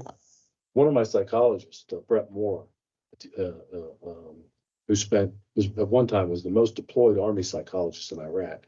He said the breakthroughs we make with the men in Warrior Path in our program can take the average mental health professional 12 to 14 months. We do it in 5 or 6 days. So this program is not, it's not about dealing with lunatics. We're not dealing, matter of fact, you can't even come to this program if you have what I would call massive mental health issue. If you're psychotic, if you've got schizophrenia, if you've got severe bipolar disease, you're not even a fit for this program. Every individual has to apply, and every individual has to be a fit. We want to serve, and what we do serve are combat veterans who are trying to be better versions of themselves. And that's what post-traumatic growth suggests. Thank you for that. I think I have 2 more questions. I'm sorry for the time I'm taking. A word came up here a while ago that we need to further define and truly put in a corner with no parameters that can be crossed. And that term is events. Events is all encompassing on anywhere from fishing in a pond to fireworks to having parties until all hours of the night. So the term that we're using, Ken, is greatly elusive in regards to having a facility that's conducive to the neighbors. And so we would need to somehow identify that more fully, because to allow events is going to open, as Commissioner Bradley said, a can of worms that we'll never control. So at each of our facilities, we've had a grand opening event. Matter of fact, last year we received an award in Virginia from the governor. When we opened up Boulder Crest, Virginia, the vice chairman of Joint Chiefs of Staff was our guest speaker. And he came out in his helicopter. We had about 100 people there from the community. Had a friend of mine parachuted in with the American flag. We sang the national anthem. We cut the ribbon on Boulder Crest. We've done that event every one of our grand openings. I would like to think we could do that here and include the community in that event. We do in Virginia only, we do 2 fundraising events that are on site. We do about 84 fundraisers a year off site, but about 2 that are on site, and that's Red, White, and Bluegrass and our Healing Heroes motorcycle ride, which has been going on since we started the program. Red, White, and Bluegrass is only about 4 years old. Those get an attendance of about 500 people at our events. I don't think we'll do that here. I don't think the community has, I don't think we've got the fundraising capacity in this community yet. I don't understand the community well enough to make the assessment yet. But I wouldn't think we would do. And if we did on-site events, I'd partner with somebody like Chris, who's done, he just did a 100-miler through the run. He does a shooting thing on the runway, or Mesa, if they want to do a fundraiser so we can buy hay for the horses that hopefully we can partner and use, then we would do something like that. But I don't know that those would be on the events. As far as like events, like weddings and funerals and all the other things that happen, it's not our intention. It's not what we use our facilities for. Okay. Like I said, we've said no hundreds of times, weddings, and it's not what we're about as an organization. One of the things that I appreciated hearing early in the presentation, and I don't recall which individual brought it up, we didn't have to do this years ago, but today's society has changed in the wrong way. But for you to just put it in writing and sign off on it, with representations like that, that does create more of a welcoming posture, position for people, if that makes sense. So there's a lot of meaning to a written word and signing that. One of the things that comes up when I look at the individuals on Mallard or other areas around is maybe taking a review of where we're at every so often to make sure that expectations are being met, not on just one side, but on all sides, and to keep the door open so everyone's works together in a collaborative method, if that makes sense. And I'm sorry that I took so long. I'm done. And commissioners? Well, I've sat here trying to put my thoughts in place, and I'm not sure I've got it done yet. But the first thing, and I've got to get this right out there because I've been on this commission now for almost 8 years, and this is the first time that I've seen this commission be asked to put a conditional use permit on a property that eventually is going to be owned by somebody else. So I guess in reality, what I'm saying is this. I think for me, and don't get me wrong, I think this program has merits that we don't even know about. But I think the process has been flip-flopped. I think for me to support it, just because of the way I believe our system is supposed to work, this property needs to be conveyed to Boulder Crest. Boulder Crest then come back through the zoning issues and then come to the county commissioners. That gives us an opportunity to see all of what you may have proposed, because right now we really don't know that. We think it's going to be this or we think it's going to be that. So that's my major concern, is that we're not following the established protocol that we should have. Secondly, and I know what I'm about to read is a tough one, but I'm going to do it anyway. I got to put these glasses on. And this is the Boulder County Commissioners' considerations and potential motion, and it's number 2.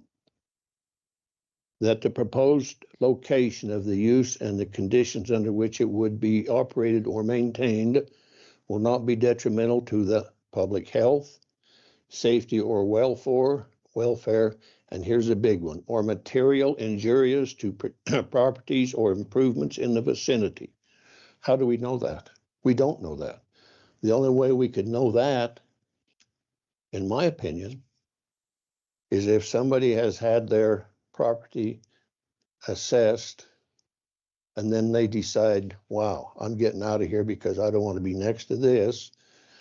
And they put their property up for sale and now there's this differential. That would be a significant impact, or it could be. So for me to get behind this, and I'm not saying it's not a good idea. I'm not saying it wouldn't be welcome, but it's not going through the proper channels.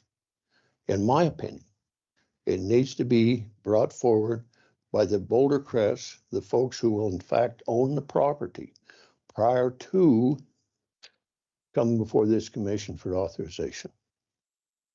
So that's all I'm going to say about this. I believe we need to follow the proper channels, because if we don't, the proverbial can of worms is really going to get opened up. I'd like to address both of them. The second one maybe first. I live in Bluemont, Virginia, which is the western side of Loudoun County, which is the richest county in the United States per income per capita. During COVID, the housing prices, main thoroughfare through Bluemont, Virginia, Snickersville Turnpike, the housing prices doubled in our town. Yes, I can't tell you what's going to happen in the future. I can only tell you what I've seen in the past. Real estate in Bluemont, Virginia, even the real estate that borders our property, which is about 7 houses, has gone up in value. The other thing is, I wouldn't accept this donation without this, because if I accept this donation, and Al does not want us as an organization to sell the property. If I accept this donation now to your conditions, and I come back to you, you vote against us coming to this county. Now I'm stuck with a property that I can't operate. And I have to sell it, which is exactly what Al and his family don't want to happen. So we asked the county attorney, I think I would ask you, maybe you could ask him again, if this was the proper procedure, and he said yes. So I'm not sure that I agree with that statement at all, because I think we are following the proper policies, and I think that we would gladly put it in. When I wrote it in to the condition, we'll gladly put it into the condition 1 that don't issue the permit until we make the agreement. We haven't signed the final gift agreement yet. Our goal, if you approve this, is to sign a gift agreement, which would be a gift of that 207-acre ranch to Boulder Crest Foundation by December 31st. So 29 days from now. If you want us to make it a condition that if you approve this, we'll accept the donation, I'll do that. We'll do that immediately within the next 2 weeks. But I don't think it would be right for us to accept this property, this donation, and then be stuck with a piece of property that we couldn't use because you voted against it. Well, I'm not going to change my stance, because I think I know that over time, if we make a decision based on not the correct format, then it comes back to haunt us down the road. It just will. Now, there's 4 other guys here, but I'm telling you, my stand on it is you have to own the property. You have to go through the proper channels through zoning, and then come to this commission for the authorization. Because without that, we don't know for certain. We know what you are going to say here, and I no reason not to believe you. But our regulations say you as the owner need to come to planning and zoning to start the sequence. That hasn't occurred. Mr. Ellis has been the one that's been in the forefront all the time. And I admire the fact, believe me, that he's willing to give this to an organization that from all purposes is very, very well thought of. But the fact remains, this is not Virginia or Arizona or Texas, it's Wyoming. And more specifically, Boulder and Pinedale, or this part of Sublette County. I understand that. I mean, I think Al's the owner. He's applied for the conditional use permit, not for Boulder Crest, for Al. Yes, but you know, Okay, I'm not gonna get into Thank you. Okay, so I'm going to stop that at this point in time. No questions were raised to respond to, if that makes sense. Thank you. Additional comments, please. So everybody knows me here, probably. So it's, you know, the responsibility as county commissioner is to be open-minded when we go into this, okay? I mean, I didn't know you all, but I will correct you. We got a difference of opinion because I understand Teton County is the richest in the United States county, okay? And I'd say you're in trouble. But anyway, going from that, like I say, we have to be open-minded. Some of these people know I went and visited with them personally. I wanted to all have a chance to look at it if they didn't, and I run into some people yesterday in that area had not, okay? Hard to believe, but they had not. So we have to depend on planning. So, okay, we let them do the legwork and they do a lot of it, work nights, and you've been there. I went to planning zoning meetings, you know, the one got kind of out of order, okay, you might say. So we have to look at what they recommend for us, sure, okay? And to me, and you saw it, it was recommended as not accepting, okay? So that's what we see, we believe in that. So, and I'm kind of with Doug there, I don't know what it would do to us if we changed a portion of our rules. Would it be changing another portion? So I wish it wasn't presented it this way, okay? And what we can do about it, I don't know. I'm not saying there's anything wrong with this program and nobody in the world is, okay? But I just feel like there is a procedure and, you know, I have to rely on the planning zoning to, you know, to do the legwork for us. So, but I appreciate everything here, okay? Thank you. Commissioner Wine. Got a couple questions and stuff I want to talk through. So I haven't heard a contingency plan. So as this plan that you put together and say 10 years from now doesn't work, it doesn't look like this, what's the contingency plan with will be with this property? And have you guys ever had that in other areas and dealt with that? We do. We had, our largest donor, was Clark family, who gave us the $10 million to buy Arizona. As part of that gift, we had to put in a succession plan and a strategy for what would happen with the real estate. We own, as a small nonprofit, we own $25 million worth of real estate today. That real estate, if ever our 501c3 is dissolved or one of our facilities has to be sold, the money, if the 501c3 is still in service, then the money would come into our coffers. If the 501c3 was dissolving, then the money would be distributed between veterans and children charities. That's the way the succession planning is currently written. So say 10 years from now, Boulder Crest wasn't working, it wasn't working in Wyoming, and we had to sell the ranch. If the 501c3 was still intact, then the money would come into our coffers. If the 501c3 was being dissolved, thank you. Then that money would be distributed by a board of directors. I'm the chairman of the board, by the way. I'm not the CEO. We have the CEO that runs the organization. The money would go out to other veterans charities and children charities that the board determined. And obviously we would try to do that in the communities where we're at. So if we were at sold our Arizona property as an example, we would look for nonprofits in Arizona, probably in Tucson and Nogales that support giving money to them. Thank you for that clarification. So Clayton, a question for you. Could a conditional use be tied to an organization of that property? And should that organization ever change hands or choose to change hands, that conditional use become null and void? And then is there any way to make it so the land has to be put back up into that original condition on the A1 side of it? Before that can happen. Do you understand what I'm asking? I do. Hayley's right there. She wants to answer that, and then if there's any follow-up. Sure. I have gone back. Oh, sorry.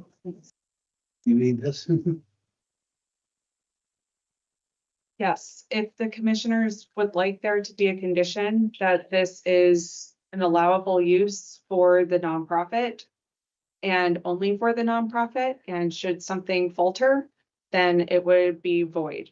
I have seen this. I went back and did a little bit of research for conditional use permits all the way back to 2003 and for guest branches, and have seen this was applied to a couple of them where it was only for that current landowner. And if they ever did sell the property, then it would no longer be a conditional use permit for the future property owner. But this is not always a condition. That has not always been a condition with every single permit.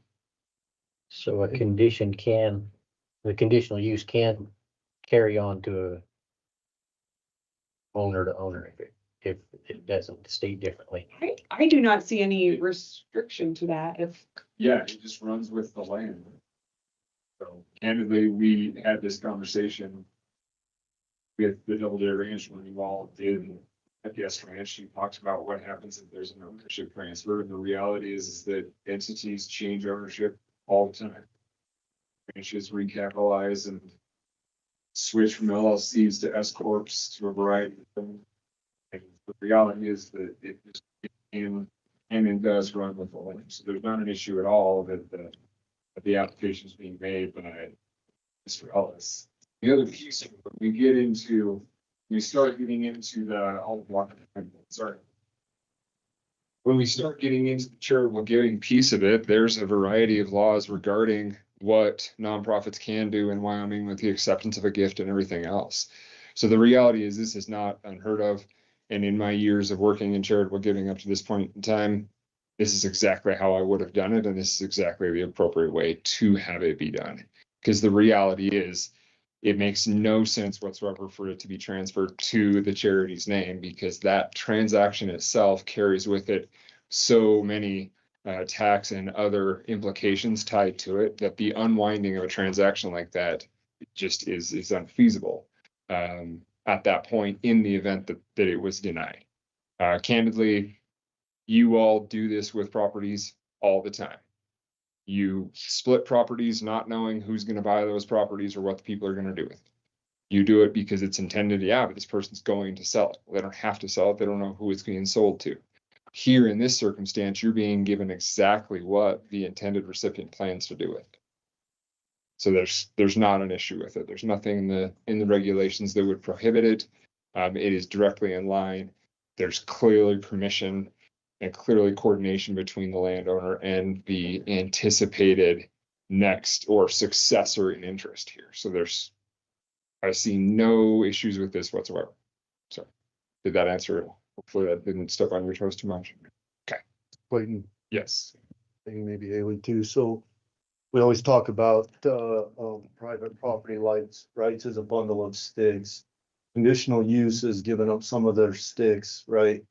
Could conditions of this conditional use be that the property would never go through any type of minor subdivision, never be parceled off, would stay intact as a whole, or this conditional use becomes void? So it's interesting the way that works. So I want to back up a couple of things. Yes, you all know that I love to use the bundle of sticks metaphor. In the conditional use realm, what you have is it is a stick that is in the bundle, but it essentially has a ribbon on it that says must ask for permission before you can do it. Because there is a guest ranch stick in every ag property over 35 acres in this entire county. There's a stick in there that is labeled guest ranch. They just have to ask for permission and show, just as Commissioner Vickery said, those factual findings, that it's good, that it's in line with the regs, and that it's not materially injurious to the neighboring properties. And as Commissioner Vickery noted, that is property values itself. So I'm kind of circling back around on this. This body previously made a determination that followed a question that was posed to the planning and zoning administrator. The planning and zoning administrator made a finding. That finding was appealed to this board. This board made the decision and said that in your bundle of sticks, you maintain all by right uses associated with the property, in addition to the removal of that ribbon that says ask for permission on the guest ranch stick. So the reality is that just because this is operating as a guest ranch in this space, guest ranch, does not preclude additional or future development of the property. Now, I think I've heard the applicant say that is not their intent, and that candidly splitting off and developing and creating everything else would, for all intents and purposes, negate the entire effectiveness of their organization and the property, the intended use of the property. I don't want to speak for the applicant, but that's what I heard or thought I heard. What I would suggest is, in the regulations, it does say that the commissioners, in granting a conditional use permit, can apply conditions to it. So yes, you could say as a condition that the remaining 150, give or take, acres not be divided in the future. That could be a condition. Now, just to go way out into the future, future enforcement of that provision may be difficult given the connection of that condition to the requested conditional use being here before you. A court could determine that that condition was too far outside of the scope in terms of a limitation on property. But I don't know that that would happen or not. All that to say, you can go ahead and say it. It makes you all feel better, but I can't tell you what the court down the road is going to say or what this organization would do. But again, I would turn to the applicant to see what their goals or plans are with it. Question, please. Clayton, Yes. should we go as far as asking for a deed restriction that he's way out of bounds? Yes. So I want to back up and talk about deed restrictions. I'm sorry, you're getting a treatise every time you ask a question. But it's important to understand how that works. So think of a deed restriction as a covenant between two properties. A deed restriction can only be enforced by a dominant estate. And so the deed restricted property would be the servient estate. It would be the estate that is required to follow the deed restriction. I'll give you a real life example. So the 4-H property that's just south of the Pure West property has a deed restriction on it that only be used for, I think, agricultural education purposes. That deed restriction occurred when that property was transferred from the prior property owner. I think it may have been, I don't even know who it was at the time they made the deed restriction, but it was a prior property owner. And so that ability or that dominance of that piece of property runs with the land, regardless of how many times that corporation changes names. I'm pointing at Sam. But so in that circumstance, that dominant estate is the Pure West property owner. They are the ones that have the ability to enforce a deed restriction. It has to be through a dominant estate or some entity that can enforce that deed restriction. Here in this circumstance, there wouldn't be a property owner or an entity that exists that could enforce that deed restriction, and the county would not be able to enforce a deed restriction. All that to say, a deed restriction would serve no purpose in this regard. If that answers your question.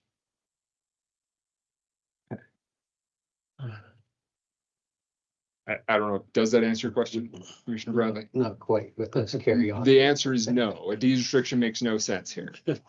No. How do you know what I want to restrict?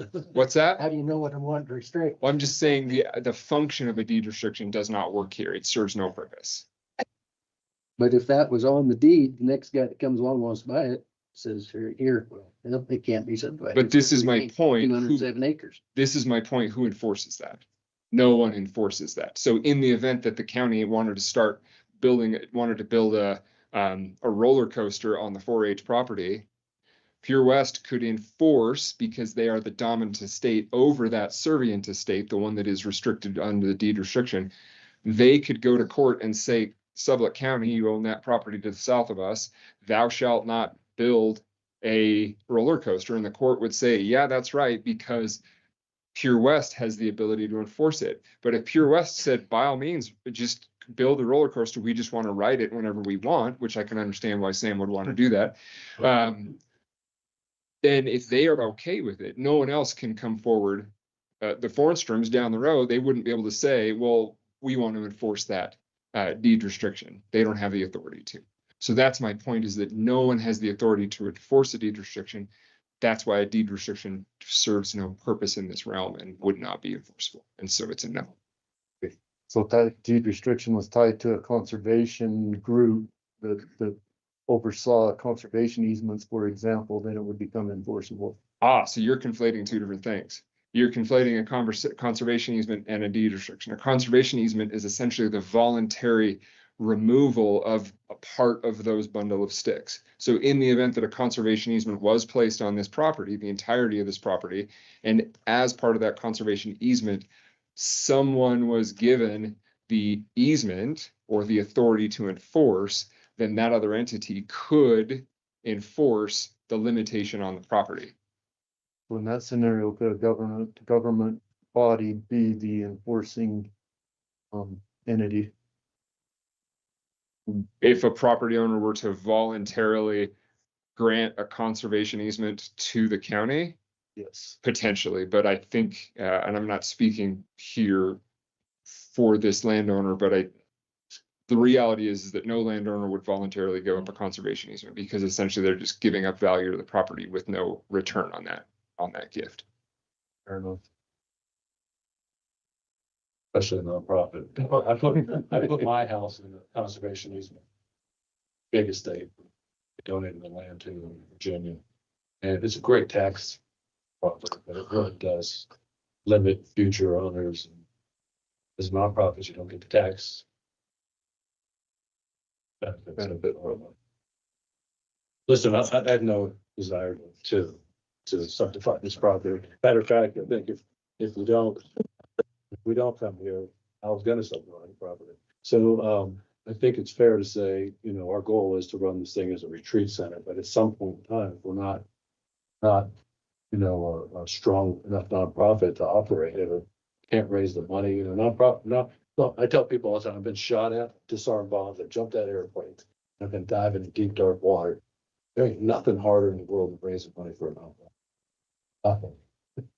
I've raised $170 million in 20 years. And I hope we can continue this. We've got some very generous donors, but I can't take a piece of property and have all these restrictions on it, and then not be able to sell it down the road to an owner that might want to do something.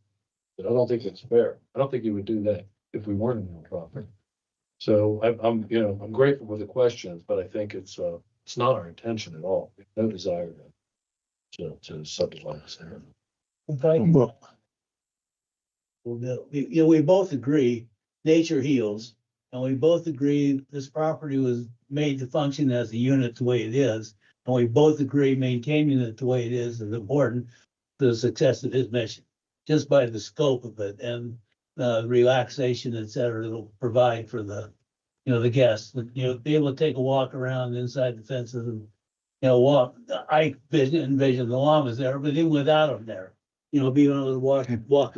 I need to interject. We're off topic right now. We're off topic right now. I'll revert back to the board. Thank you. Find the answer is. No, I understand. Correct. Thank you. No. Know what our intention was. I appreciate that. Thank you. So Hayley, can you remind me on events, when is it become a permitted event that they have to go through planning and zoning, and what's the personnel? I believe it's 1,000 people. 1,000 people. So any event over 1,000 people has to be permitted, anything under that? Yeah, I think that's $9.99. Yeah. Actually, it's $9.99. Okay. But that's very important. That's very important. What we went through a few months ago. Doesn't sound like to some people, but $9.99 and 1,000 is monumental. Okay. Yeah, well, I'm gonna reiterate one more time. I cannot remember, and I'm not saying that it hasn't occurred. We have not been asked for a conditional use permit by anybody other than the landowner. And in this case, the landowner is gonna be you. It's being asked by Mr. Ellis. And you are saying if we don't, basically, I think, in my mind, you're trying to hold this commission up. You're saying without us passing this today, then you're probably not interested. But I think if you're interested, you make the transition, you come back with all the I's dotted and the T's crossed, because right now I don't think they all are. And then we really haven't addressed many of the concerns of the community that's in adjacent to this project. And they've got real concerns. I can understand that. They've been here a long, long while. And who do we represent? For the most part, the community, or we're supposed to. And when we do that, we're supposed to follow, good, bad, or indifferent, the protocol that is set forward. Now, if we're not going to have a planning and zoning, then let's just do away with them. Just have free roll. I don't believe in that. I think planning and zoning, Mr. Stevens said it a bit ago, they do a tremendous amount of legwork that's supposed to make this commission's decision-making process a lot easier. And in this case, in my mind at least, we have not followed the formula for the correct answer. That's just me. Mr. Chairman. Please. I guess, well, I'll take a different stance than Commissioner Victory, but first of all, congratulations to you for being in a position you can do this. It's not, this is what outside the box, and our decision may be outside the box. It's going to planning and zoning. We've gone against planning and zoning before. At the end of the day, it's a conditional use permit for a guest ranch, and I think it's an ideal spot for it. And to only be adding one structure, in my mind, this is a pretty simple conditional use permit. I'd be willing to discuss some conditions to move on. Mr. White? I agree with Commissioner Bradley. I think we can put the proper conditions on it that the land transfer happens and be in one structure, and also a condition that anything out of what was presented to us today or any changes in your guys' plan has to come back before the seated Board of Commissioners. Thank you. Commissioner Stevens? I don't have any more to say. Sorry. Why? Overload. Okay, please Thank you. take your seats. At this point in time, if we were to move forward, what are the conditions that people are considering? What are the thoughts in this regard? Well, 191 has to be a definite only access. In my mind, there needs to be landscape monies put into this thing. X dollars a year. X dollars life of the project. Can I please also remind you that the Planning and Zoning Board did prepare, they came up with a list of proposed conditions as well that were included within their motion.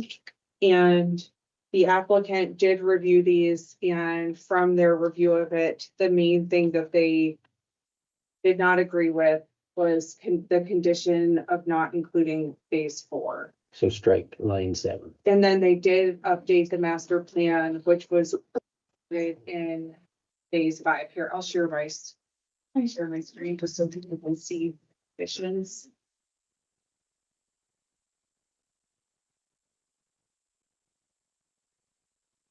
Thank you.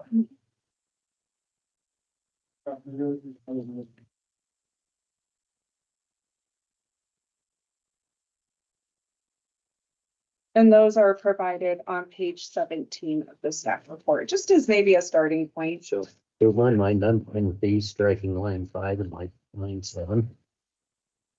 Adding landscape monies to this project. And then I guess I'd wonder about quiet hours, you know, from 10 to 6 or 10 to 7 with quiet hours, 11 to 7, some amount of quiet hours be documented. Most of the programs end at 8 o'clock at night. So if it was at 10 till 6 quiet hours.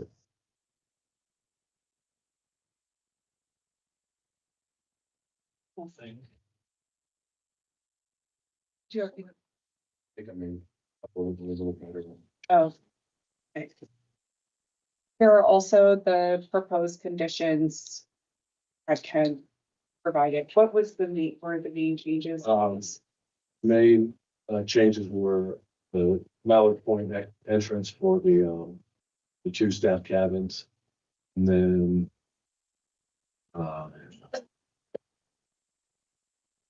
water. I don't think there was any water issues on me. Even the not going to change or affect any of the water bills to the neighbors. That's correct. That was not on there before. So no.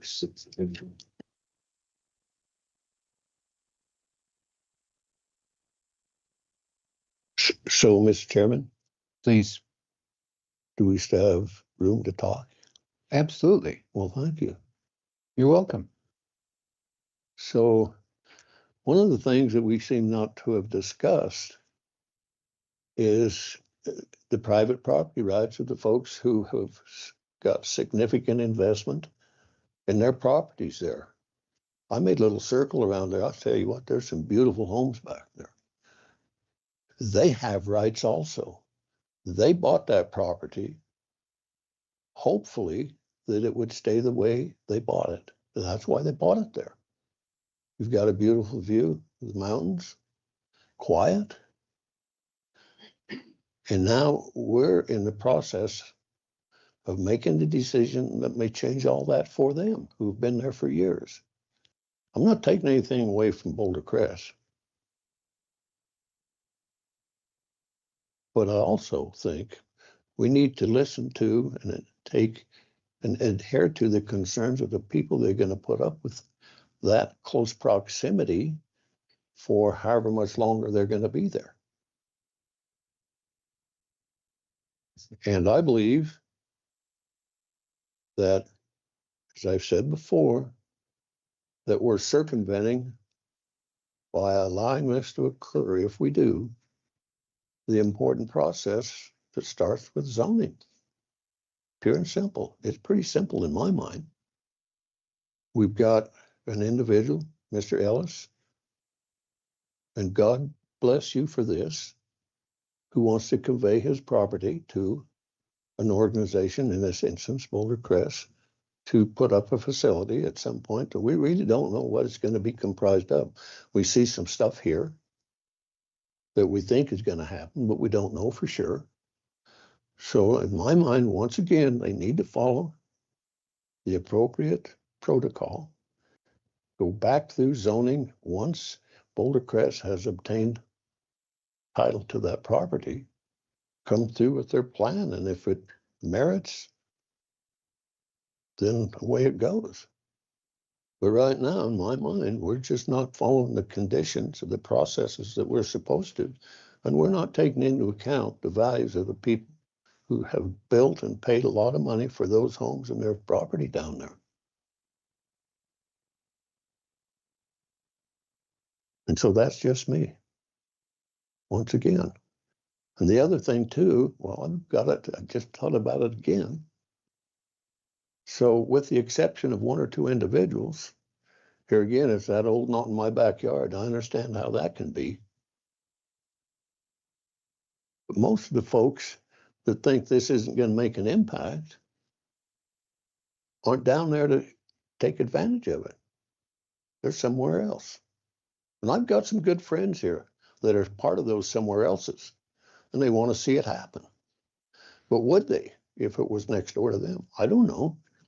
Would I? I don't think so. But Mr. Ellis has deemed it necessary to hopefully see his land be put to use like this, and some of it stay in the way it has been. And bless him for that. Fact remains, we have not taken into consideration the folks who have lived there for quite a little while in making this decision today without following the proper channels. That's all I'm asking for, is that we go through the proper channels to make whatever the decision will be made. Now, I think I've run out. We've still got one more of these to go through, so I'm going to rest on this one. Additional? Additional? Commissioner Stevens? No. You're welcome to. I've had the opportunity to visit with, as everyone has, Mr. Ellis and your president or CEO, yourself and Mr. Ellis, with people on Mallard Road, with people surrounding the area, and that people surrounding the area have rights associated with it, yes. But at the same time, public opinion pertaining to the written policy of planning and zoning, the regulations there, it's their opinion, and people have to adhere to what planning and zoning is. The people can say, I'll say, we want to have a Walmart put here. But if it's not allowed by planning and zoning or our regulations, it can't unless it goes through a process. And that's the process that we're doing today. So we listen to the people that are kind enough to share with us, tell us their opinion, how it is, and then we keep that in mind, but we are also dictated by what's written with a conditional use permit and how we move forward at that point in time. Otherwise, what would occur in an ideal world is we take Boulder Crest and we put it to a public vote, and whoever controls the public vote at that point in time would have their way. And that's not how the process is set up. When it comes to planning and zoning denied it on a 2-2 vote. When I spoke with Clayton Melinkovich here, saying that because all of the information today, this week, that has been provided us is more comprehensive than what was provided with the original planning and zoning meeting, that this should go back to planning and zoning. And Clayton, at that point in time, what did you tell me, please?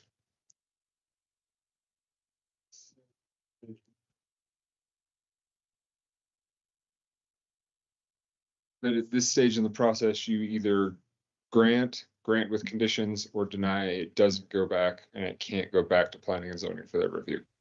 Okay, so what is being said, and it's only the protocol that you brought up, Commissioner Beckery, is it can't go back to planning and zoning.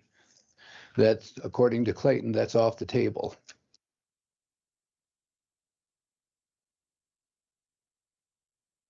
So May I please also just mention about the reason why the application has been updated? One of the conditions from planning and zoning was to include a master plan, including a detailed site plan and program of activities to be submitted to the board as part of the final approval. So the thought was that it was aiding in the application. Overall, the application, in my opinion, did not grow. It was still the peak of the application was phase 4. So really the way that it has grown is that they were trying to comply with one of the conditions that was made by planning and zoning. okay,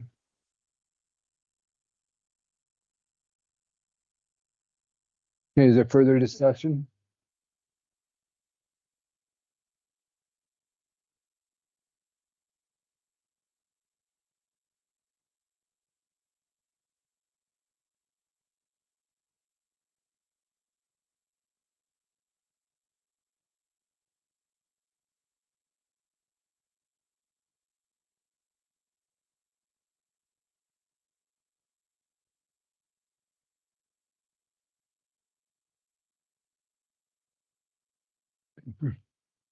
Waiting for Commissioner Beckery. Okay.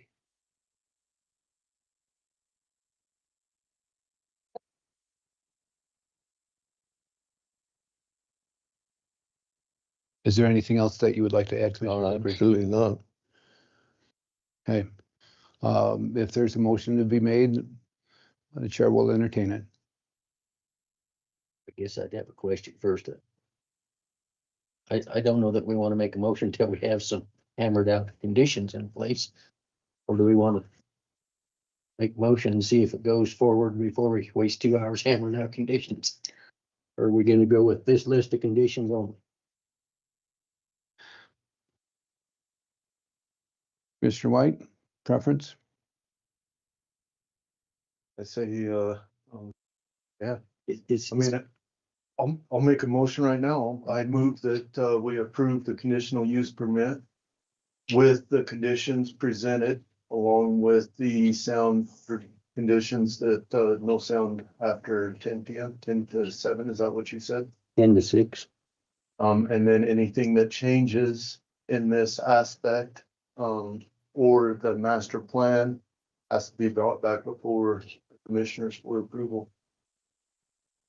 Make sense?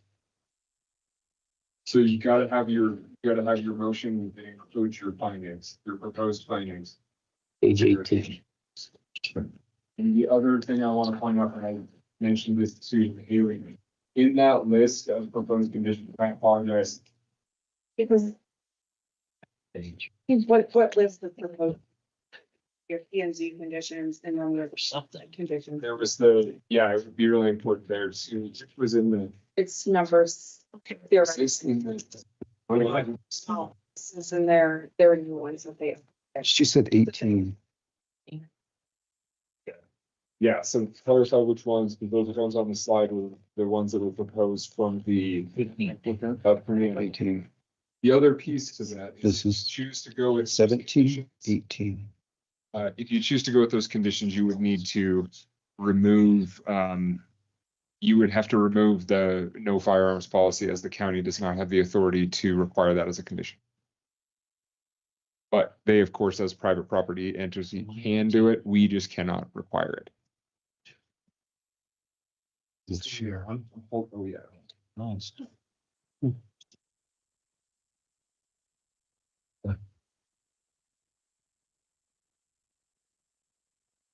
Well, where's the firearms condition? What's- I could say that was a concern, but conditions or concerns, 7 really wasn't a condition, it was just to let you know how to have a hearing. Yeah, so I'll modify my motion to include 1 through 6. 7, right? 1 through 7, strike an 8. There, or it's mislabeled. And adding the noise ordinance, 10 PM to 6 AM.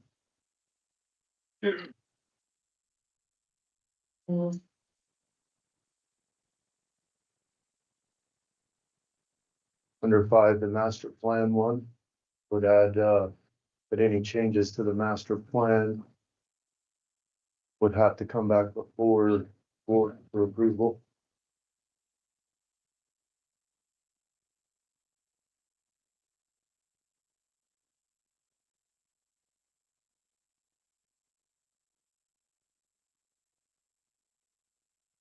Put that 1 through 4 on this page.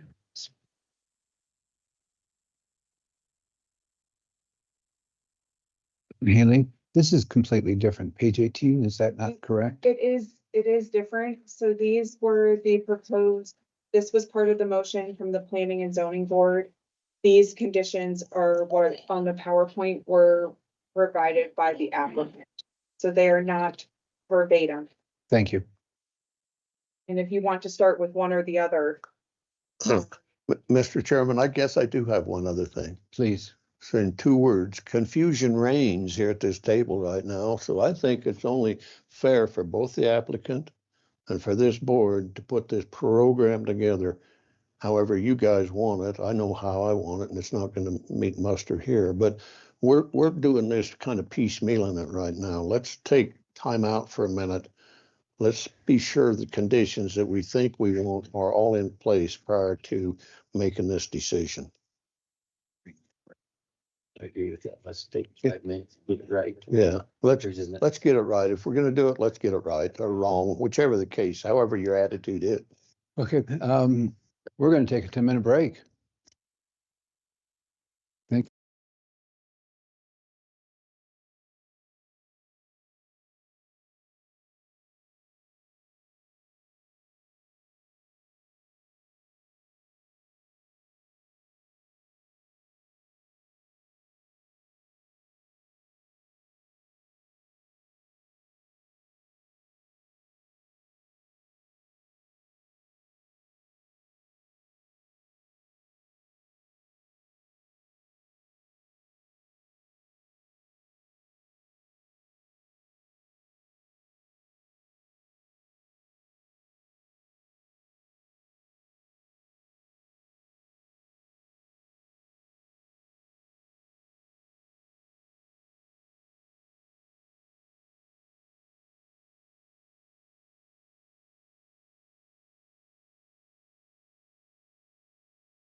Call the meeting back to order, please.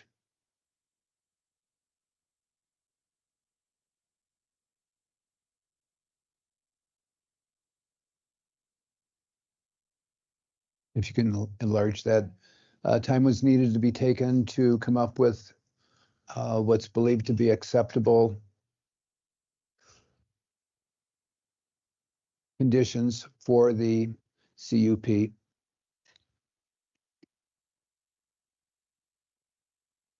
One more. There you go. There are 8 items here. Commissioner Vickery? You're closer. Would you like to read it? No, Fair enough. So, Mr. Chairman, do you want me to restate my motion now with? Yes, please, if you'd be kind enough. Thank you. All right, Mr. Chairman, I move that we approve the conditional use permit after the following, with consideration in the following findings. That the proposed location and use is in accordance with the purpose of this resolution in the district in which the site is located, that the proposed location and use and conditions under which it would be operated or maintained will not be detrimental to public health, safety, welfare, or materially injurious to properties and improvements in the vicinities. With the following conditions: 1, the conditional use permit is granted exclusively to Boulder Crest Foundation, a Virginia not-for-profit corporation operating in Wyoming as a foreign entity. Any changes in ownership will void this permit upon recording of a deed. Primary access will be gained through or by Highway 191. Cabins identified as 9 and 10 shall be used exclusively for employee housing and not for guest accommodations, and traffic to said cabins shall be minimized. 4, no subdivision of any size of the property may occur without prior approval from Board of County Commissioners. 5, use of the property shall comply with the application submitted. 6, no commercial or unrelated private events will take place. 7, no changes affecting water flow to neighbors will occur. 8, quiet hours, no noise heard from outside the property between 10 p.m. and 6 a.m. I'd like to add one more if possible. Because we got to wait for discussion. Second and then discussion. I think you gotta wait for a second. Okay, I'll second. And Okay. you can propose a friendly amendment and add the condition.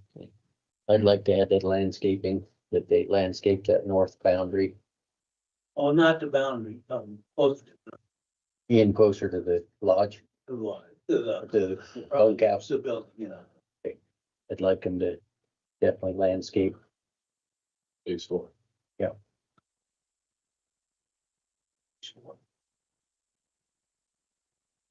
Okay, we, Amendment to the motion. yes, Well, discussion?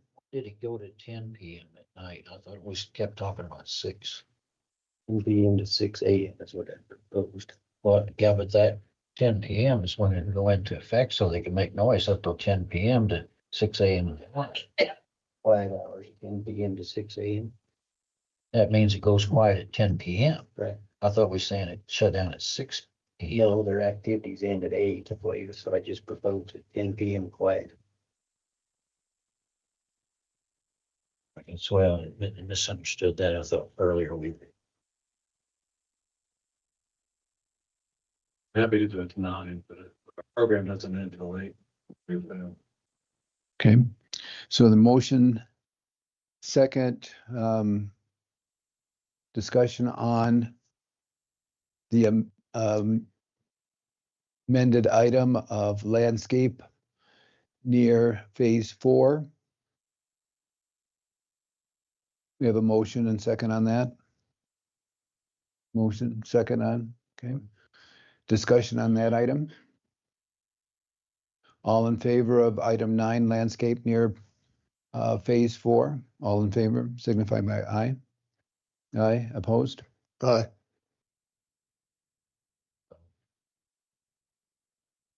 Not sure I'm gonna have this right, I'll say aye. Okay, so you're opposed to the number 9, which is fine.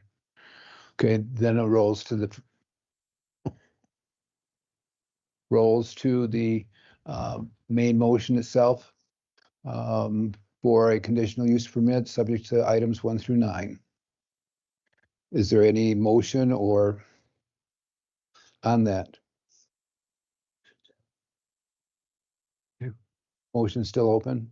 Yeah. 1 through 9? So We- let me get this straight. So We had to approve we had a friendly amendment for 9. We approved 9, so 9's added to the list. Correct, so now we're doing So 1 through back 8. to the original motion that was made with the second on 1 through 9 now.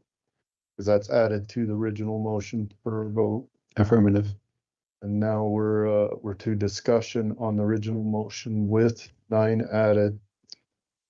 And then once discussion is closed, we call. for We vote. vote on that. That is correct.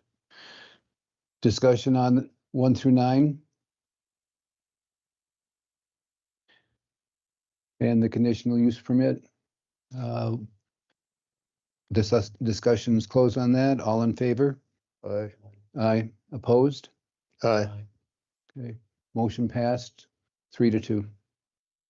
Everyone, thank you so much for your time. I'm grateful that we took time and talked about it and we received your input on it. Thank you. That means approved. Yes. Thank you. Yes. Thank you, officers. Thank you. Good luck. Yes, sir. Thank you. It's good to see you again. Yes, sir. Thank you. Thank you. Thank you all. You know, I know it's hard decisions. Took a while. Don't think I'm not saying that's please. Yeah, well, So appreciate it. well. Thank you. And I. Chris, right? Thank you. Thank you.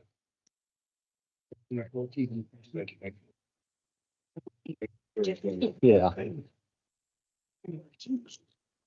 Thank you.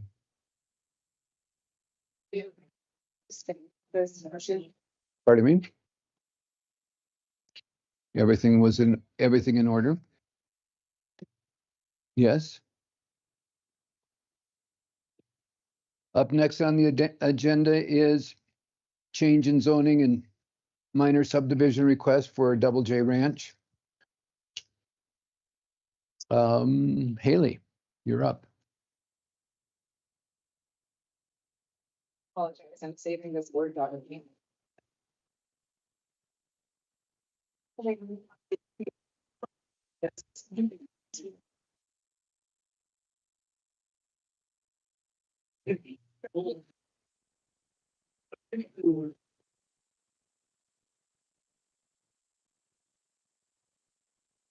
Sure.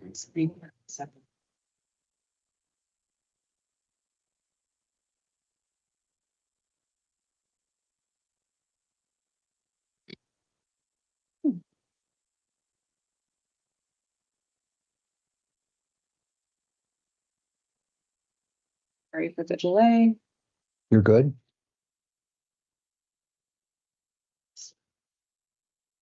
Geez, where'd everybody go?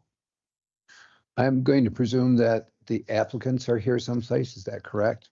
Thank you. I needed to make certain at this point in time. Thank you for your patience in waiting.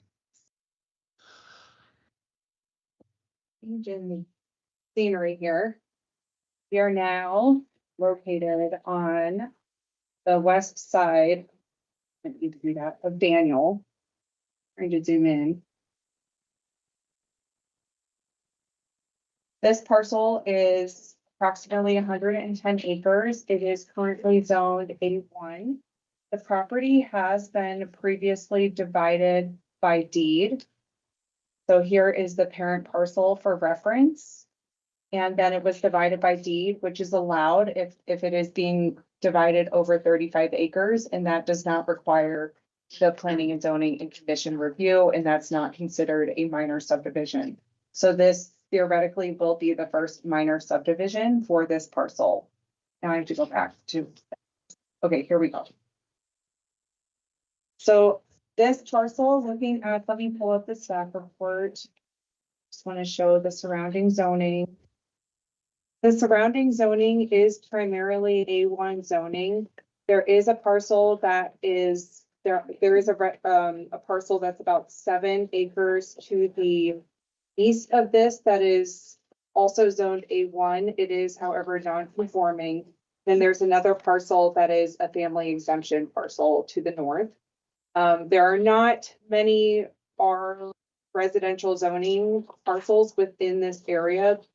Over here, this is about 5 miles away. However, the overall idea of this was that the ranch manager, they wanted to divide this parcel. I'll let the applicant talk a little more about this. And then have the land be signed over to the ranch managers. So, and it's proposed to be a 3-acre parcel. So this is a minor subdivision and a change in zoning request at the same time, because it is less than the allowed zoning for like A1 or than the A1. So that's why it is a zone change. So we did reach out to multiple agencies just for feedback, and the Sublette Conservation District, overall, it's just they found that it is somewhat poorly drained soils and there is a high water table. However, this is fairly common in Sublette County when it comes to irrigation. And some of the concerns are that this could be a concern with when it comes to septic installs. There are ways to work around this though with septic installations. This also is within the Daniel sage grouse core area and moose, mule, deer winter range. And there is recommendations for erosion control, wellhead protection zones, weed management, and wildlife friendly fencing. And I did want to mention too, as far as the sage grouse core area, that is something because it is an executive order, depending on what permits are needed, they still will have to comply to that executive order when it comes to this parcel. Why not? They had no objection to the zone change originally or to this minor subdivision. They their main recommendation was to utilize the existing field approach rather than using a separate approach. And I apologize. I also realized I'm like jumping into this report and we never even looked at the plat. So if you guys want, I can stop and we can look at the plat, or you guys also have that in your packet, but I apologize. I did not do that. Why don't I jump to the plat real quick so everyone can see it?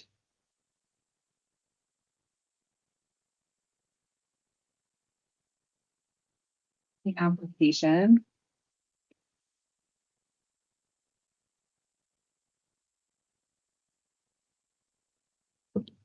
Here's just the plat so everyone can see what's being proposed. And there would be a 40-foot wide access and utility easement to the parcel.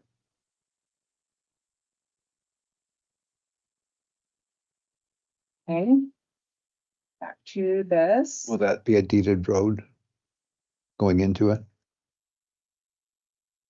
It would be an access easement through the existing property. So it would be an easement that's recorded on the plat. Thank you. And Wyoming Game and Fish, they had similar comments as the Conservation District as far as the mule deer and moose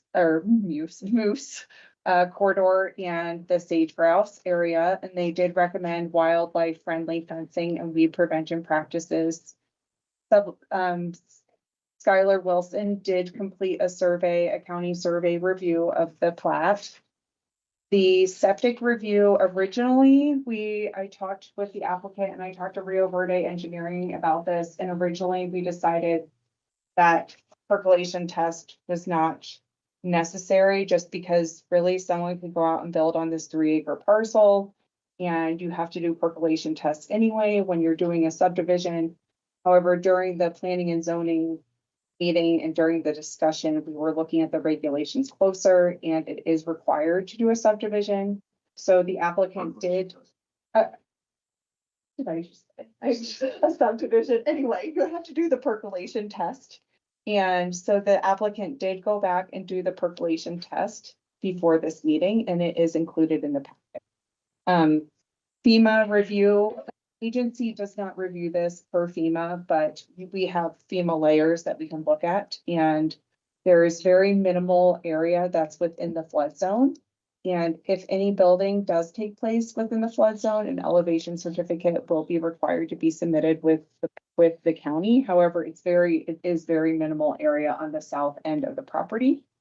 And the Army Corps of Engineers, again, there is minimal area within the wetlands, possibly a pre-construction notification would be required to be submitted with the Army Corps of Engineers.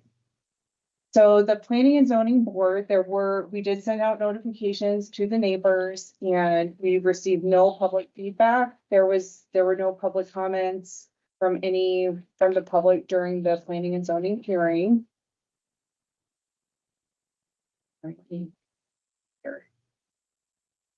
Yes, we sent notices to 16 parcels of 12 different landowners.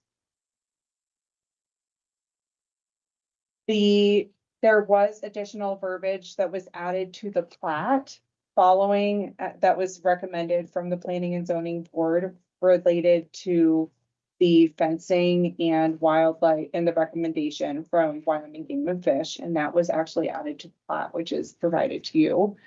And the motion from the Planning and Zoning Board was to recommend approval for the rezone and for the minor subdivision. Do you have any questions for me before? Those other acreages, the family subdivisions above there to the west, those are 10 acres. Other than the non-conforming lot, there's nothing under 10 acres or in 5 months. Right. That's correct. Yeah. To my knowledge, or I'll let the applicant, try and speak to that too. If you're aware of any other smaller parcels within like 5 miles. Not you. It's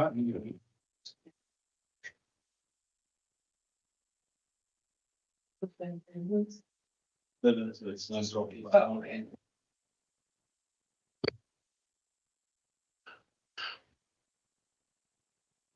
Okay.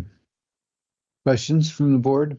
Well, I've just got a couple just for my information. So is the access road going to be, are you going to have to bridge that wellhead lateral? Or are you just going to, is it going to be above it and then come back into the property? I'm just looking at this and it looks like if you come, I'm just curious to know how you're going to access it. Yeah, it'd be a culvert. So you will drive across the ditch then, Yes. so to speak. Okay. Yes. Okay. Because I know sometimes when that river's high, that thing gets pretty rampant down through there. And the second thing, and I'm just curious to know too, because I think I read someplace regulations for perk tests are supposed to be during the high water year, high groundwater, but this is certainly not that here. So, and that part of the country would appear to me, and I know what you guys are thinking over there. It's no basement.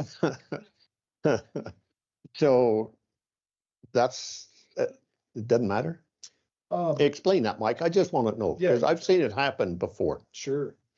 I mean, that was kind of the root of my initial thoughts when I went over this with Hayley. It was just, you know, the high groundwater is the bigger issue. And I'm like, that it's a small window when you can do that early July when the groundwater table's up.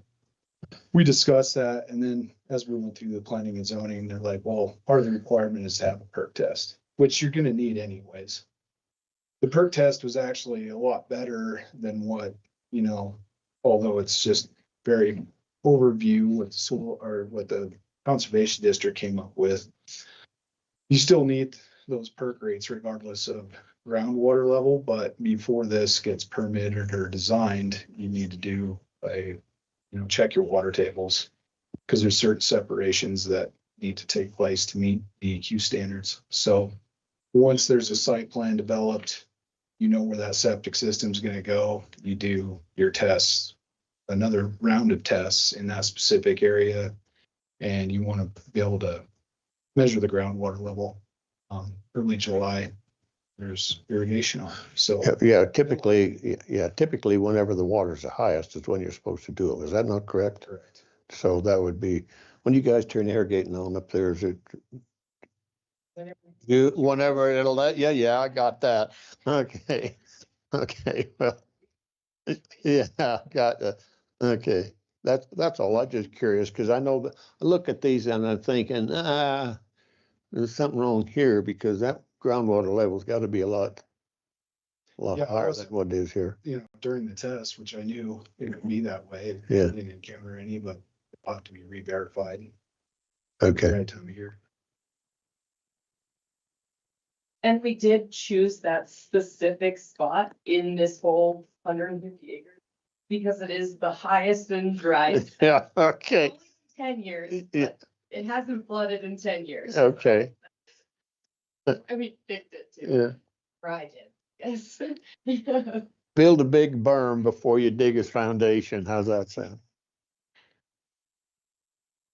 Question? Oh, do they need to speak? Yeah, if you're ready for the. I've got a question or two, but they want to speak first. I can speak as, Yeah. as a landowner. I mean, I go here, I go there. I'll go right there. Here, and I will. So I'm, nice to see you all. Yeah. I'm JJ Healy, the owner of the Double J Ranch, and so, Wyatt and Leah have been, ranch managers for the last 10 years, and they're wonderful people in the community.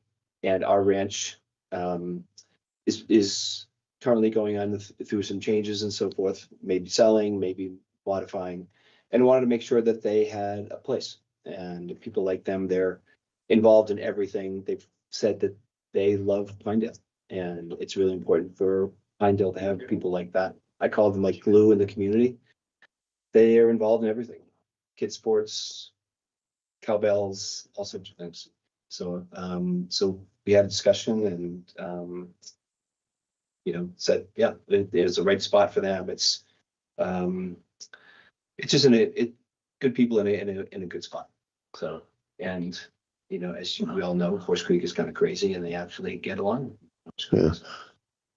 And I don't know whether it's a program or not. Well, I'm gonna say it anyway. They've been great proponents of the J Foundation with their gatherings that they've had there over time. So, Our branch is the home of the J Foundation. And that's Jason, the grandson. Jason. yes, yeah. Sort of common theme here, right? Suicide prevention and mental health awareness. So during July, we have where people come out for programs and trees and things like that. I guess I have one question. Sure. I hate to see just 3 acres. I mean, it's great that you're giving this to them. I don't know the detail of it, but. No, it's a commercial transaction. As we've started progressing through this, small acreage stuff, we'd kind of like see towards the municipalities. If it were an acre, it'd be a lot more palatable in my mind. Yep. If I had it closer, then I'd be able to do it, but this is the land that I have. And, so I understand that. But it's, I think hopefully, get the right people in the community really helps the community. And it's tough for, people that age. Land prices the way they are, construction prices, things like that. So if I can give a hand. Questions? Mr. White? Thank you. Thank you very much. Appreciate it. Do you want to hear from them? I'd be happy to hear from them. Yes. Don't say anything bad. 2 minutes. 2 minutes. I'll keep it short. JJ definitely covered a lot, but hello, my name is Leah Zupan. My husband Wyatt and I have been managing the Double J for 10 years, but as JJ said, it's meant a lot more to us than just a ranch. It's hard not to get emotional because it's very emotional to us. I brought my babies home to this ranch and this community, and I will do anything to keep it in my hands, even though I can't afford necessarily a $20 million ranch. But if this is a version that young ranchers in Pinedale can keep, I would love to be a part of that. And I will promise to stay in the community and I know that my husband feels the same and our children are thriving, and I would love this more than anything, to create our own dream, or at least a piece of it that we can maintain. So I'll pass it off to Wyatt. Thank you. I'm Wyatt Zupan. And yeah, I mean, for us, this is for where we're at in our lives. This is what we can afford. Otherwise, we would have been looking at bigger plots. But we're also, you know, looking to build and everything, and really love the community and where we have our boys at right now. And they're growing up here in Pinedale, and our one little boy's in hockey and accelerating in that. And we hope that, you know, he continues to get back to Sublette County, really. And we're in the same boat with them. You know, we love this place. It reminds me a lot of home where I grew up. So we just hope we can grow here. That's all. Thanks.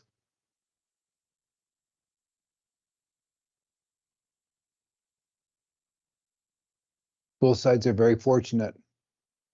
One helping the other and the other reciprocating. You don't see that often enough in life today. So congratulations. Discussion on the board?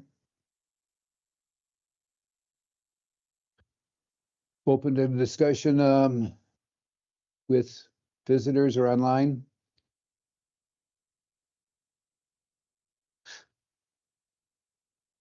I don't see anybody raising their hand. Okay, public discussion's closed. Chair will entertain a motion.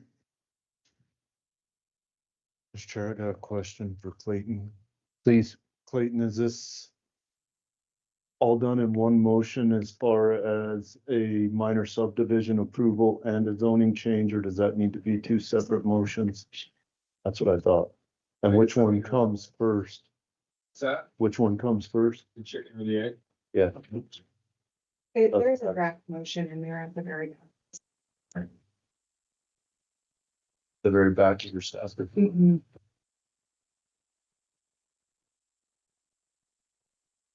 Is it in there? Yeah, it is. It was. I've shuffled my packet around so much.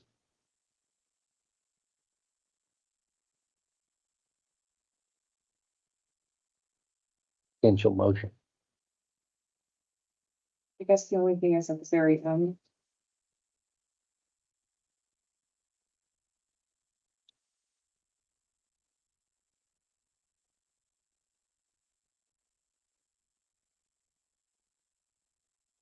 Page 9, I believe.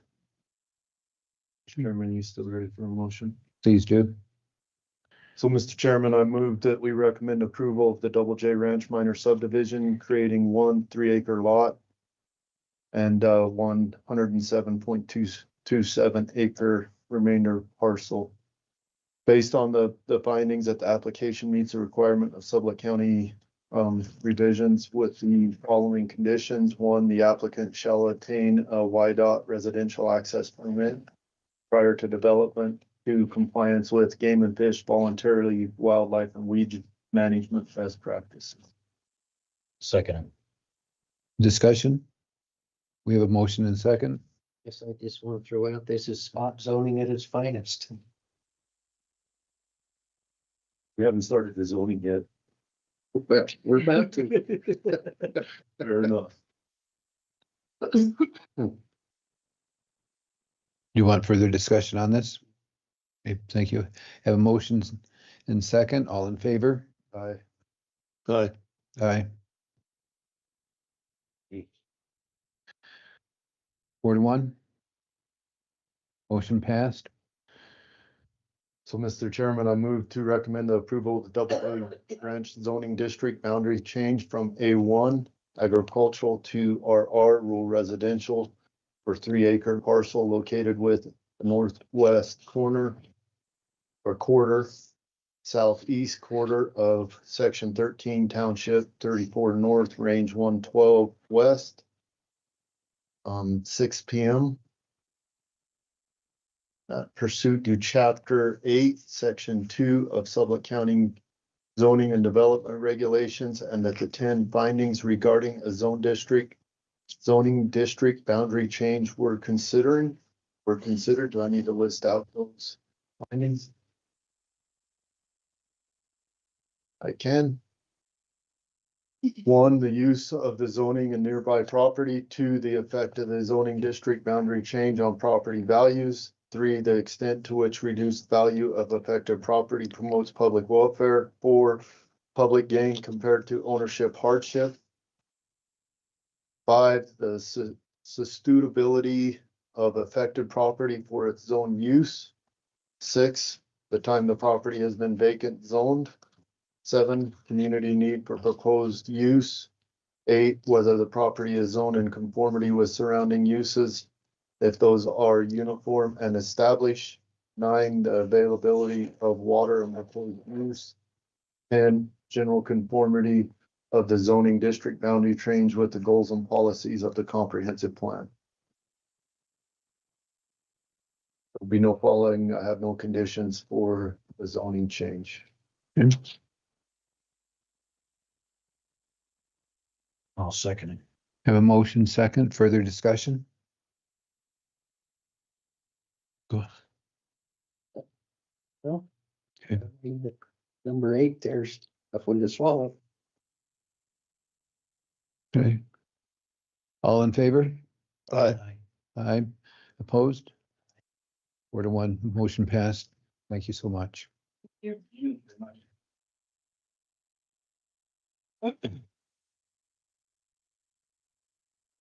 Thank you.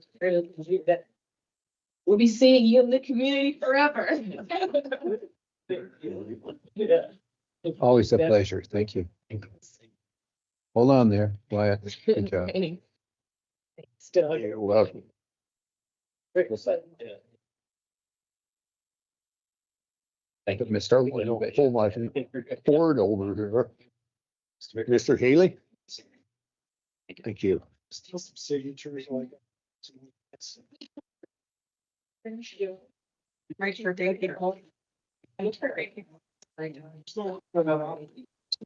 Are you still here? Like, I just want No. to. My stuff. You're not done? Sublette. What is it? I forgot mine on.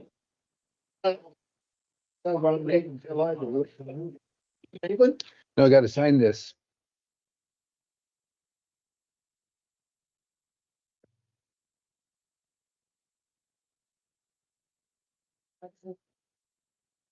Those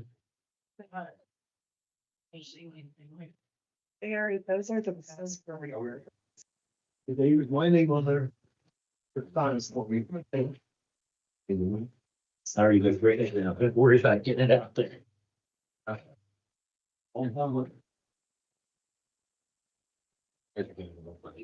Everybody's wanting to move. Thank you. So when you think it'd be? January, what that? You want? You want? One?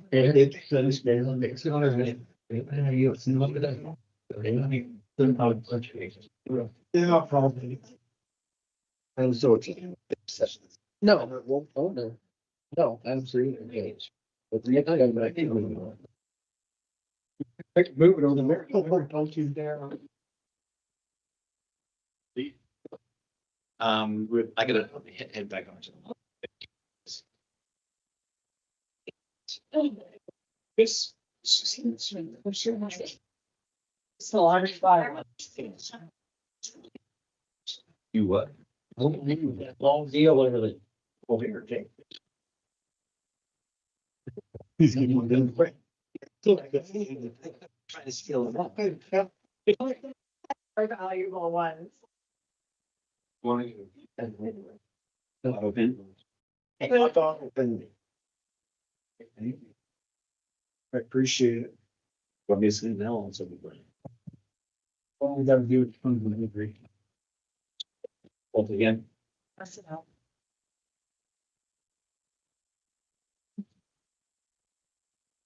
Thank you.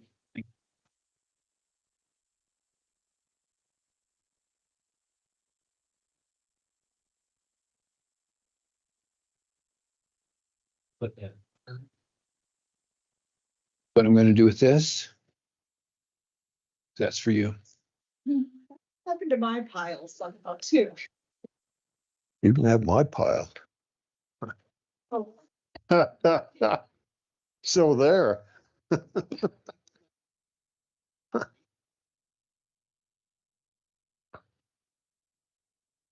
Up next, Hayley with planning and zoning update. All right, well, sorry to keep you all here later. I appreciate your time, though. Just thought I would give a brief update first. I guess department activities. We have been updating information on the website slowly, just whenever we get a chance, trying to provide some more information about permits and other agencies, with our applications, trying to just make it a little bit more where if someone has questions, we can turn them to the website to look at that first versus coming into our office and asking a ton of questions. So we're trying to update that. Septic permit application process and DEQ coordination. Septic permits have been it's been a pretty large component of what we do in the office, especially in the summer months. If you look at the permit review since 2021, septic is the highest type of permit that our office is issuing. And it is our duty to be making sure that we are enforcing and administering the DEQ regulations. DEQ did reach out to us about a month ago, and I still need to talk more about this with Clayton, but they are looking into what do they call this? We have to update our agreement with DEQ. And I don't know what that word is called.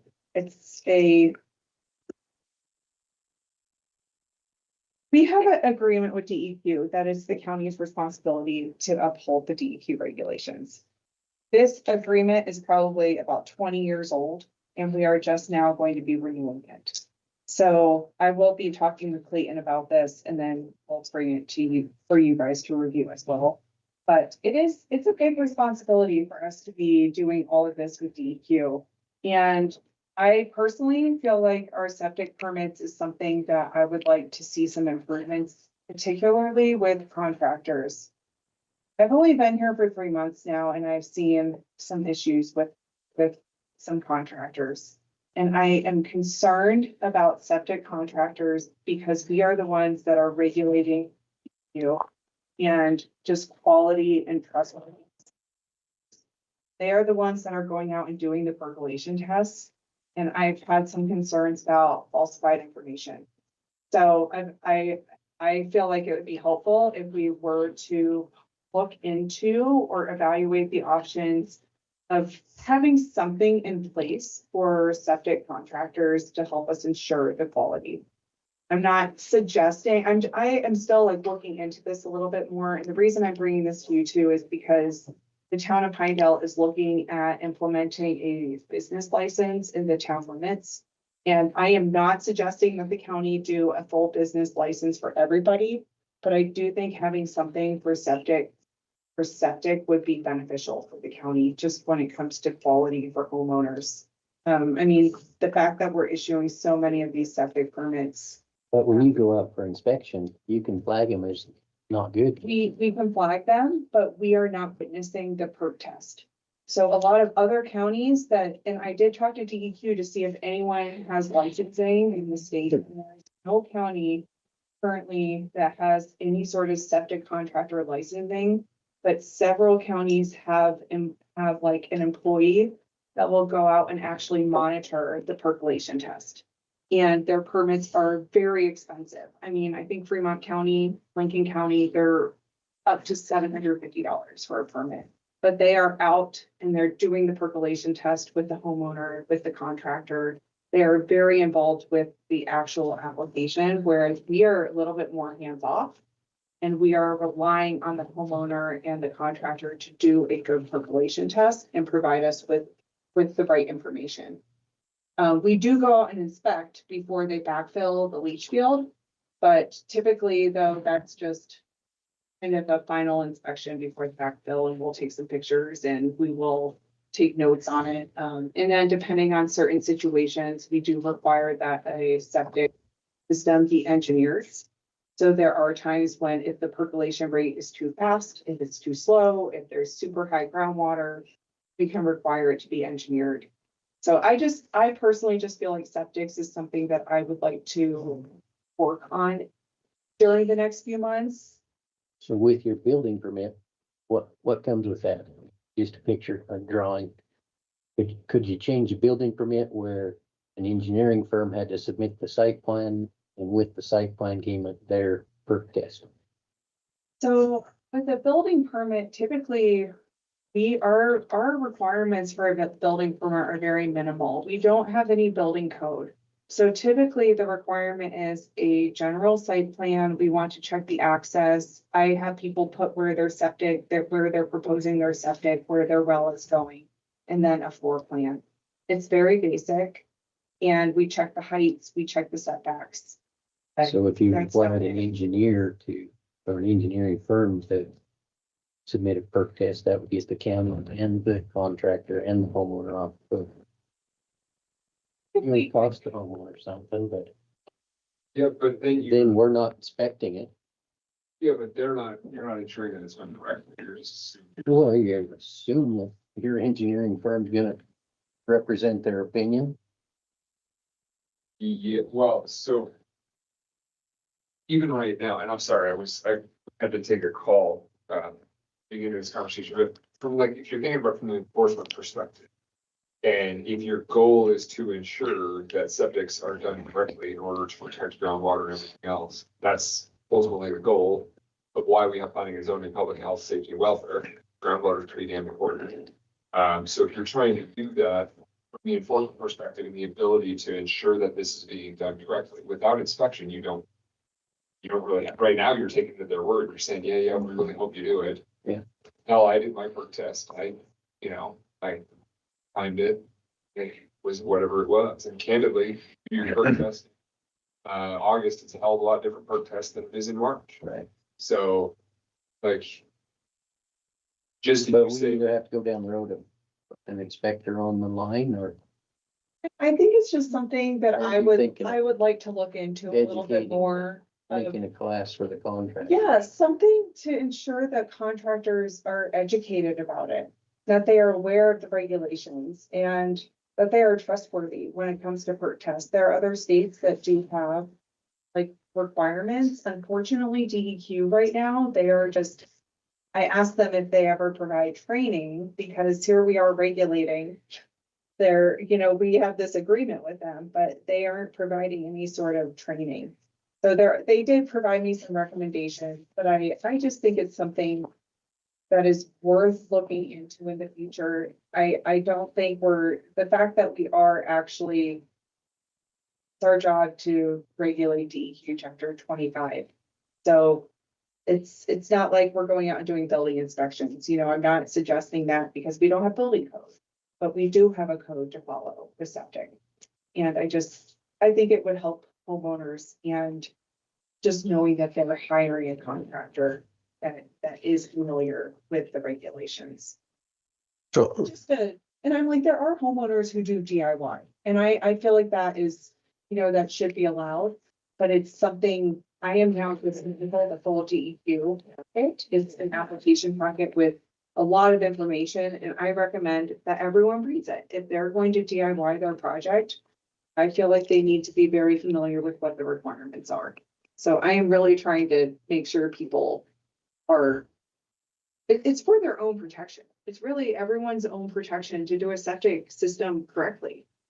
They're supposed to last 30 years, but there are people that are coming into our office with failed septic systems that are failing early or just because the way they were installed. Someone had to replace a septic tank because their septic system was built out of brick walls and there was no bottom to the septic tank. So I'm like, there are several things like that in the county. But that's kind of why people are coming into us, is to replace systems. We have a lot of replacements, which I'm like, that will happen. They will fail over time, and I'm like, my septic system, I don't know, I'm kind of crossing my fingers because I feel like it's been doing so well for so long. And I'm like, it's probably going to fail someday soon. But they are supposed to last for a good amount of time, and it's really the homeowner's protection to do it right. So that's why I feel like it's important that we look into this a little bit further as we are renewing this agreement with the DEQ. So just an idea that and something that we're.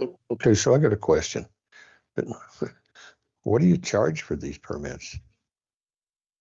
Doesn't matter where you go. For a septic permit, and that includes us going out and doing an inspection. And we will do calculations for people based off of their percolation test. So does that mean like if you went down to, I don't know, where 40 miles from here, same deal as if you go 2 miles?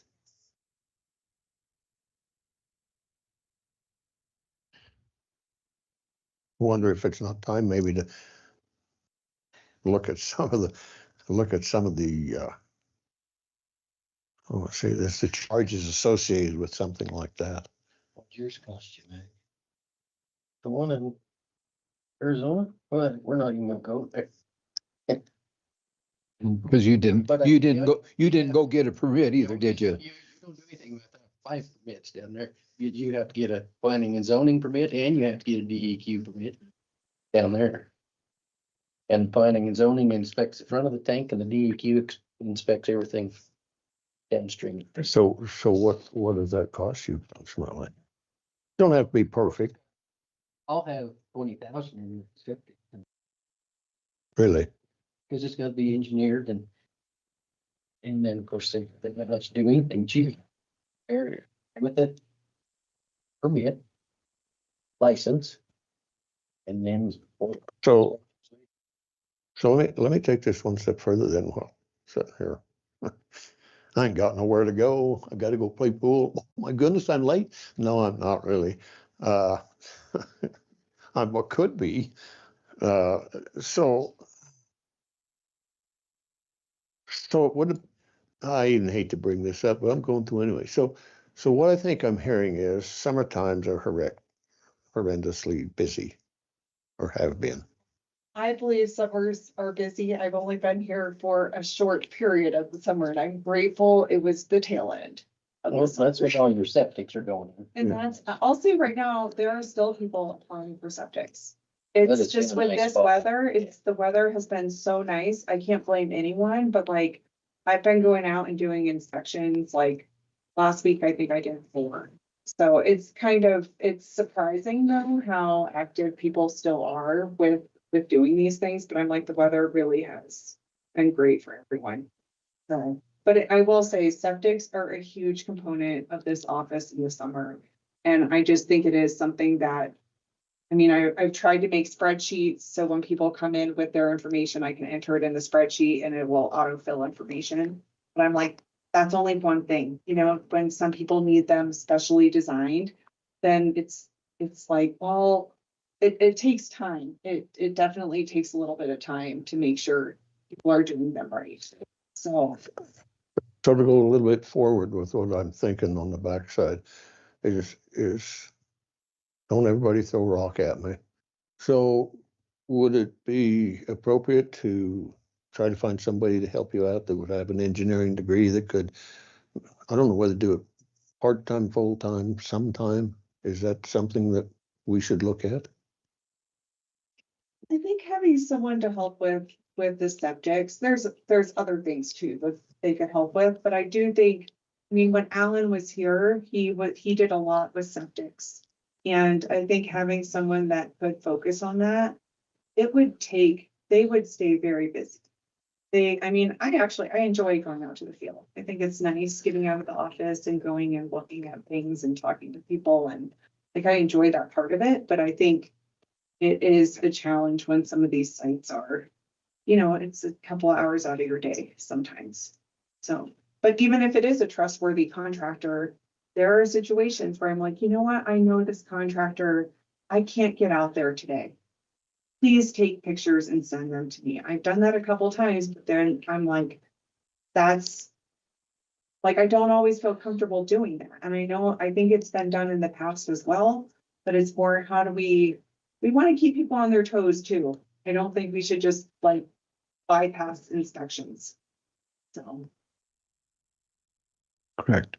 I just wanted to bring it to your attention because after I did this permit review, I thought it was interesting how many septics we issue. And I think a lot of people don't even realize that we do all this septic stuff.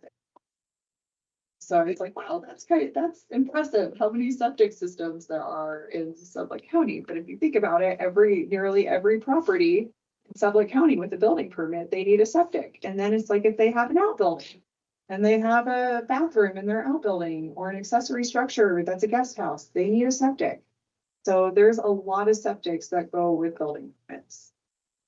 But, So what's the liability factor when you say, okay, it's good? Away you go, and then tomorrow somebody come back and say, hey, you approved this, and look what's happening. It's backed up, it's not running properly. Where's the liability come from? That's a good question. And I think this came up earlier this year because sometimes people, they report to us what they think the groundwater is. And someone told us, oh, there's no groundwater. And they came in and they were like, well, our entire system ended up flooding. The entire leach field was kind of coming out of the ground and floating. But they had reported to our office that there was no groundwater. But it was like they had measured the groundwater when it wasn't during high irrigation season. So it really is, we're relying a lot on what the applicant is providing. And I think the liability, I'm not 100% sure on the liability as far as. Clayton, there is none. It's not the same as DEQ. County is not going to be liable for problems with the septic system. We're not. Because the reality is we're not performing the perk test. We're not doing the construction, everything else. Yeah, but you do the design. I mean, we send the perk test in that comes back, well, you need 60 infiltrated. It follows DEQ standards. Yes. There's no negligence tied to it. And there's no liability, there's no opening in the Criminal Claims Act. Septic system. I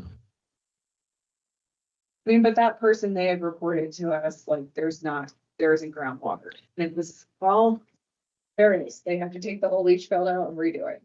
So really our goal is also to make sure that the septic system is appropriately sized based off of the number of bedrooms, but also to make sure that there's enough separation distance between the leach field and the groundwater. That's one of the main priorities. And when some people are going out and doing perk tests today, that makes it very difficult because you can't actually see where the groundwater levels are right now. And that's why we encourage more people to be doing the percolation tests during the summer months. But if they just come in and bought it, I mean, I know. their backs against the wall. So we kind of will look at neighboring properties to try to see where irrigation is. We'll look at the aerials to see how green it is and where irrigation is. So. But I planned on going to the town. They're having an open house about the licensing. I just thought I would go and listen to see what they're doing. And again, I am not suggesting that the county do a whole span of business licensing. Please know that. I just think at some point things are gonna get so expensive, people go, I'm just gonna put my septic system in anyway. Yeah. I'll be damned if it isn't right next to the neighbor's well. I mean. Well, exactly. You get things so expensive, they start bypassing regulation. Then we do have a problem. There is, and I'm like, I want to help people as much as we can in our office to avoid those problems. My first inspection that I went in with Alan, they had the septic tank 25 feet well, so they had to move it. So I'm like, okay, that was my first site visit.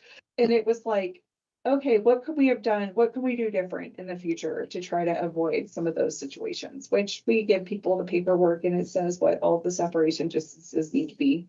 And I'm like, what can we do to try to make it better? So. Well, back to my original question, would an extra person, whether it's full-time, part-time, sometime, be a boon? Because I'm hearing septics being a big deal, and we just heard Commissioner Brady talk about his deal down there at 20 grand.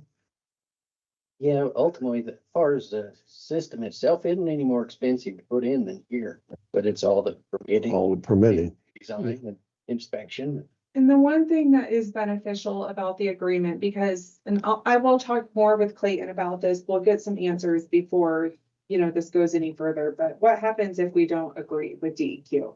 Everyone then is going to have to go to the DEQ to get a permit. So right now, it is alleviating that part of the permit process for residents in Sublette County. They can just come to our office and we can issue a permit. So versus send it to them. then it's gonna be like, they're gonna pay fees, it's gonna be a lot more complicated to go through that process. And there might be, and our representative in this area, he couldn't even answer some of those, See the one from Lander? he might be a lander. So Adam, he's the district, I don't know if they call him district engineer, DEQ, but, yes, he said it's probably every 20 years that this has to be renewed. So, I guess just beyond that, after we discussed the accessory structures, I came to you guys about accessory structures and primary structures. I created like an interpretive regulation document. So now if people come to me with questions, I'm creating more like interpretive documents so that I can try to be consistent with how I interpret the regulations, and I'm putting those on the website. So I did one about like short-term rentals and like guest ranches and A1 zoning. And then really just trying to prioritize for the winter. We have just so many things that are going on right now, and just there's a lot of things in our office that I just feel like we could work on during the winter months to try to help prepare us for the summer. And that brings back to what you were talking about as far as subjects. It seems like there's been a steady incline in permits since 2021. There's been a steady incline over every year. And it's like, how can we prepare ourselves for when we're going to be hit with more permit applications and just try to like help our workflow. So that's more of what we're doing in our office. Christy's been awesome. And we have both now been with the office for 3 months. So if you guys, we are totally open to feedback. But I can't believe it's already been 3 months, but I'm very grateful for Christy in the office. And I feel like we've been working together really well on things, and she's contributing a lot. So I'm sitting here listening to this. I'm just so full of it right now. I've just woke right up. So Sorry. So here we go. So the school system went to 4-day school week here with the intent of what? 4-day work week and 6 days for inspections. Yeah. Well, I'm just wondering, I'm being serious here, and supposedly it's better for the kids, it's better for the teachers, it's better for everybody. So in your case, just specific to zoning, what if, and this would be a board decision, not yours, although we would take your recommendation. We go. These guys might not. We go to a 6-day week. Yeah. Yeah, there you go. That's what I was thinking. I was thinking maybe take the Friday and take part of it off or all of it off, so you can gather yourself up for what you haven't got done for this week and look forward to the next week. Is something like that a viable option or not? I think, okay, referring to office hours, if we did have Friday more of a work day where the office wasn't open to the public, I think, or some sort of way that we could have office hours, it would be very beneficial to us. We get a lot of phone calls and a lot of people coming in, and I know every department does. I feel like the number of people you see walking around this building, every department is very busy, but it is 2 of us. And I feel like it can be a challenge sometimes to focus on issuing permits. When I've had 5 different people call me about one property. I'm like, I cannot issue you the permit when you're calling me all the time. So it's just, I do think having some quiet hours could be beneficial for us, and then trying to figure out what those may be. It could help us. Well, I'd be very receptive to having you put a little program together that you think would be beneficial to you, because it has to ultimately be beneficial, I would think, to the operation from busy program. I don't know what do you think, Sam? I agree. I don't know when is the busiest time in the office, you know, I don't know if you go something like a midweek day where, you know, kind of quiet hours there, being as Mondays and Fridays, probably get a lot of foot traffic in on those 2 days, people coming in from the week. And the week out, and then people trying to close their week out on a Friday. I don't know what that would look like, but I'm definitely open to suggestions as far as permitting of contractors go. I'm very apprehensive. I don't mind looking at, especially where the DEQ has an established set of rules that they have to follow. Yeah. You know, as far as permitting for anything else, we don't have any building codes. Should we adopt building codes? As far as a true inspector for that, you know, I don't know if you put a good enough case together that shows that, yeah, we need a dedicated person that goes out and witness perk tests along with that if we don't do some sort of permitting. I think at the end of the day, I'm open to looking and exploring all opportunities that you come up with that makes this office run better and makes the county. That answer your question, though. Yeah, I think there's some merit to looking into it. You know, it doesn't mean it has to happen, but it certainly would be advantageous, I think, from the county's perspective for what's going on right now to make sure it's as good as it can be. And if you got to have a little extra time, you know, it's like the school's doing. You know, they took off Friday, so the kids didn't have to play basketball and football on Friday. Well, guess what? Now they moved it to Tuesdays and Wednesdays. So that kind of negated the take off the Friday. And maybe that had happened here. I don't know, but I think it's worth exploring to see, you know, as far as I'm concerned, come back to the commission with some ideas and Chatbot trained so we can point everybody to the permits, hang a sign on the door, refer to Sublette County finding and zoning. We were joking that we're website. gonna have a chat box sitting outside our office. Answer questions. They do. I mean, when you look at the history, you know, we used to be able to marry the county sanitation when back in Keith Rainey days. You know, that was his role, you know, Yep. checking restaurants, doing the sanitation stuff, and then fulfilling the void and the gap by checking septic systems. Once we lost that. Ellen was doing that. Yeah, and that's where Ellen learned it. Yeah. But they still didn't do anything other than go and count the infiltrators and check the level. They didn't watch a perk test. I think he's watched quite a few perk tests. I saw one. I don't remember for sure, Mac.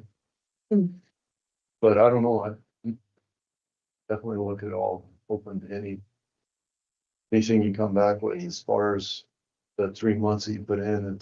I haven't heard nothing bad. I love the fact that you're publicizing your interpretations of the rules. I mean, you're granted that power from this board to interpret those rules. Should they not like your interpretation, they have the option to appeal it, come before this board for us to rule on that. So I like the fact that you're putting that out there, you're getting an interpretation and being consistent. I love that. I think it's just really important to try to be consistent. And I'm like, if someone comes in, I've really only done them if a situation comes up. Then I start to interpret it and realize, oh, wait, there's a little bit of a gray area. So then I'll dive into it a little more. And that's how these documents have come about. But I think they will be very helpful too. I can make possibly a couple more of them, but to help with the code, with the regulation drafting, where we could look at one at a time. What is it that we like about this and what don't we like? Because then you're just looking at every topic rather than, looking at the regulations as a whole. So hopefully we can come up with some that are helpful for guiding the future regulations too. No, that's great. I think it definitely makes our job easier and Clayton's job's easier when we can show a record of consistent on how we've interpreted certain things. So great job. Thank you. And then I guess just for planning and zoning board activities, we have a meeting coming up on December 18th. And we have members from the Wyoming Planning Association who will be coming to visit. So Melissa Ruth, she is with a consulting firm out of Cheyenne. She is helping draft the regulations in Park County. I really reached out to the Wyoming Planning Association, and these were the two individuals that I was put in contact with. And the other is Andrew Bowen, and he is a senior planner with the town of Jackson. And they both are very active with the Wyoming Planners Association, with the American Planners Association, and just a variety of experiences in Wyoming. So they were going to come and present about just planning in general, things that are going on in Wyoming, what it means to be on a P&Z board. Also, how do you draft RFPs and RFQs when it comes to writing regulations? And it really comes down to providing a very clear RFP, if that's the route that's decided in the future for drafting regulations. But I think it should be a good presentation. They're actually going to be coming here in person. So I thought that was nice to have them here. And then we'll also be continuing the regulation drafting of the wireless tower facilities. And at this point, the plan is Clayton, working some with Clayton. We still need to, I've been doing a little bit of drafting when I get time here and there. I'll be working with Clayton. Plan is to have something to them on December 20th that we can comb through a little bit better, and hopefully adopting something at the January meeting, or adopting something to recommend to you at our January meeting. So I will be advertising the January meeting that something may be adopted at that point. So, or passed on to you. The upcoming applications that are going to be coming your way, the Mountain Meadows Creek subdivision final plat that's coming to you at the next meeting on December 16th. They have submitted the final plat. I've done some internal reviews. Skylar Wilson did a survey review. Shad Cooper and I went out and took a look at the fire suppression tank when they installed it. So we were able to ask some questions about that. And then Billy and I are going to go out and review the final road when that's done.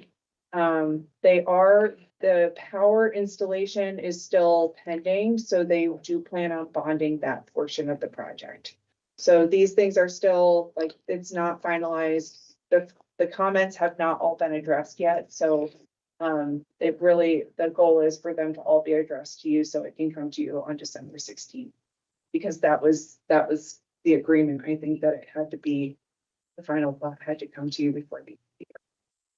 So, and then the Union Wireless Tower, that conditional use of variance for Big Tiny is still TBD at this point. It has been tabled. They have not returned yet with what they would like to do as far as it coming back to the commissioners. I think they're trying to get more feedback about where the regulations are going with the drafting before they proceed with the application.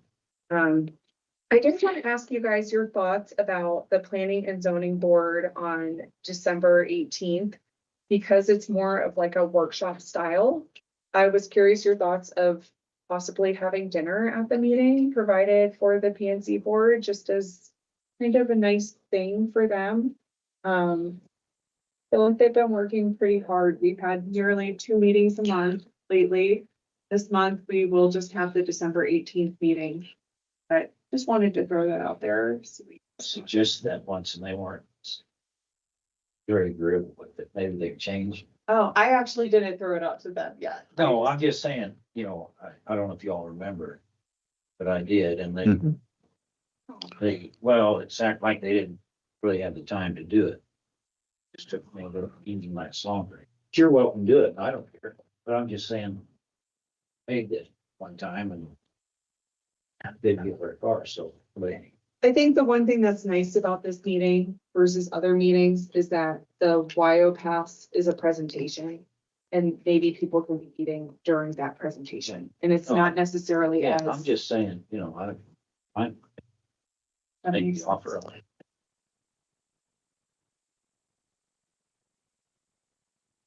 What you're looking at me for? I'm fine. I probably won't go there for the meeting. I might be for the lunch, yeah, dinner. You know, that's why I'll be there, so. You have a credit card? Yeah.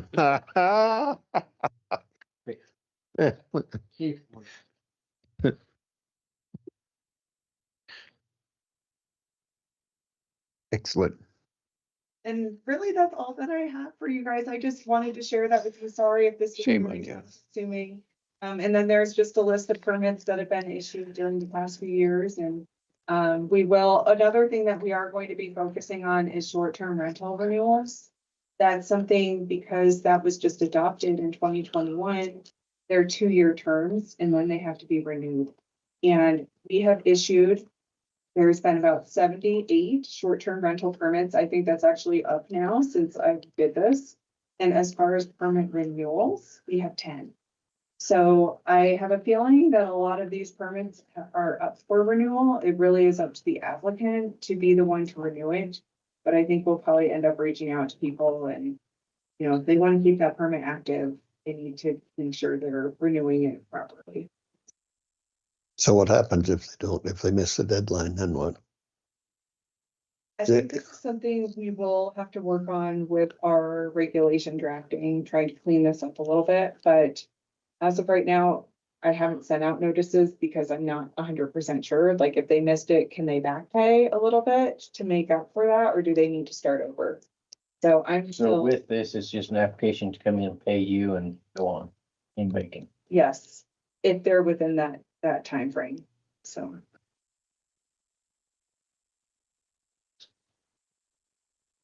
Is this another thing that might need to be addressed as far as escalating the fees on that or not? short-term rental fees are $200 for the first 2 years. Yeah. And after that, you renew it every other year and they're $100 for 2 years beyond the first 2 years. Does that make sense? Yeah, no, that makes sense. Yeah. So it actually is after your first 2 years, it's a little cheaper. Once you have established your short-term rental.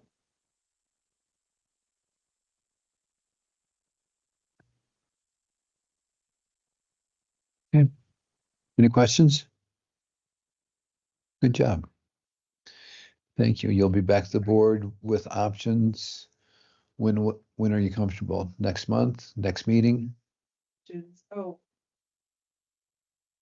Maybe I'll have to just see. That is in like 2 weeks, isn't it? Well, the offer wasn't for both. It was for one or the other. Or-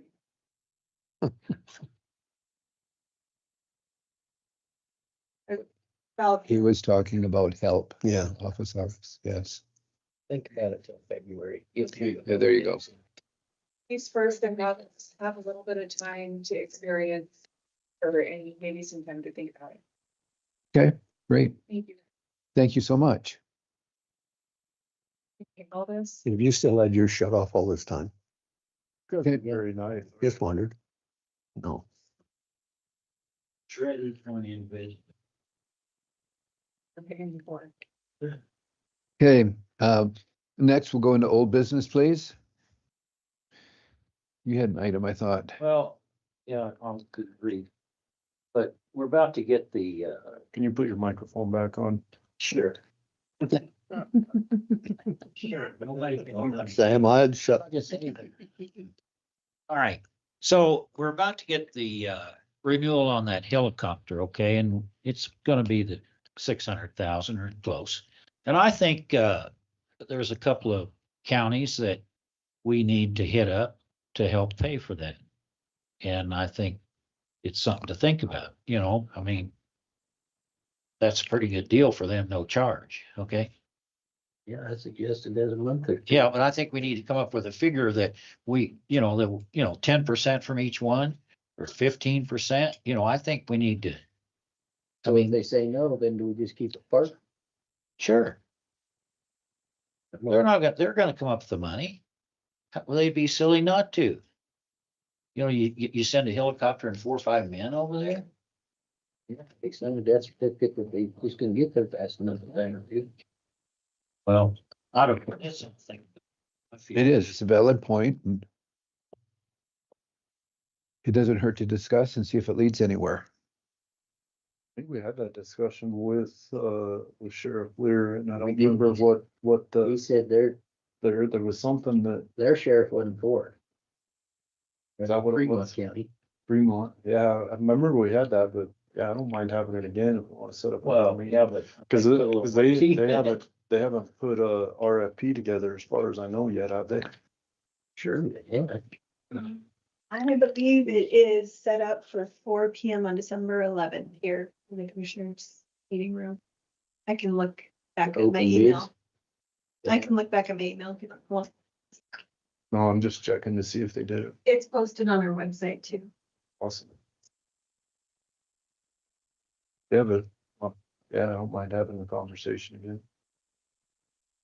Well, I think if we're gonna have it, we ought to be prepared to put some numbers on it and say, this is what we believe would be a fair assessment or something to that effect, because, you know, we're footing the whole bill and have for some time. And yeah, it's a great thing to have, but when the other guy that's getting all the benefits and none of the expense, what they do. And I can tell you something else, being, so I hope somebody's listening right now. I don't know about everybody else, but I was really, I just use the term miffed. That's putting it mildly. I had to read about our emergency management guy going to Gillette for they put a big splash out there 2 weeks ago. For some reason, he wanted to keep it quiet.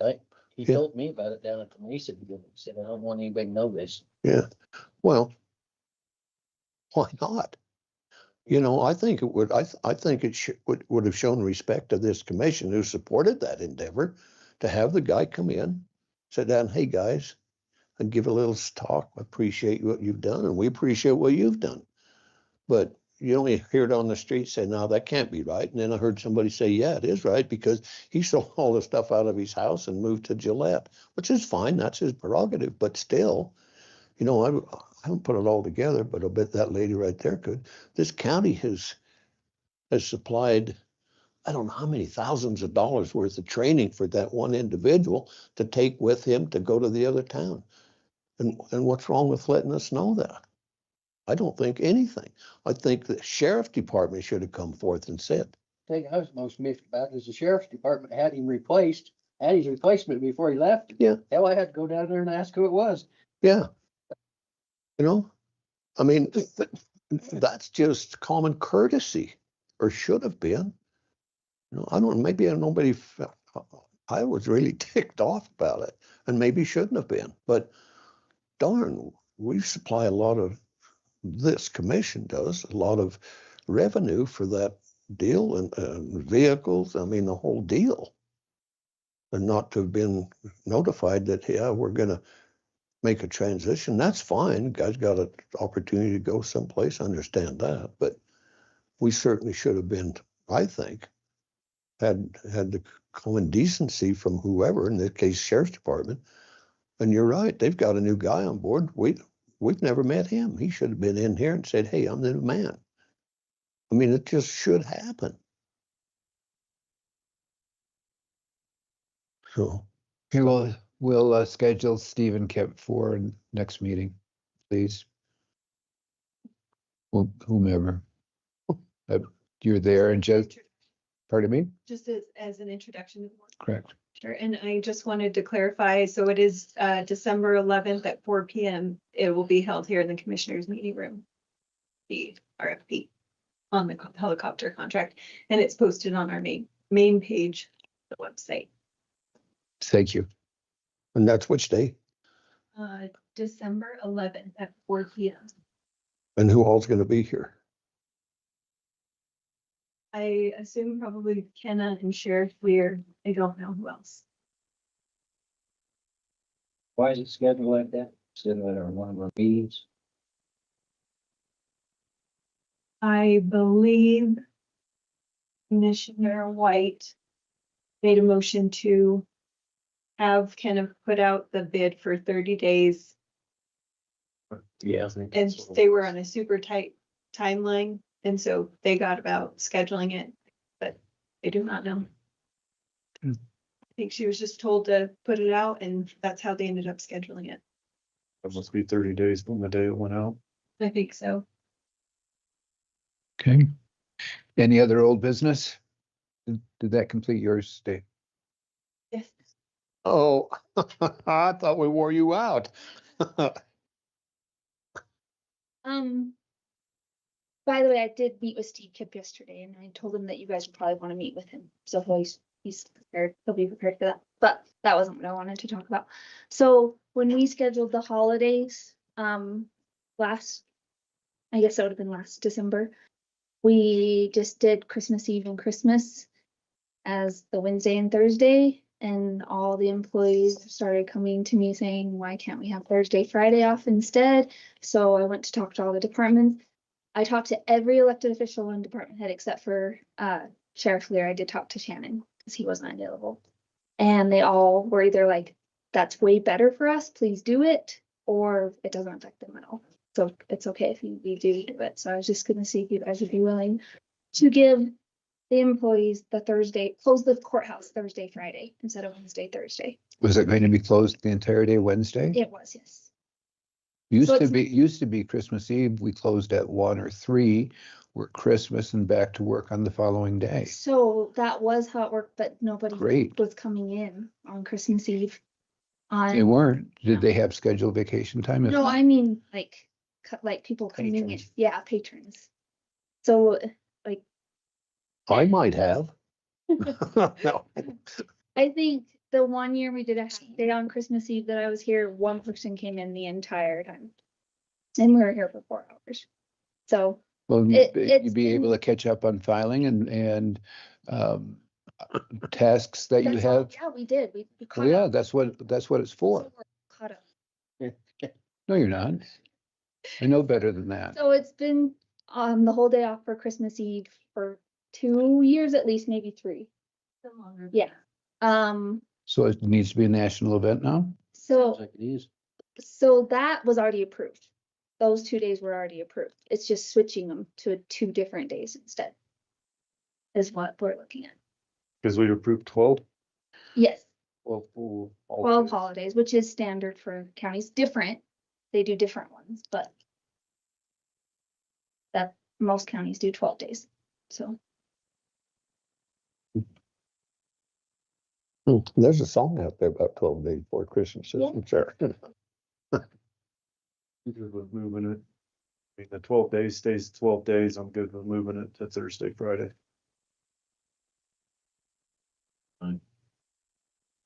Scrooge? Yeah, yeah. Heck. Anything to get along today. I'm just happy to get ready to leave. 4-day vacation ought to do them all, kid. Yeah.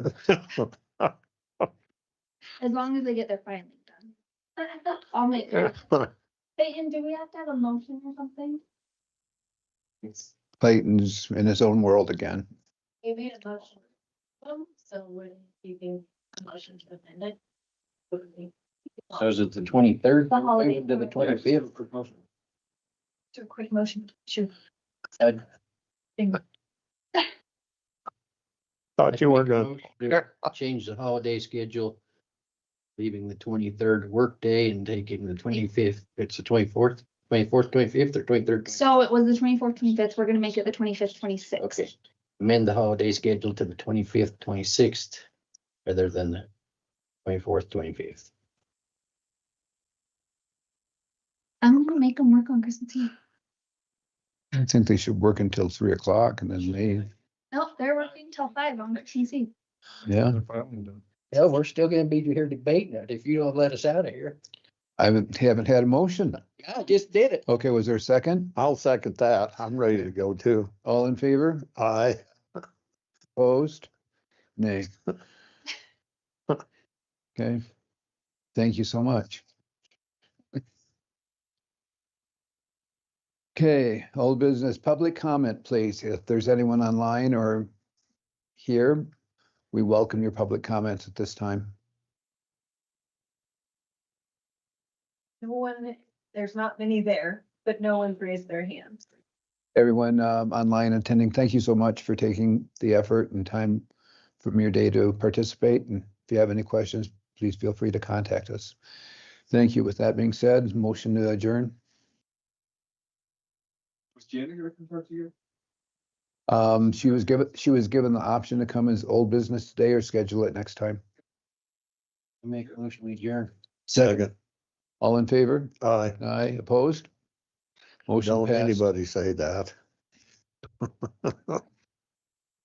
One vote.